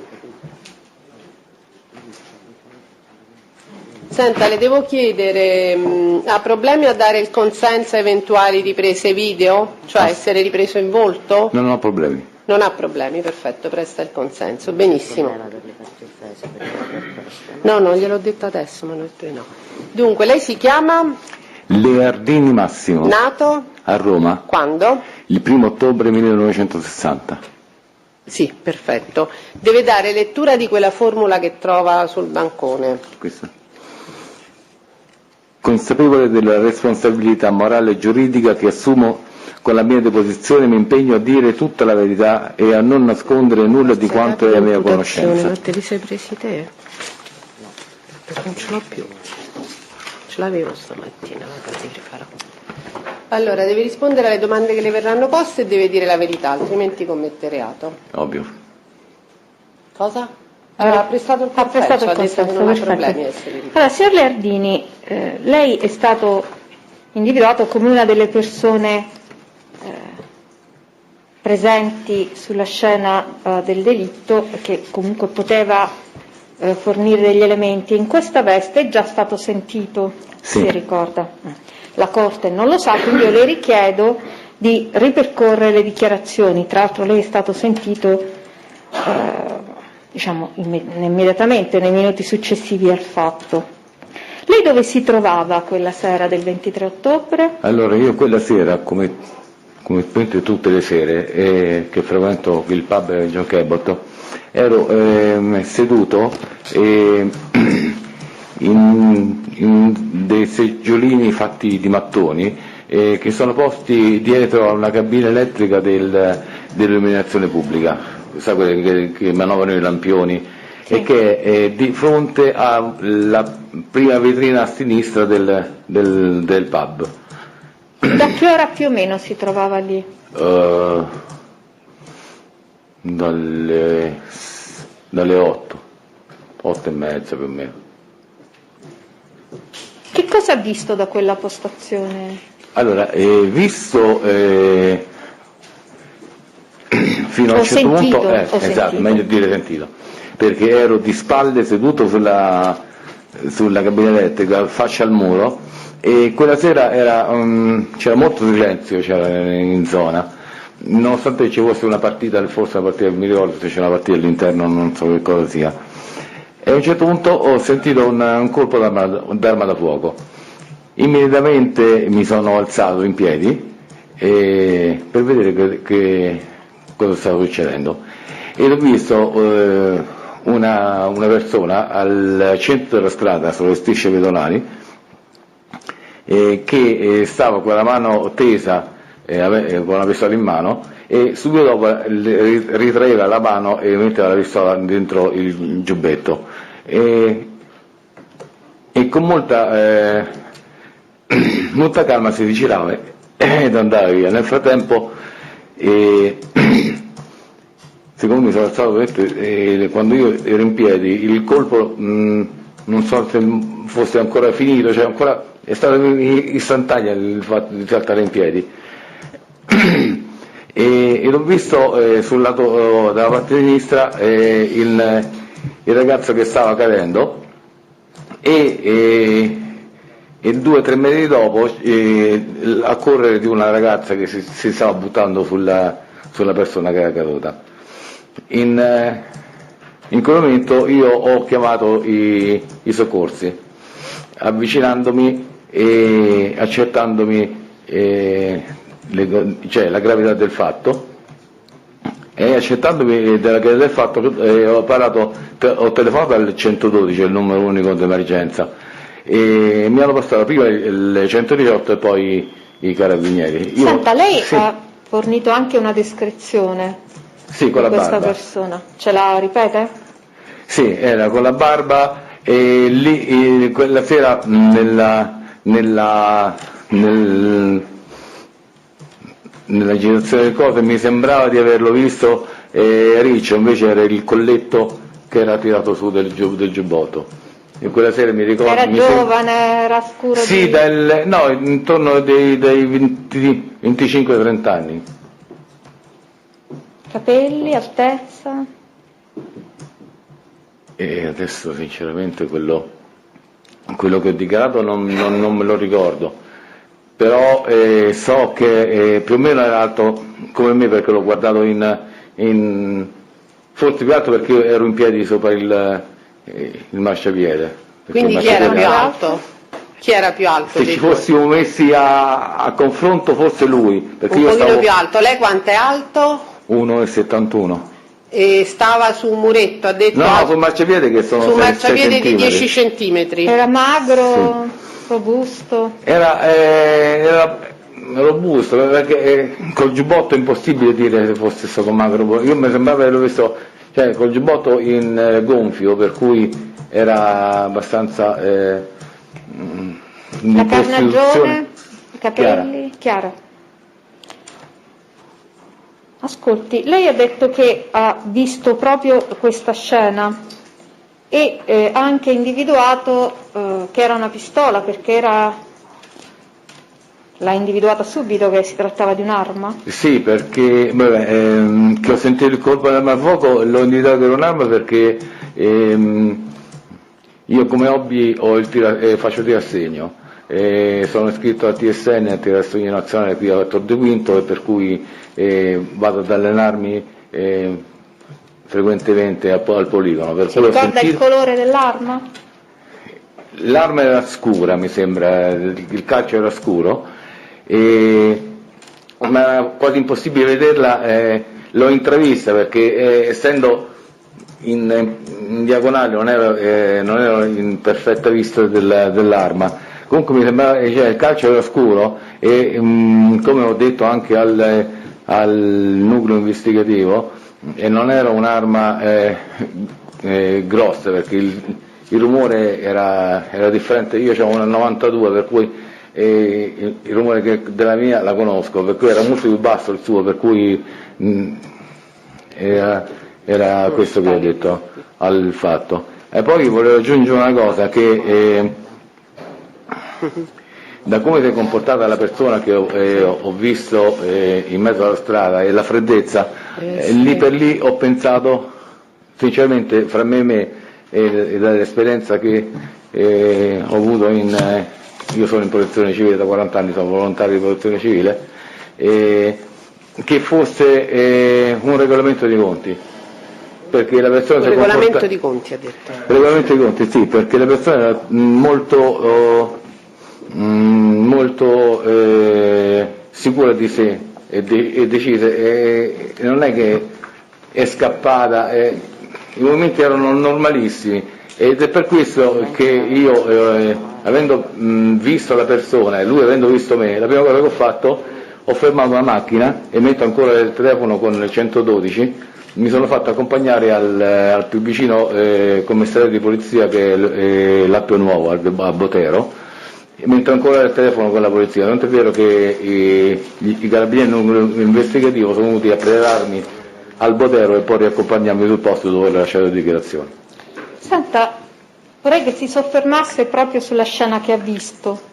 Quindi questa giovane al centro della strada ha il braccio teso e impugna l'arma. Lei si ricorda con che mano? Mi sembra con la destra. Che al tempo aveva detto la sinistra, sì. Ma è un ricordo che lei riesce a fissare se era destra o sinistra, o è incerto su questo dato?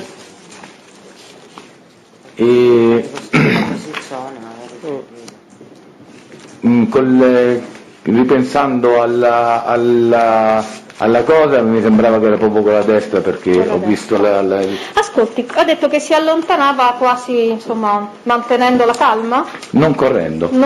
Se non altro non correndo. La direzione, cioè per quanto tempo è riuscita a seguirlo con lo sguardo? Sinceramente poco, perché la mia attenzione si è subito volta verso il fatto grave che era successo di queste persone. Però almeno la direzione... La direzione contraria a quella dove era posto il ragazzo, dalla parte di là. Quindi dalla parte opposta? Via Appia Nuova? È la parte opposta?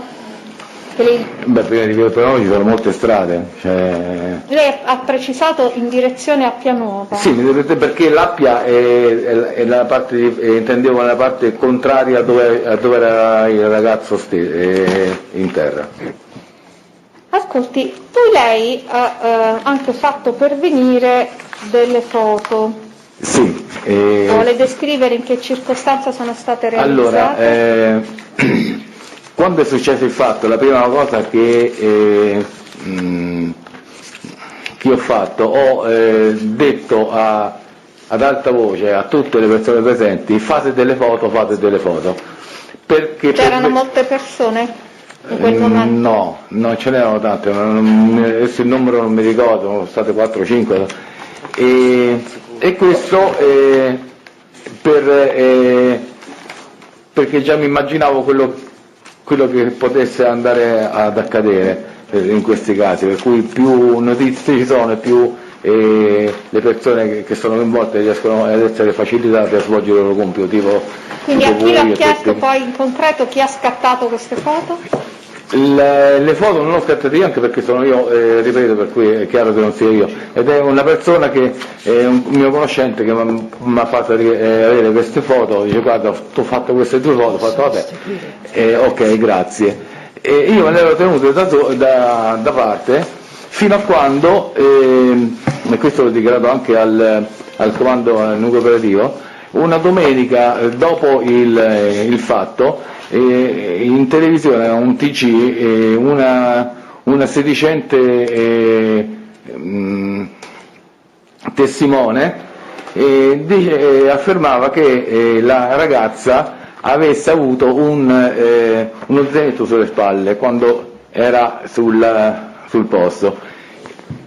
Io sto zainetto non me lo ricordavo. A quel punto ho fatto: non è possibile, questa dica una cosa che non risponde a verità, e dalle foto si evince proprio che la ragazza non porta uno zainetto, e poi è sdraiata lei sopra. ha portato le foto su una pendrive ai carabinieri? Sì. Sono queste? Possiamo vederle pure anche voi, perché non le abbiamo viste noi, pubblico ministero sta prima di conoscere. Sì, anche se poi mi è sempre è rimasta la domanda, perché sono comparse sui giornali quelle foto.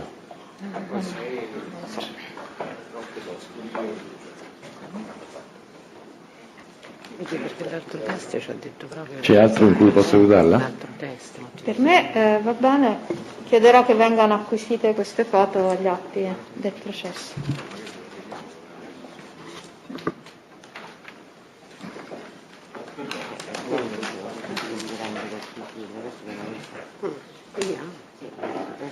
Dobbiamo accertare la verità.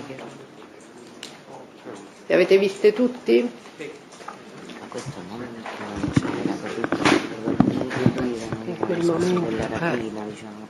Grazie.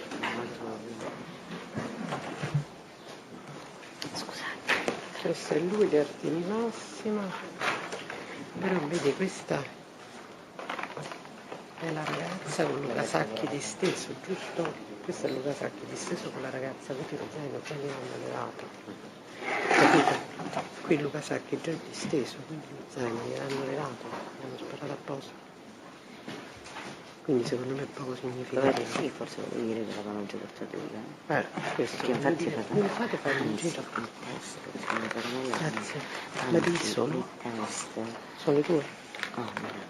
Il test dice proprio che glielo tiravano, giusto?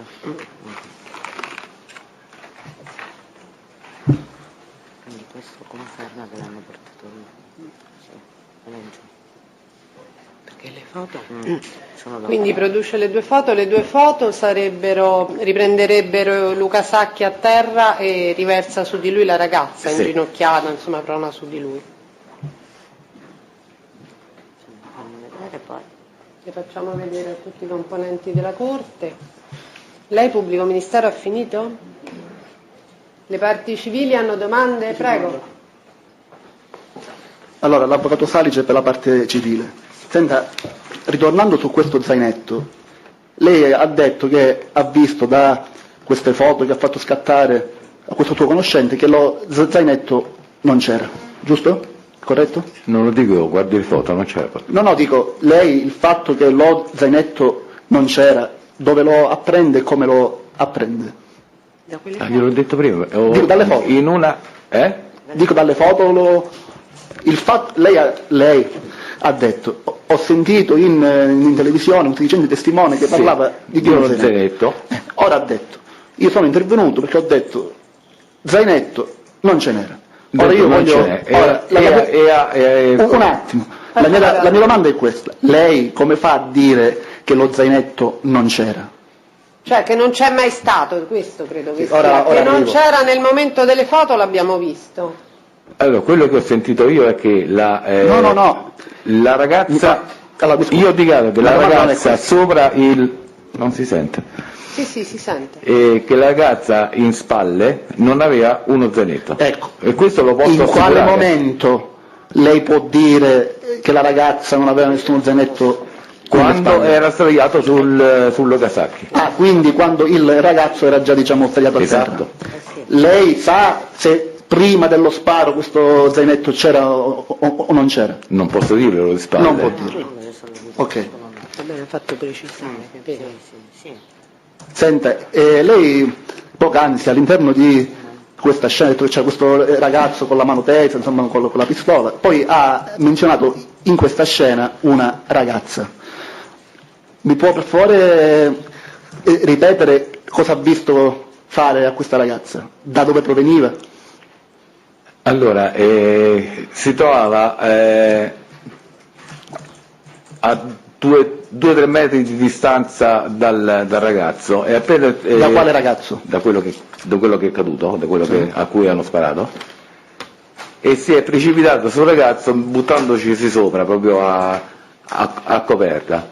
E io ho visto questa Senta, lei è sicuro erano 2 metri di distanza?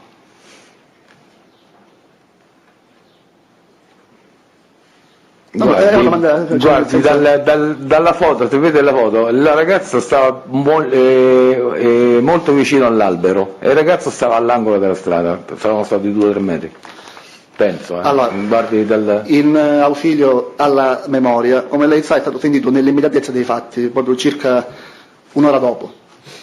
E quando ha messo la corte, leggo il passo, riguardo proprio a questo episodio che io le ho adesso detto, dice: successivamente vedevo una ragazza provenire da via Mommsen da una distanza di 10 metri che lo raggiungeva buttandosi lì addosso. Ora, quello che io voglio capire, questa ragazza che, come lei ha detto, ha raggiunto poi questo ragazzo che era a terra, inizialmente era lontana 10 metri dal ragazzo poi che era per terra, perché questo è quello che lei ha detto.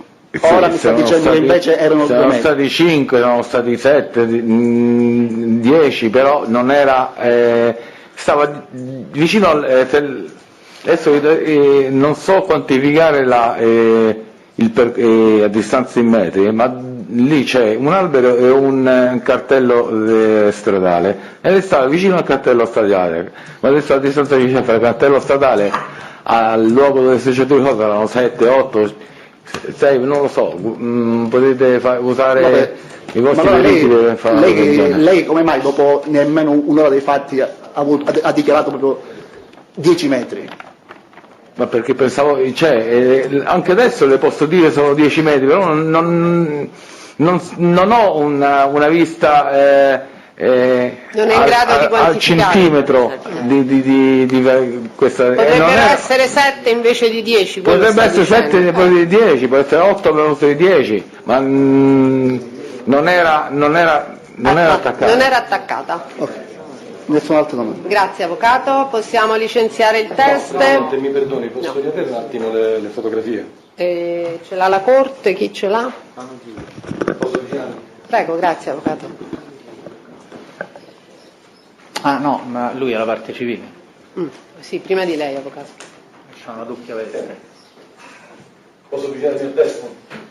Deve esibirgli le foto? Sì, vorrei, siccome è stato un parametro di riferimento. Dovrebbe essere l'ufficiale giudiziario, però se deve fare indicazioni. Vabbè, dopo il microfono. Al microfono ci deve far capire che cosa sta indicando, avvocato. Allora Presidente, io indico nella foto numero, diciamo non sono numerate, nella prima in ordine di. Quella più alta o quella più alta, quella esattamente. in alto? Vedo un palo, giusto? No, questo qua è il palo. Qual è il palo a cui si riferisce lei? Questo? C'è un albero, c'è un palo qua dietro. Questo palo qui? Quello che sta su via Monsen, non su questo, non quello su via Bartolino. Ora lei, guardando queste fotografie, è in grado di dirci se, diciamo, quindi la ragazza era praticamente, quando arrivava il ragazzo è disteso praticamente al ciglio del marciapiede. E la ragazza stava lì dove c'era. A questo palo qui, mi perdoni? Sì. Che distanza è quella? Io non glielo Quindi vicino. Per me, guardandolo. Comunque, Presidente. Quanti pali sono visibili? Secondo me non sono. L'avvocato al microfono se vuole fare. Nei limiti in cui è possibile fare questo discorso, ma applicando le regole dell'antropometria. Se si prende il corpo di Luca e si considera un po' di prospettiva, parliamo di non più di 3 metri, 4 metri, a mio avviso, ma questa è proprio una. Va bene, poi sarà una valutazione che faremo al momento opportuno. Il Presidente, non so come verbalizzarlo, ha indicato che la ragazza era all'altezza di questo palo. Aspetti che da qua non vedo neanche il palo io. Di questo palo? C'è un albero quindi e un palo sulla foto su in via alto, Mountain. in fondo alle strisce un palo della segnaletica stradale, penso, no? No, questo? Ah, l'altro palo. Chi? Stanno sempre in fondo alle strisce. Non lo so. Vabbè, comunque indicativamente intorno ai 5 metri, diciamo. Presidente, semmai potrebbe segnare con una X. Ma è carta lucida, e poi è nero, non credo che riprenderebbe. Comunque non è il palo immediatamente attaccato alle strisce, ma è il palo che si è appena visibile subito dopo. È spostato sulla destra. Comunque, insomma, considerando la lunghezza di Sì, sì, sì. Però dico appena visibile perché l'altro si prende meglio. Sì, sì. Sì, però va in profondità, capito? C'è anche una distanza, è obliqua. Va bene, sì. L'avvocato Spigarelli voleva fare domande?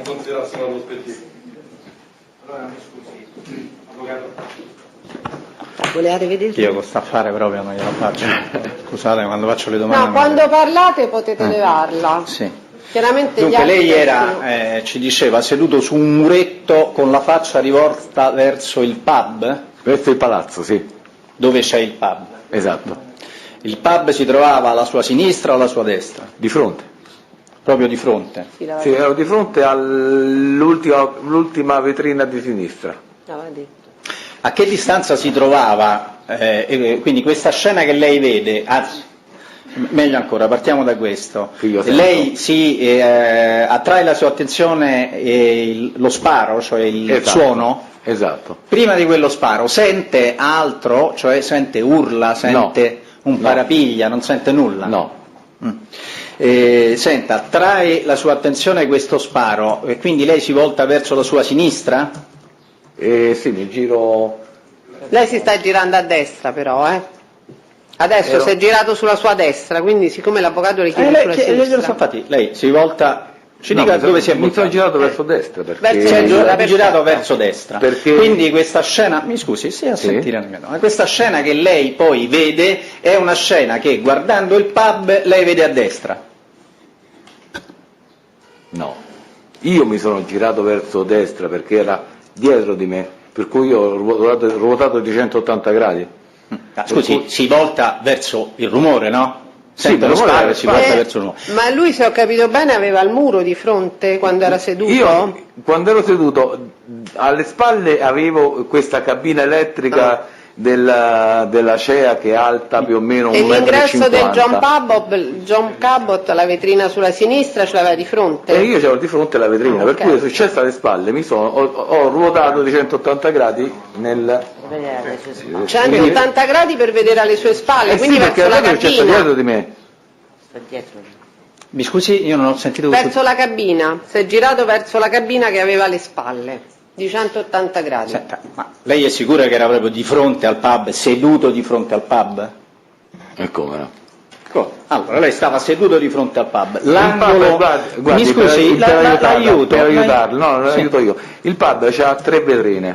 Sì. E io ero seduto davanti alla vetrina di sinistra. Il pub ne ha altre Su via Bartoloni lei era Su via seduto? Bartoloni. Su via Bartoloni. Era seduto a sinistra. L'angolo della strada in cui è avvenuta questa vicenda era alla sua destra o alla sua sinistra? Era...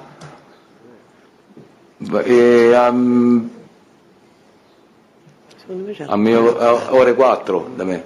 Ore 4 che vuol dire le 16 a destra, quindi? Sì. Era a destra. Esatto.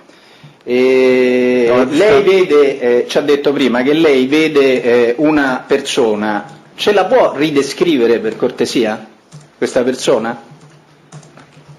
Presidente, però se rifacciamo puntualmente le stesse domande... No, se rifacciamo puntualmente le stesse domande è perché ci sono contestazioni da fare rispetto a quello che è stato dichiarato nell'immediatezza, ovviamente. Prego. Mi ha chiesto di descrivere la persona che lei ha veduto. L'ha già descritta, se può descriverla di nuovo. Sì, ho visto la persona con la barba, all'epoca ho dichiarato che era riccio, ma era, mi sono reso conto, c'aveva il bavero del giubbotto tirato su, ed era al centro della strada con la mano destra tesa e ritraeva la mano destra infilandosi la pistola nel giubbotto, si è girato ruotando alla sua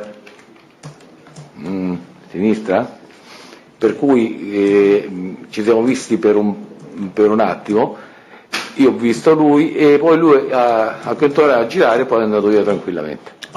È andato via verso dove? Lei dice verso via Appia, quindi ha ripercorso via Bertoloni? No, lui ha girato e è andato verso, salendo la strada, come si chiama questa? Via Mommsen. Senta, io però le contesto che lei ha detto una cosa diversa. No, andando verso via Appia ce l'ha messo, comunque una cosa che ci ha messo Scusi, questo andando verso via Appia ce l'ha messo chi? E dove? Via Appia significa, andando verso via Appia, significa che andava in direzione opposta alla Caffarella. Perfetto, quindi ha ripercorso via Bertoloni andando verso via Appia? No. Non ho detto questo, ho detto andando in maniera opposta. Intanto le rammento quello che le ha detto, perché io voglio capire, questa persona che lei ha visto in questa maniera, poi quale via ha preso per andare via? Via Teodoro Mommsen. Ecco, però lei ha dichiarato un'altra cosa quando è stato sentito. E mi sono sbagliato. No, intanto... Avvocato, facciamo la contestazione. Prego, proceda. Se già arriva. Dopo si girava ed a passo sostenuto percorreva la via Bertoloni in direzione Appia Nuova, svoltando alla prima traversa a sinistra in via Ettore Ciccotti. Questo ha detto, 20 minuti dopo che è successo la cosa. Ha capito? Se in quel momento ho detto così significa che pensavo di aver visto una cosa del genere. Quindi conferma quello che ha dichiarato loro? Sì, per forza. Sì. Senta, per quanto riguarda invece la ragazza di cui abbiamo parlato prima, abbiamo visto anche le foto fatte dopo. Lei adesso, al di là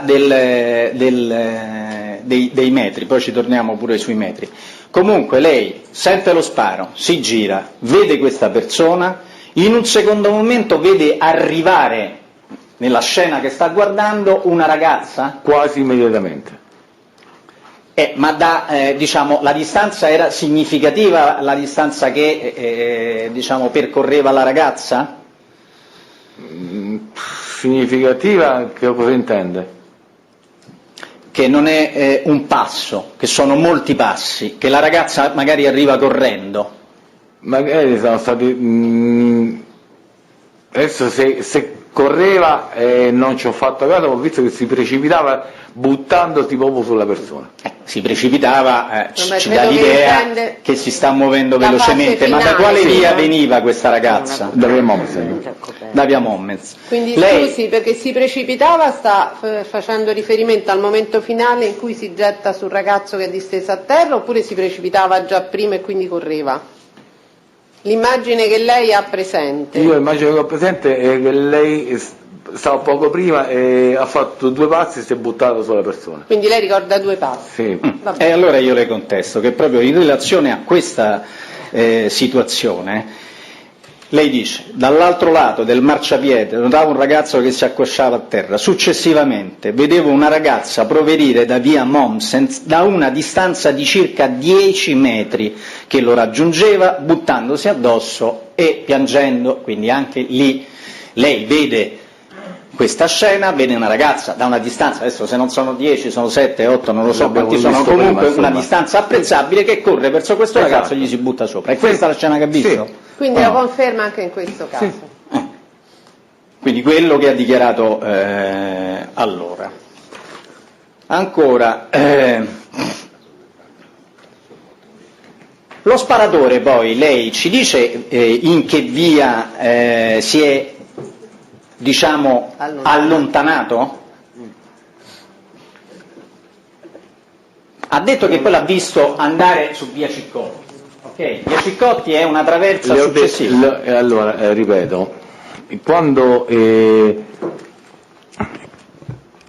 ho visto la scena e la persona che ha sparato si è allontanato, la mia attenzione è stata presa totalmente dalla persona che stava in terra, per cui le altre immagini ce l'ho sfocate proprio a livello di attenzione personale, perché la mia attenzione si era rivolta sul fatto su questa persona che stava a terra. Lei non ha visto nessun'altra persona proprio accanto, vicino alla persona che stava a terra, accanto, vicino a quello che lei identifica come la persona che ha sparato? No. Era solo? La persona sì, è al centro della strada. Senta, lei prima, al centro della strada, questo è importante che lo specifichiamo, quindi proprio al centro, quando dice della strada dice di sulle strisce pedonali di via Bertoloni? No, di via Mommsen. Di via Mommsen, quindi al centro della strada di via Mommsen. Senta,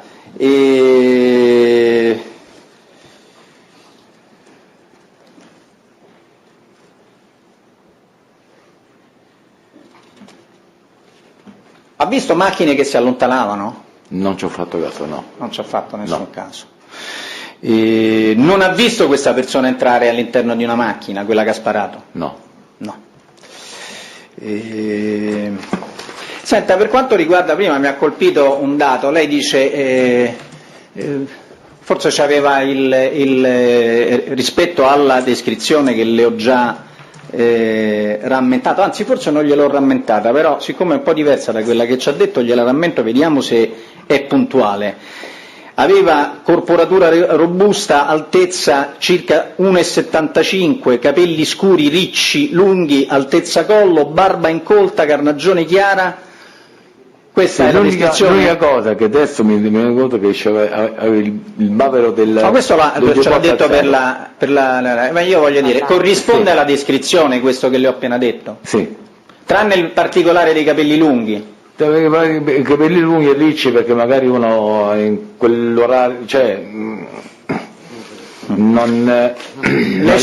la barba sicura e la carnagione chiara sì, e l'altezza ne sono sicurissimo. Altezza 1,75 m circa, sì, va bene. Senta, gliel'ha già chiesto il pubblico ministero, lei quando è stato sentito diceva che impugnava la pistola con la mano sinistra, abbiamo detto che lei era, rispetto a questa scena si svolge sulla sua destra, diciamo. Sì. Ok?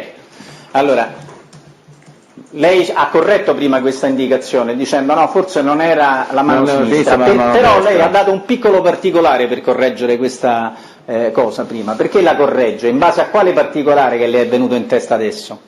È che ho visto il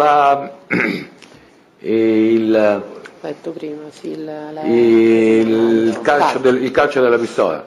Ma scusi, ma non la impugnava la pistola questo signore? Sì, ma tu la impugna così e così è il calcio della pistola. Se lo impugno così non la vedo. Scusi, ma lei a quanti metri stava da questa? Allora sta indicando, scusate perché sennò la ripresa non viene, sta indicando la pistola impugnata, dice con la mano destra dalla parte del palmo, chiaramente non avrei potuto vederlo, se invece è con la mano sinistra non avrei potuto vedere il calcio, con la mano destra, siccome ho visto il calcio era per con la mano destra, stando lei ulteriormente a destra, poteva vederla. E ha visto questo particolare a 7 metri. La scena, diciamo, dove è questo signore, era una scena illuminata o era una scena buia? Illuminata. In piena illuminazione? Sotto i lampioni. Sotto il lampione proprio, al centro della strada? Sì. Grazie. Prego. Quindi impugnava sicuramente l'arma con la mano destra. Sì, perché ho visto che mi è rimasto il calcio. Perché poteva vedere il calcio della pistola e dalla sua posizione questo sarebbe stato possibile solo se avesse impugnato l'arma con la mano destra. Perché la sinistra avrebbe avuto il palo. Per favore. Sì, l'illuminazione ha detto che era forte. Prego, avvocato. Sì, signor Leardini, avvocato Marcucci per la difesa del Grosso. Ho bisogno di qualche suo chiarimento. Allora, lei ci ha poc'anzi detto che subito dopo aver udito il colpo d'arma da fuoco la sua attenzione si è rivolta verso la vittima del colpo. Però poi è stato preciso nel ricostruire la via di fuga che avrebbe preso lo sparatore. Ripeto, guardando, spostando la mia attenzione sul codo, e anche all'epoca dissi mi pare che sia mandato da questa parte, ma mi pare che non ho visto perché la certezza che sia andato in via Bartoloni, via Ceccotti, come c'è scritto sul codo, non ce l'ho, ma anche all'epoca ho fatto mi pare che, e sul verbale c'è scritto mi pare che. Va bene, ma poi già l'aveva chiarito, Sì. l'aveva chiarito al codifensore. Sì, non so se è stato già chiesto da qualche collega che mi ha preceduto. Ha notato se... Allora, intanto se mi chiarisce il punto esatto in cui si trovava rispetto alla sua posizione, lo sparatore. L'ha detto forse poc'anzi sulle strisce pedonali? Al centro della strada sulle strisce pedonali. Benissimo. Lei ha notato se in quel momento su via Mommsen vi erano macchine in doppia fila? Non ci ho fatto caso. Non ci ho fatto caso. Perché guardando sulla sinistra non ho proprio... non ci ho proprio fatto caso. Non glielo so dire. Come ho detto anche quella sera non ho notato macchine parcheggiate. Non ho capito. Nessun'altra domanda. Se lui guarda il centro della strada, come fate se non ci sono? Si guarda al centro della strada? Adesso ha detto di nuovo che guardava la sua sinistra. Quindi guardava la sua destra e guardava Chiedo la sua scusa. Allora, scusi, dove stava guardando? Alla sua destra o alla sua sinistra? Prima ha detto uno, ma un altro. In che senso? Cioè, In quel momento stava riferendo, lo sparatore era al centro della strada. io guardavo alla sinistra dello sparatore, cioè verso Alla sinistra dello sparatore. esatto. Era Perché ruotata a sinistra o era ruotata a destra, per capirci rispetto alla posizione iniziale? Perché io non riesco a come le posso dire? Prima ha detto a destra, poi ha detto a sinistra, poi ha detto a destra. Posso mimare, posso fare Sì, qualcosa? faccia così, vediamo. Così, Ma lei si era alzato nel frattempo, no? Sì, Non era più se io seduto. sono seduto spalle al... dietro di me c'è l'armadietto, la cabina. La cabina, Io mi certo. alzo e faccio questo movimento qui e vedo... Quindi lei si alza e ruota alla sua destra, Sì.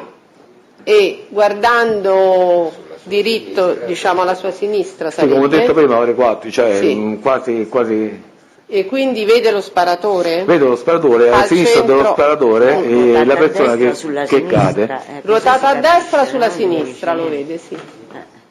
Abbiamo finito? Possiamo licenziare il test? Grazie. Allora, signori, sono le 4:10, abbiamo 3 testi che sono abbastanza complessi. Io con l'emergenza Covid sono molte ore che siamo in quest'Aula, quindi non credo che sia possibile terminarli, Pubblico Ministero. Ci abbiamo Marino Mugnez, Sacchi Federico e Lico Marco. Ci abbiamo 10-20 minuti? Lico Marco, allora i signori Sacchi cortesemente si devono accomodare fuori. Lico Marco lo facciamo accomodare, gli altri due vogliamo diffidarli a tornare, li facciamo allontanare, pubblico ministero. Posso un attimo intervenire? Io ritengo, non so gli altri colleghi, che l'espulsione di Lico Marco è facile spedizione, onde magari poi dover interrompere e riprendere. Io suggerirei che ormai si prima possiamo. Noi invece esattamente per il contrario. Lico Marco. Sì, PM ha detto Lico Marco, vince la maggioranza, perfetto. Allora, Lico Marco si può accomodare, dicevo, i signori Marino Mugnez e Sacchi Federico, noi abbiamo udienza dopodomani, Pubblico Ministero, li vogliamo diffidare a tornare dopodomani? Li può fare entrare Marino Mugnez e Sacchi Federico?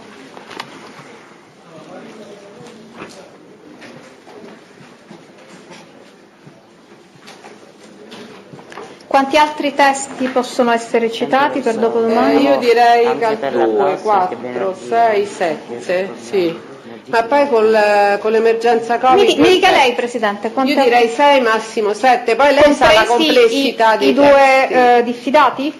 Compresi i due diffidati. Certo. Diciamo 7 testi, compresi i 2 diffidati. Allora, i signori Marino Mugnez e Sacchi Federico...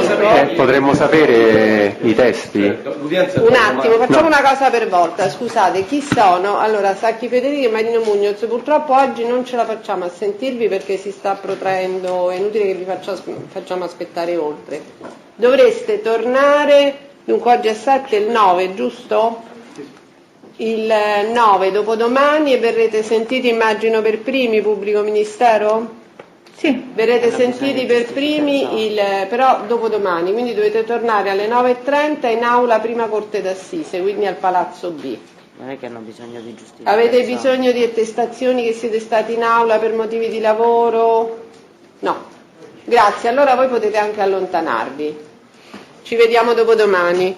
Allora, il signor Lico Marco, buongiorno, nato il 30 agosto del 2000. Dove? A Roma. Dove vive? Via della Caffarelletta. No, scusi, dove vive? È parente degli scusi, a quest'ora comincio. È parente degli imputati? No, nessuno. E deve dare lettura della formula che trova lì sul banco. Consapevole delle responsabilità morali e giuridiche che mi assumo nello svolgimento dell'incarico, mi impegno giri il foglio. Mi perdoni. Che ci hanno messo? Consapevole. Sì. Consapevole delle responsabilità morali e giuridiche che assumo con la mia deposizione, mi impegno a dire tutta la verità e a non nascondere nulla di quanto è a mia conoscenza. Sì, lei deve rispondere alle domande che le verranno poste, dovrà dire la verità, altrimenti commette reato. Prego, pubblico ministero. Ah sì, il consenso ha problemi a essere videoripreso perché abbiamo delle televisioni? No. Non ha problemi, Non ha problemi. Perfetto, quindi presta il consenso. Prego, pubblico ministero. Lei conosce la famiglia Sacchi, da quanto tempo la frequenta? Beh sì, conosco Federico, il figlio più piccolo, dalla quarta elementare, quindi da quando abbiamo 9 anni più o meno. Siete soliti uscire insieme? Sì, io e lui praticamente sempre. Senta, anche quel 23 ottobre Sì. eravate d'accordo per vedervi? Sì, solitamente ci rincontriamo in un punto del quartiere, appunto vicino il pub John Cabot, e quella sera appunto eravamo indecisi tra diversi pub ai quali andare, abbiamo deciso appunto il John Cabot. Lei si è portato insieme a Sacchi Federico oppure? Sì, ero insieme a lui in macchina. Che macchina adoperavate? E una Panda azzurra. Quindi vi sareste fermati al pub quella sera? Sì. Senta, avete visto altre persone? Avevate appuntamento con altre persone? Sì, se non sbaglio in macchina eravamo in 3, io, lui e un altro nostro amico, Christian Macchia. E appunto lì sul luogo poi sono arrivati altri amici con altre vetture. Tra cui? Da ciò che ricordo, tra cui Zafferano Riccardo, Gennarini Alessandro e credo diversi, ma al momento non sono sicuro di quale sia la risposta. A che ora era questo appuntamento? Beh, l'ora precisa non me la ricordo, ma suppongo per le 10:30, 11, forse qualcosa di più. Cosa avete fatto quindi? Vi siete ritrovati dinanzi al pub? Sì, io appunto e Federico ci siamo ritrovati davanti al pub e quindi di conseguenza poi siamo entrati nel pub. Avete riconosciuto qualcuno all'interno del pub? Cioè, scendendo dalla macchina abbiamo riconosciuto Giovanni Princi, che era un amico appunto di Luca, e Federico, riconoscendolo, mi ha proposto di andarlo a salutare e quindi siamo entrati nel pub per quello. E successivamente io sono uscito. Vi siete fermati? Avete scambiato qualche parola? Era Giusto presente? un ciao, così, buonasera, nient'altro. Dopo che vi siete trattenuti al pub? Io sono uscito e ho fumato una sigaretta fuori il pub e sono andato poi da solo a fare un giro del palazzo dove si trova appunto il pub, e tornando appunto era appena accaduto tutto il fatto. Quindi lei non era presente? Io non ho visto nulla dell'accaduto. Come mai si era allontanato? Mi ero allontanato perché io ho una sorta di passione, diciamo, dei graffiti, e quindi avevo fatto il giro del palazzo per vedere delle vie appunto dove c'erano dei celebri graffiti del quartiere, e quindi questo è il motivo. Era da solo? Ero da solo, sì. Quando è rientrato, diciamo, davanti al pub? Come, scusi? Lei è tornato davanti al pub o è entrato nel pub? No, non sono più rientrato nel pub, sono stato appunto, dopo aver fatto il giro del palazzo, quasi arrivato all'entrata del pub, appunto ho visto la scena che era appena. Ce la descrive? Sì, Luca, che era appunto disteso a terra. Cortesemente le mascherine, per favore, vedo tutti un attimo di calo di attenzione. Quindi Luca, che lei conosce, quindi ha individuato conosceva, quindi ha individuato subito. Ho visto subito un ragazzo che era disteso a terra, però non ho riconosciuto immediatamente, solo dopo, essendomi avvicinato, ho riscontrato appunto che fosse lui. Chi c'era vicino? Ricordo che c'era Anastasia, la ragazza, che appunto era anche lei accasciata sopra di lui, cosciente ovviamente. Chi c'era poi? I suoi amici, di quelli con cui aveva appuntamento? Sì, certo. Chi c'era? C'erano Cristian Macchia e Riccardo Zafferano, sono sicuro che fossero lì vicino quando appunto sono tornato da questo giro del palazzo. Lei ha saputo dai presenti cosa fosse successo? Sì, esatto. Che cosa le è stato riferito e da chi? E da chi non ricordo esattamente, ma appunto mi è stato riferito che Luca aveva ricevuto un colpo di pistola. C'era anche il fratello? Sì, c'era anche il fratello. Cosa avete fatto subito dopo? Ce lo racconta? In diverse persone ricordo che si sono affrettate appunto a chiamare l'ambulanza e ricordo con precisione che arrivavano durante i minuti successivi solamente vetture della Polizia di Stato e dei Carabinieri e appunto eravamo impazienti che arrivasse l'ambulanza perché era l'unico veicolo che non arrivava.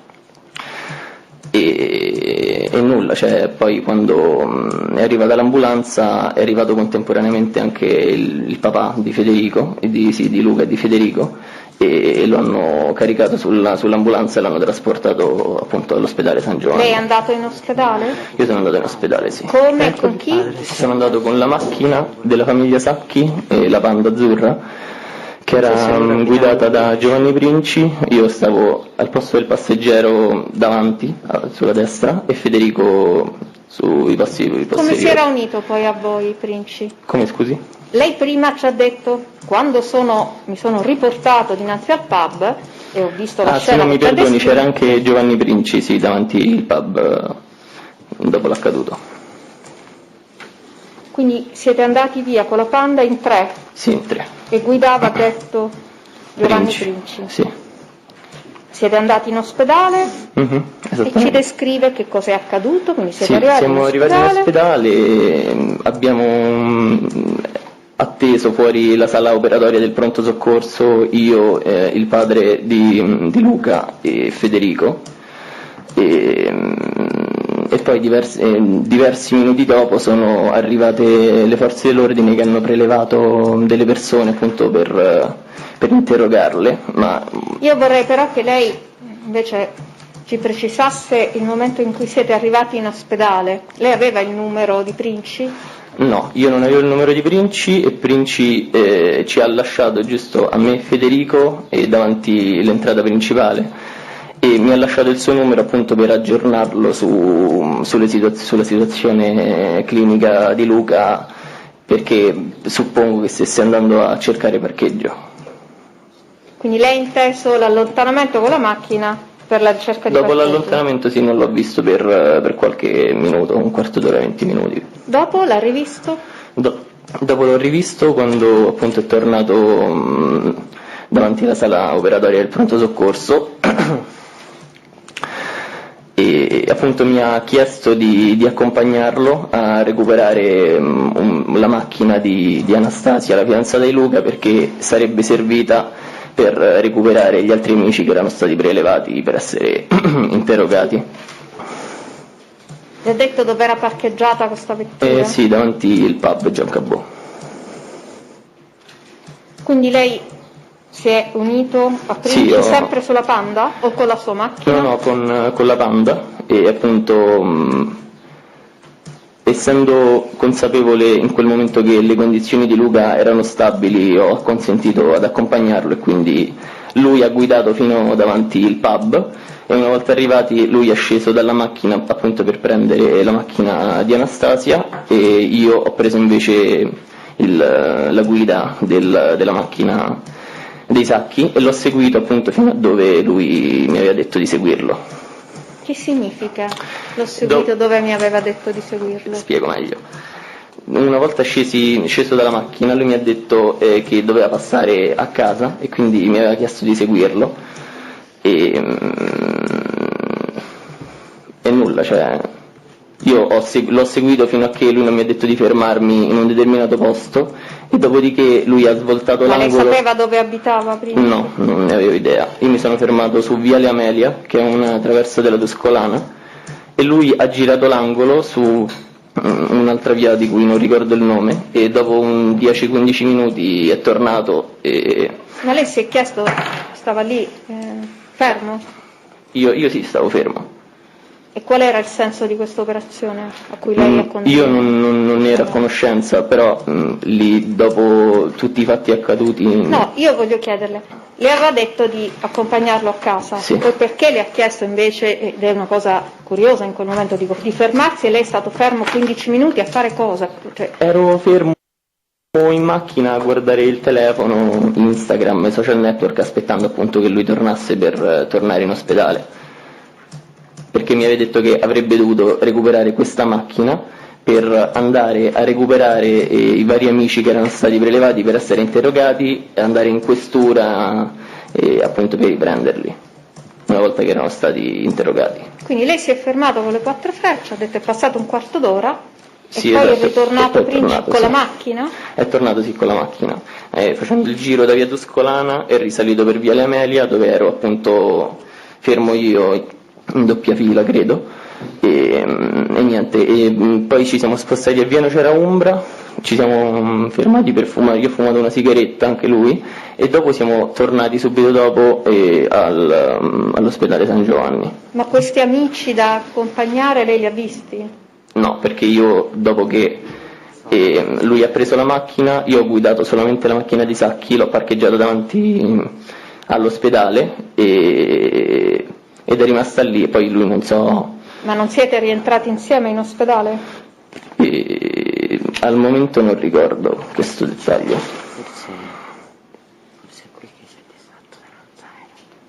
Lei ricordava che eravate entrati insieme in ospedale quando è stato sentito il 2 novembre? Se lo ricorda? Se è quello che ho dichiarato il 2 novembre, allora sì. Chi c'era in quel momento in ospedale? Allora, tutti gli amici che ci hanno raggiunto appunto dopo in ospedale, che sono gli stessi che ho citato prima, e insieme appunto ai familiari della famiglia Sacchi.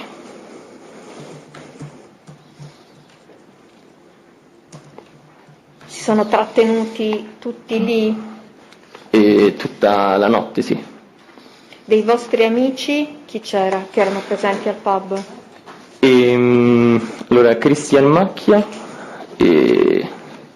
Riccardo Zafferano credo, e ricordo con precisione loro due, poi non vorrei sbagliare a citare altre persone. C'era anche la fidanzata di Princi, lei ha detto, se la ricorda? Fino al momento in cui Anastasia è stata prelevata dai carabinieri per essere interrogata, sì, e da quel momento ricordo che lei è andata appunto insieme ad Anastasia. È andata via? Sì. Ascolti, lei ha poi più visto Princi in ospedale o... Sì, appunto dopo che abbiamo prelevato questa macchina, non ricordo se... Si è trattenuto con lei tutto il tempo? Da quello che ricordo... Sì, è stato quasi sempre in ospedale, sì, sempre in ospedale, giusto quando siamo arrivati la prima volta e ci ha lasciato a me e Federico davanti all'ospedale, dopo appunto è stato assente per 20 minuti, mezz'ora. Senta, lei era sempre in compagnia del fratello più giovane di Luca Sacchi? Durante tutto l'itinerario che... No, durante l'itinerario era solo? Sì, ero solo ovviamente. Invece poi in ospedale? In ospedale sì. Senta, lei ha fatto delle telefonate ad amici per avere informazioni o comunque ha fatto delle telefonate a persone che erano rimaste al pub? Che erano rimaste al pub mentre noi eravamo in ospedale? Sì. No. O anche prima, quando diciamo nella fase tra cui lei, visti i graffiti, ritorna, nota la scena del delitto, diciamo, e si trova nell'area cinturata dalle forze dell'ordine. Sì, Al spostamento verso l'ospedale, poi a quello che ci ha descritto, i movimenti intermedi, ritorna in ospedale. Ha fatto delle telefonate ai suoi amici? In ospedale Per qualche ragione? non lo ricordo, no. Ha fatto qualche telefonata anche non in ospedale? Allora sì, nel mentre che stavamo guidando per tornare appunto da Viale Amelia e verso l'ospedale San Giovanni, mi sono sentito telefonicamente con Giovanni perché avevo ricevuto, mi sembra da Federico, degli aggiornamenti sulla salute di Luca, che poi appunto ho riferito a Giovanni perché appunto mi stava domandando telefonicamente riguardo le condizioni di Luca. In quel momento sì, ho sentito lui telefonicamente. Le fu chiesto di fare qualche telefonata e prendere informazioni da qualcuno? Non che io ricordi, no. Quindi non ha mai chiamato nessuno degli amici che erano presenti quella sera con cui avevate gli appuntamenti? Non che io ricordi, no. Zafferano, Gennarini, lei li ha citati, Macchia? Sì, ma non ha mai chiamato nessuno? Non ricordo sinceramente, no. Faccia uno sforzo. No, non mi sembra di aver chiamato nessuno. Ricorda se il suo coetaneo Federico Sacchi le avesse comunque chiesto di informare qualcuno dei vostri amici o di comunque telefonare?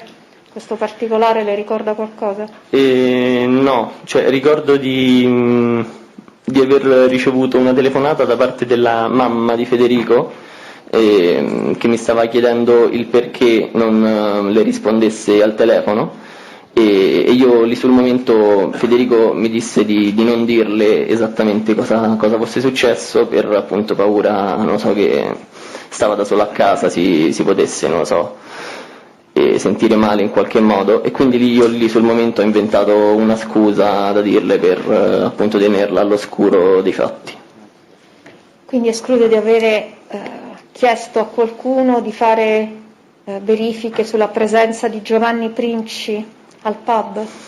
E sono sicuro di non aver chiesto a nessuno questa cosa. Lei era d'altro canto in compagnia di Princi, se abbiamo ben inteso, in tutto il tempo successivo al ricovero di Sì, Luca per Sacchi? circa 45 minuti, sì, da quando siamo usciti dall'ospedale fino a quando siamo tornati. Poi... E lui si è trattenuto comunque in ospedale, Princi mi ha già appena detto. Io non ho altre domande per ora. Le parti civili?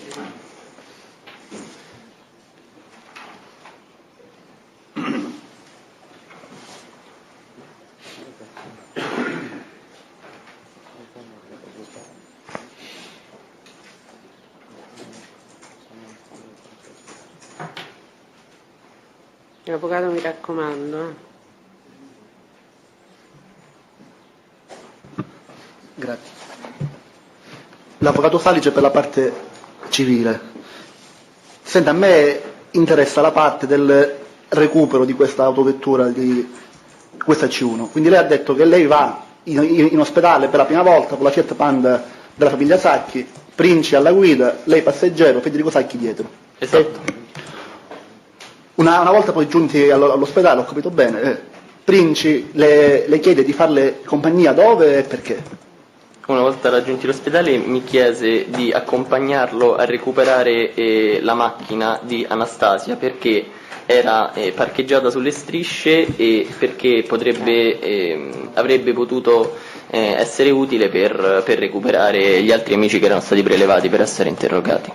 Ok, quindi lei che fa? Insieme a Princi con la Fiat Panda andate in via dove c'è il pub? Esatto. Chi è che guidava? Princi.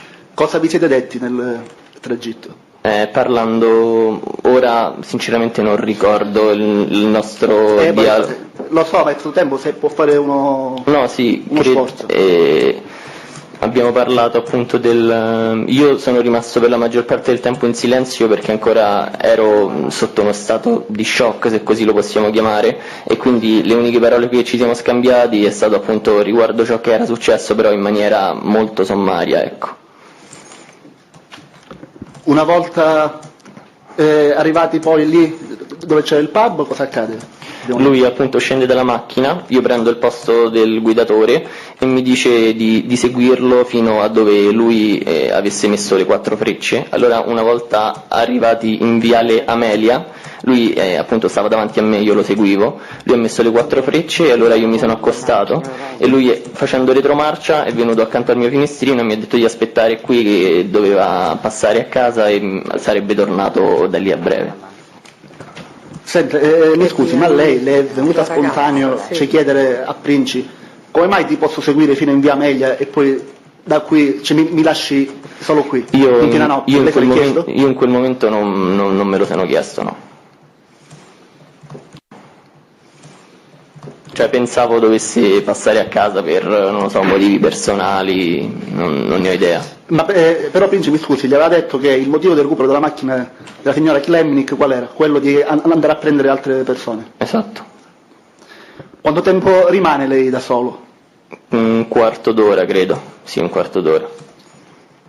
Un quarto d'ora. Dopo questo, quindi lei in questo quarto d'ora non sa Princi dove è andato? Io ho firmato in viale Amelia, so solo che lui ha svoltato l'angolo a destra e da quel momento appunto fino a quando non è tornato da via Tuscolana riprendendo viale Amelia non so. E non si è chiesto perché lei oltre quel punto non poteva andare? Io me lo sono soltanto appunto chiesto una volta entrato a conoscenza dei fatti del... Va bene, poi Princi dopo un quarto d'ora che fa? Ritorna sempre sul punto dove ritorna accanto a me, sempre vicino al finestrino, mi dice seguimi che andiamo a fumare e allora abbiamo raggiunto via Nocera Umbra dove lì c'erano delle scalette e ci siamo fumati una sigaretta e dopo siamo tornati subito. Senta, e durante questa sigaretta cosa vi siete detti con Princi? Non lo ricordo, la dinamica è stata sempre quella del viaggio in Panda. Senta, mi scusi, lei è stato trattenuto in piena notte con un fratello di un suo carissimo amico in un ospedale, da solo, un quarto d'ora ad aspettare, non è venuto spontaneo chiederle ma che cosa hai fatto, perché mi fai stare qua un quarto d'ora? Non gliel'ho chiesto, no. Non gliel'hai chiesto. Quindi a lei non è stato stare là un quarto d'ora solo, senza motivo? Come, mi scusi, puoi ripetere? A lei quindi non ha avuto alcun peso per le cene, non le è pesato stare lì un quarto d'ora solo senza sapere... Io appunto ripeto che ho accettato di accompagnarlo a recuperare la macchina solamente dopo essere entrato a conoscenza del fatto che le condizioni di Luca erano stabili in ospedale e quindi solo una volta entrato a conoscenza di ciò ho consentito ad accompagnarlo. Senta, poi in ospedale? Sì. Siete tornati poi lui con la macchina con la C1 e io con la Panda. E non c'era nessun altro? No. Ecco, un'altra domanda che mi viene così spontanea. Se il motivo in cui Princi le dice devo recuperare la macchina per andare a prendere altri ragazzi a accompagnarmi, e poi lei vede che come siete andati, tornate lui e lei non riesce a dire senti ma gli altri dove sono? E io ho pensato che gli altri erano stati prelevati dalle forze dell'ordine poco prima che noi fossimo andati a recuperare la macchina, quindi ho creduto che appunto l'avesse presa preventivamente per poi nelle prime ore del mattino andare a recuperare gli altri nelle varie questure dove erano stati portati. E poi quando ha visto che ritornava solo, non se l'è chiesto? È venuto meno il motivo per cui gli aveva detto che gli serviva la macchina? In che senso, scusi? Nel senso, se uno a me dice fammi compagnia, devo prendere una macchina, devo andare a prendere dei miei amici perché sono rimasti lì a piedi. Ah, no, ok. E poi lei la lascia un quarto d'ora solo, poi lui torna, è sempre da solo, a me verrebbe da chiedere, ma... No, perché io appunto credevo che nelle prime ore del mattino sarebbe dovuto andare a recuperare questi amici. Va bene, comunque, lei ribadisce che non ha idea di cosa è potuto succedere in quelle 4 ore? Io non lo so, no. Nessun'altra domanda, grazie.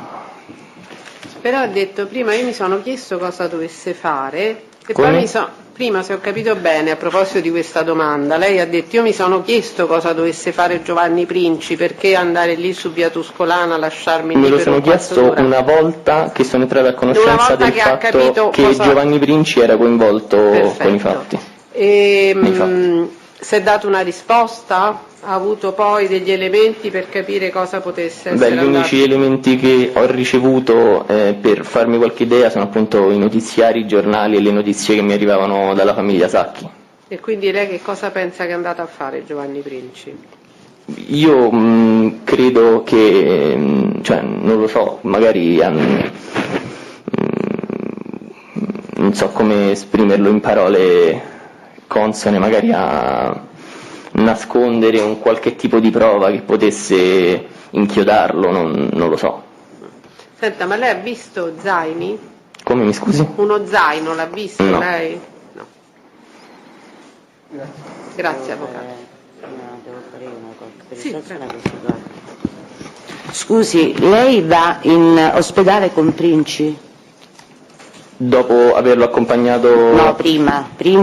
Ah sì, dopo con che lui è Princi. stato caricato in ambulanza sono andato... Prima è con Princi, prima di fare questa operazione. Sì. Anastasia dov'è? Non lo so dove fosse. Voglio dire, lei va con Princi per recuperare la macchina di Anastasia che avrebbe dovuto servire per riaccompagnare a casa. Mi faccia finire. Sì, Tutto questo richiede che ci sia una interlocuzione tra quantomeno Princi e Anastasia. Dal momento che lei è sempre con Princi, lei mi dovrebbe spiegare in quale momento Princi e Anastasia si rapportano tra di loro, lei gli consegna le chiavi della macchina oppure gli dice vai a fare questa operazione, visto che la macchina era di lei, e fanno tutta questa, perché se no non si capisce.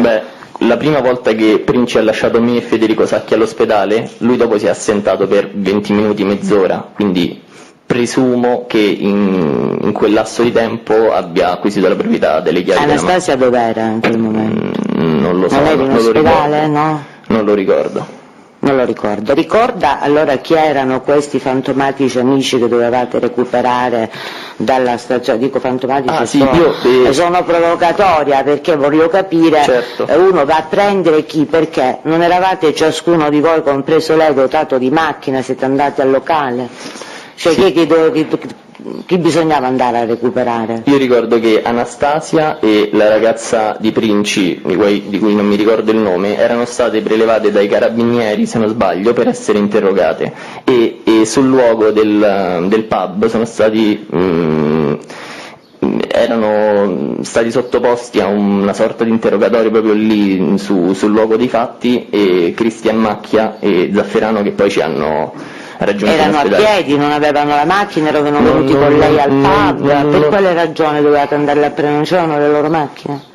No, ma lui mi aveva detto di dover andare a prendere gli altri che erano stati prelevati per essere interrogati, e presumo si riferisse ad Anastasia e alla sua ragazza. Questa è la prima volta che lo dice però. Prego. Domande? Prego. Salve, buonasera. Avvocato Decina per la parte civile. Non so se sono stata poco attenta io le rifaccio la domanda. Lei poco fa ha detto che Princi le avrebbe chiesto di accompagnarla a prelevare la macchina di Anastasia perché avrebbe dovuto prelevare altri amici e perché era parcheggiata sulle strisce. Quando effettivamente siete giunti davanti al luogo dove era parcheggiata la macchina di Anastasia, quindi davanti al pub, lei ha avuto modo di vedere effettivamente come fosse parcheggiata la macchina? Da quel che ricordo era parcheggiata sulle strisce poco prima appunto del pub. Ora non ricordo Sulle strisce o poco prima delle strisce? No, poco prima dell'entrata del pub. Ora non ricordo con chiarezza se fosse sulle strisce o meno. Perché lì ci sono delle strisce pedonali, abbiamo visto le foto. E lei ha chiesto a Princi come avesse preso le chiavi della macchina di Anastasia? No, non gliel'ho chiesto. Nessun'altra domanda? Grazie. Altre domande?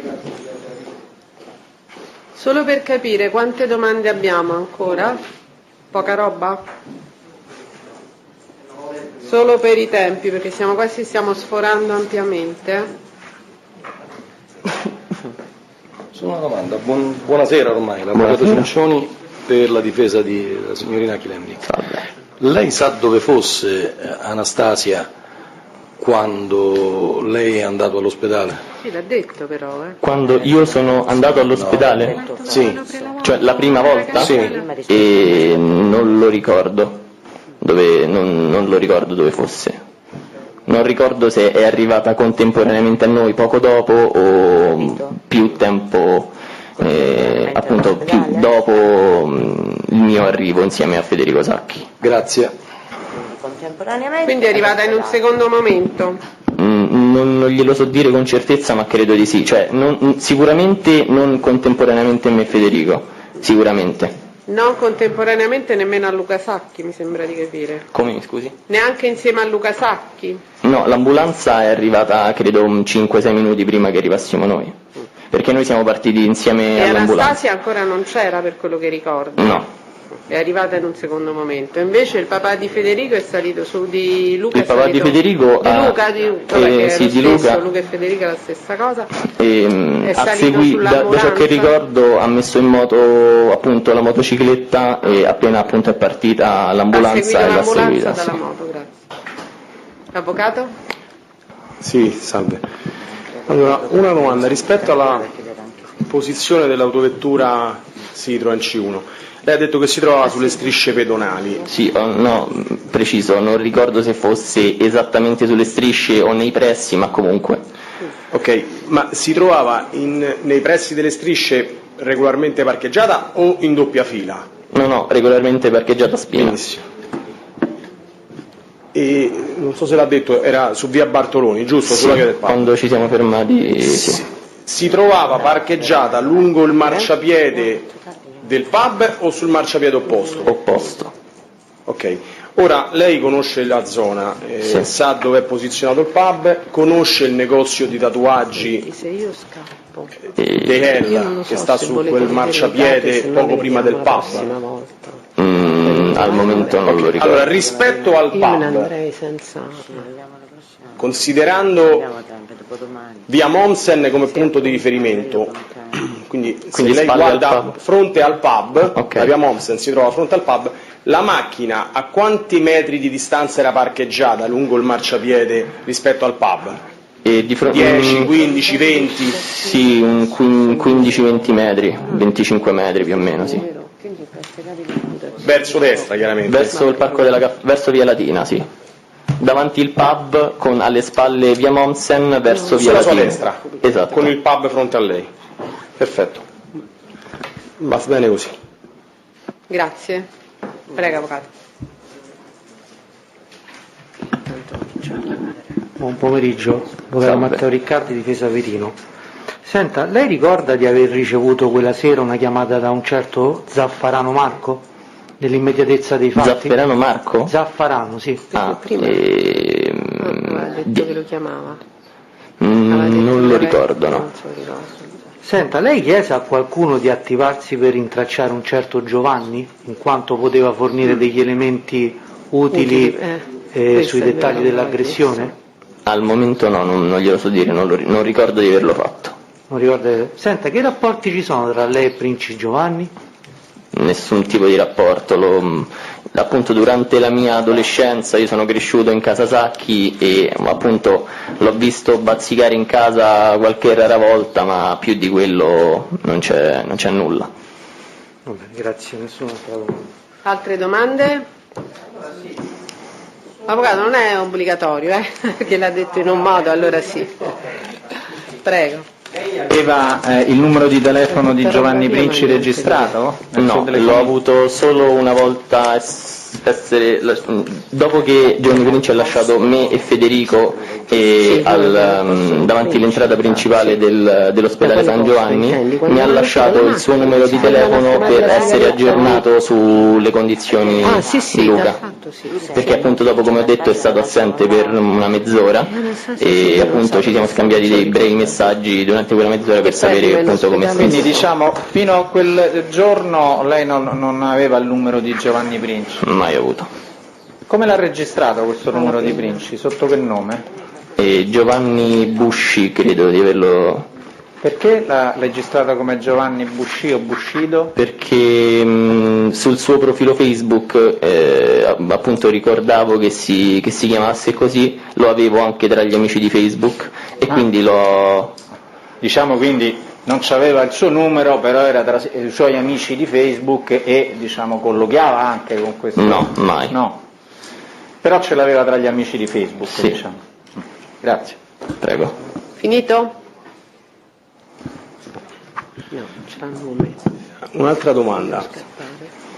Lei ci ha detto che giunto in ospedale le è stato rilasciato da Princi il suo numero di telefono, che prima non aveva mai avuto. Non so se le è stato già chiesto prima e se già ha risposto, e chiedo scusa alla Corte se ripeto la domanda. Lei durante le fasi di permanenza in ospedale ha chiamato a nessuno per avere informazioni su dove si trovasse Giovanni? Gliel'ha chiesto? No, non ricordo di averlo fatto. Ma se mai ne avesse avuto la necessità lo avrebbe fatto direttamente lei eventualmente? Credo di sì. Sicuro di non aver telefonato a nessuno per chiedere notizie di Giovanni dove fosse? Lei, mi perdoni un attimo, lei prima ci ha detto che sostanzialmente è stato per una buona parte di tempo durante la permanenza in ospedale con Giovanni, però sembrerebbe che ci sia stato un periodo di assenza. C'erano diverse persone, io più che altro mi sono fermato più con Federico, il fratello e i familiari che erano lì presenti durante il tempo appunto in cui sono stato in ospedale. Poi ci sono stati dei momenti durante la nottata successiva in cui ho passato appunto dei momenti con lui e abbiamo scambiato delle parole. Vabbè, nessun'altra domanda. Puoi domandare? Scusi, lei mi può ripetere, forse mi sono distratta anch'io, lei subito nell'immediatezza dei fatti ha detto che va in ospedale con chi? Con Princi, che guida la macchina Fiat Panda, io sul posto del passeggero anteriore e Federico Sacchi sul posto di dietro. In quel momento Anastasia la lasciate sul luogo, diciamo, dei fatti, qualcuno, dal momento che era comunque la ragazza, no, di Luca. Ricordo... Come stava? Stava bene? Stava male? Vi preoccupate? Sì, vi fermate? Ora che mi dice ciò ricordo che è arrivata in un secondo momento in ambulanza. No, non stava in ambulanza con Ma Luca. in un secondo momento rispetto a lei e Federico, sì. A Federico. Questo momento non lo vuole più o meno quantificare rispetto al vostro arrivo dietro chi portava Luca? Non ho capito bene la domanda, mi perdoni. Voi andate con la macchina e lei è così, dopo arriva Anastasia, dopo quanto? 10 minuti, un quarto con la sua ambulanza? Sì, più o meno un quarto d'ora, 20 minuti presumo, sì. Bene, come ho detto io. Non è stato ancora allora, il calendario lo facciamo la prossima volta, le date sono quelle che vi abbiamo dato, cominciate a pensarci, tanto abbiamo udienza dopodomani, quindi nuova tradizione.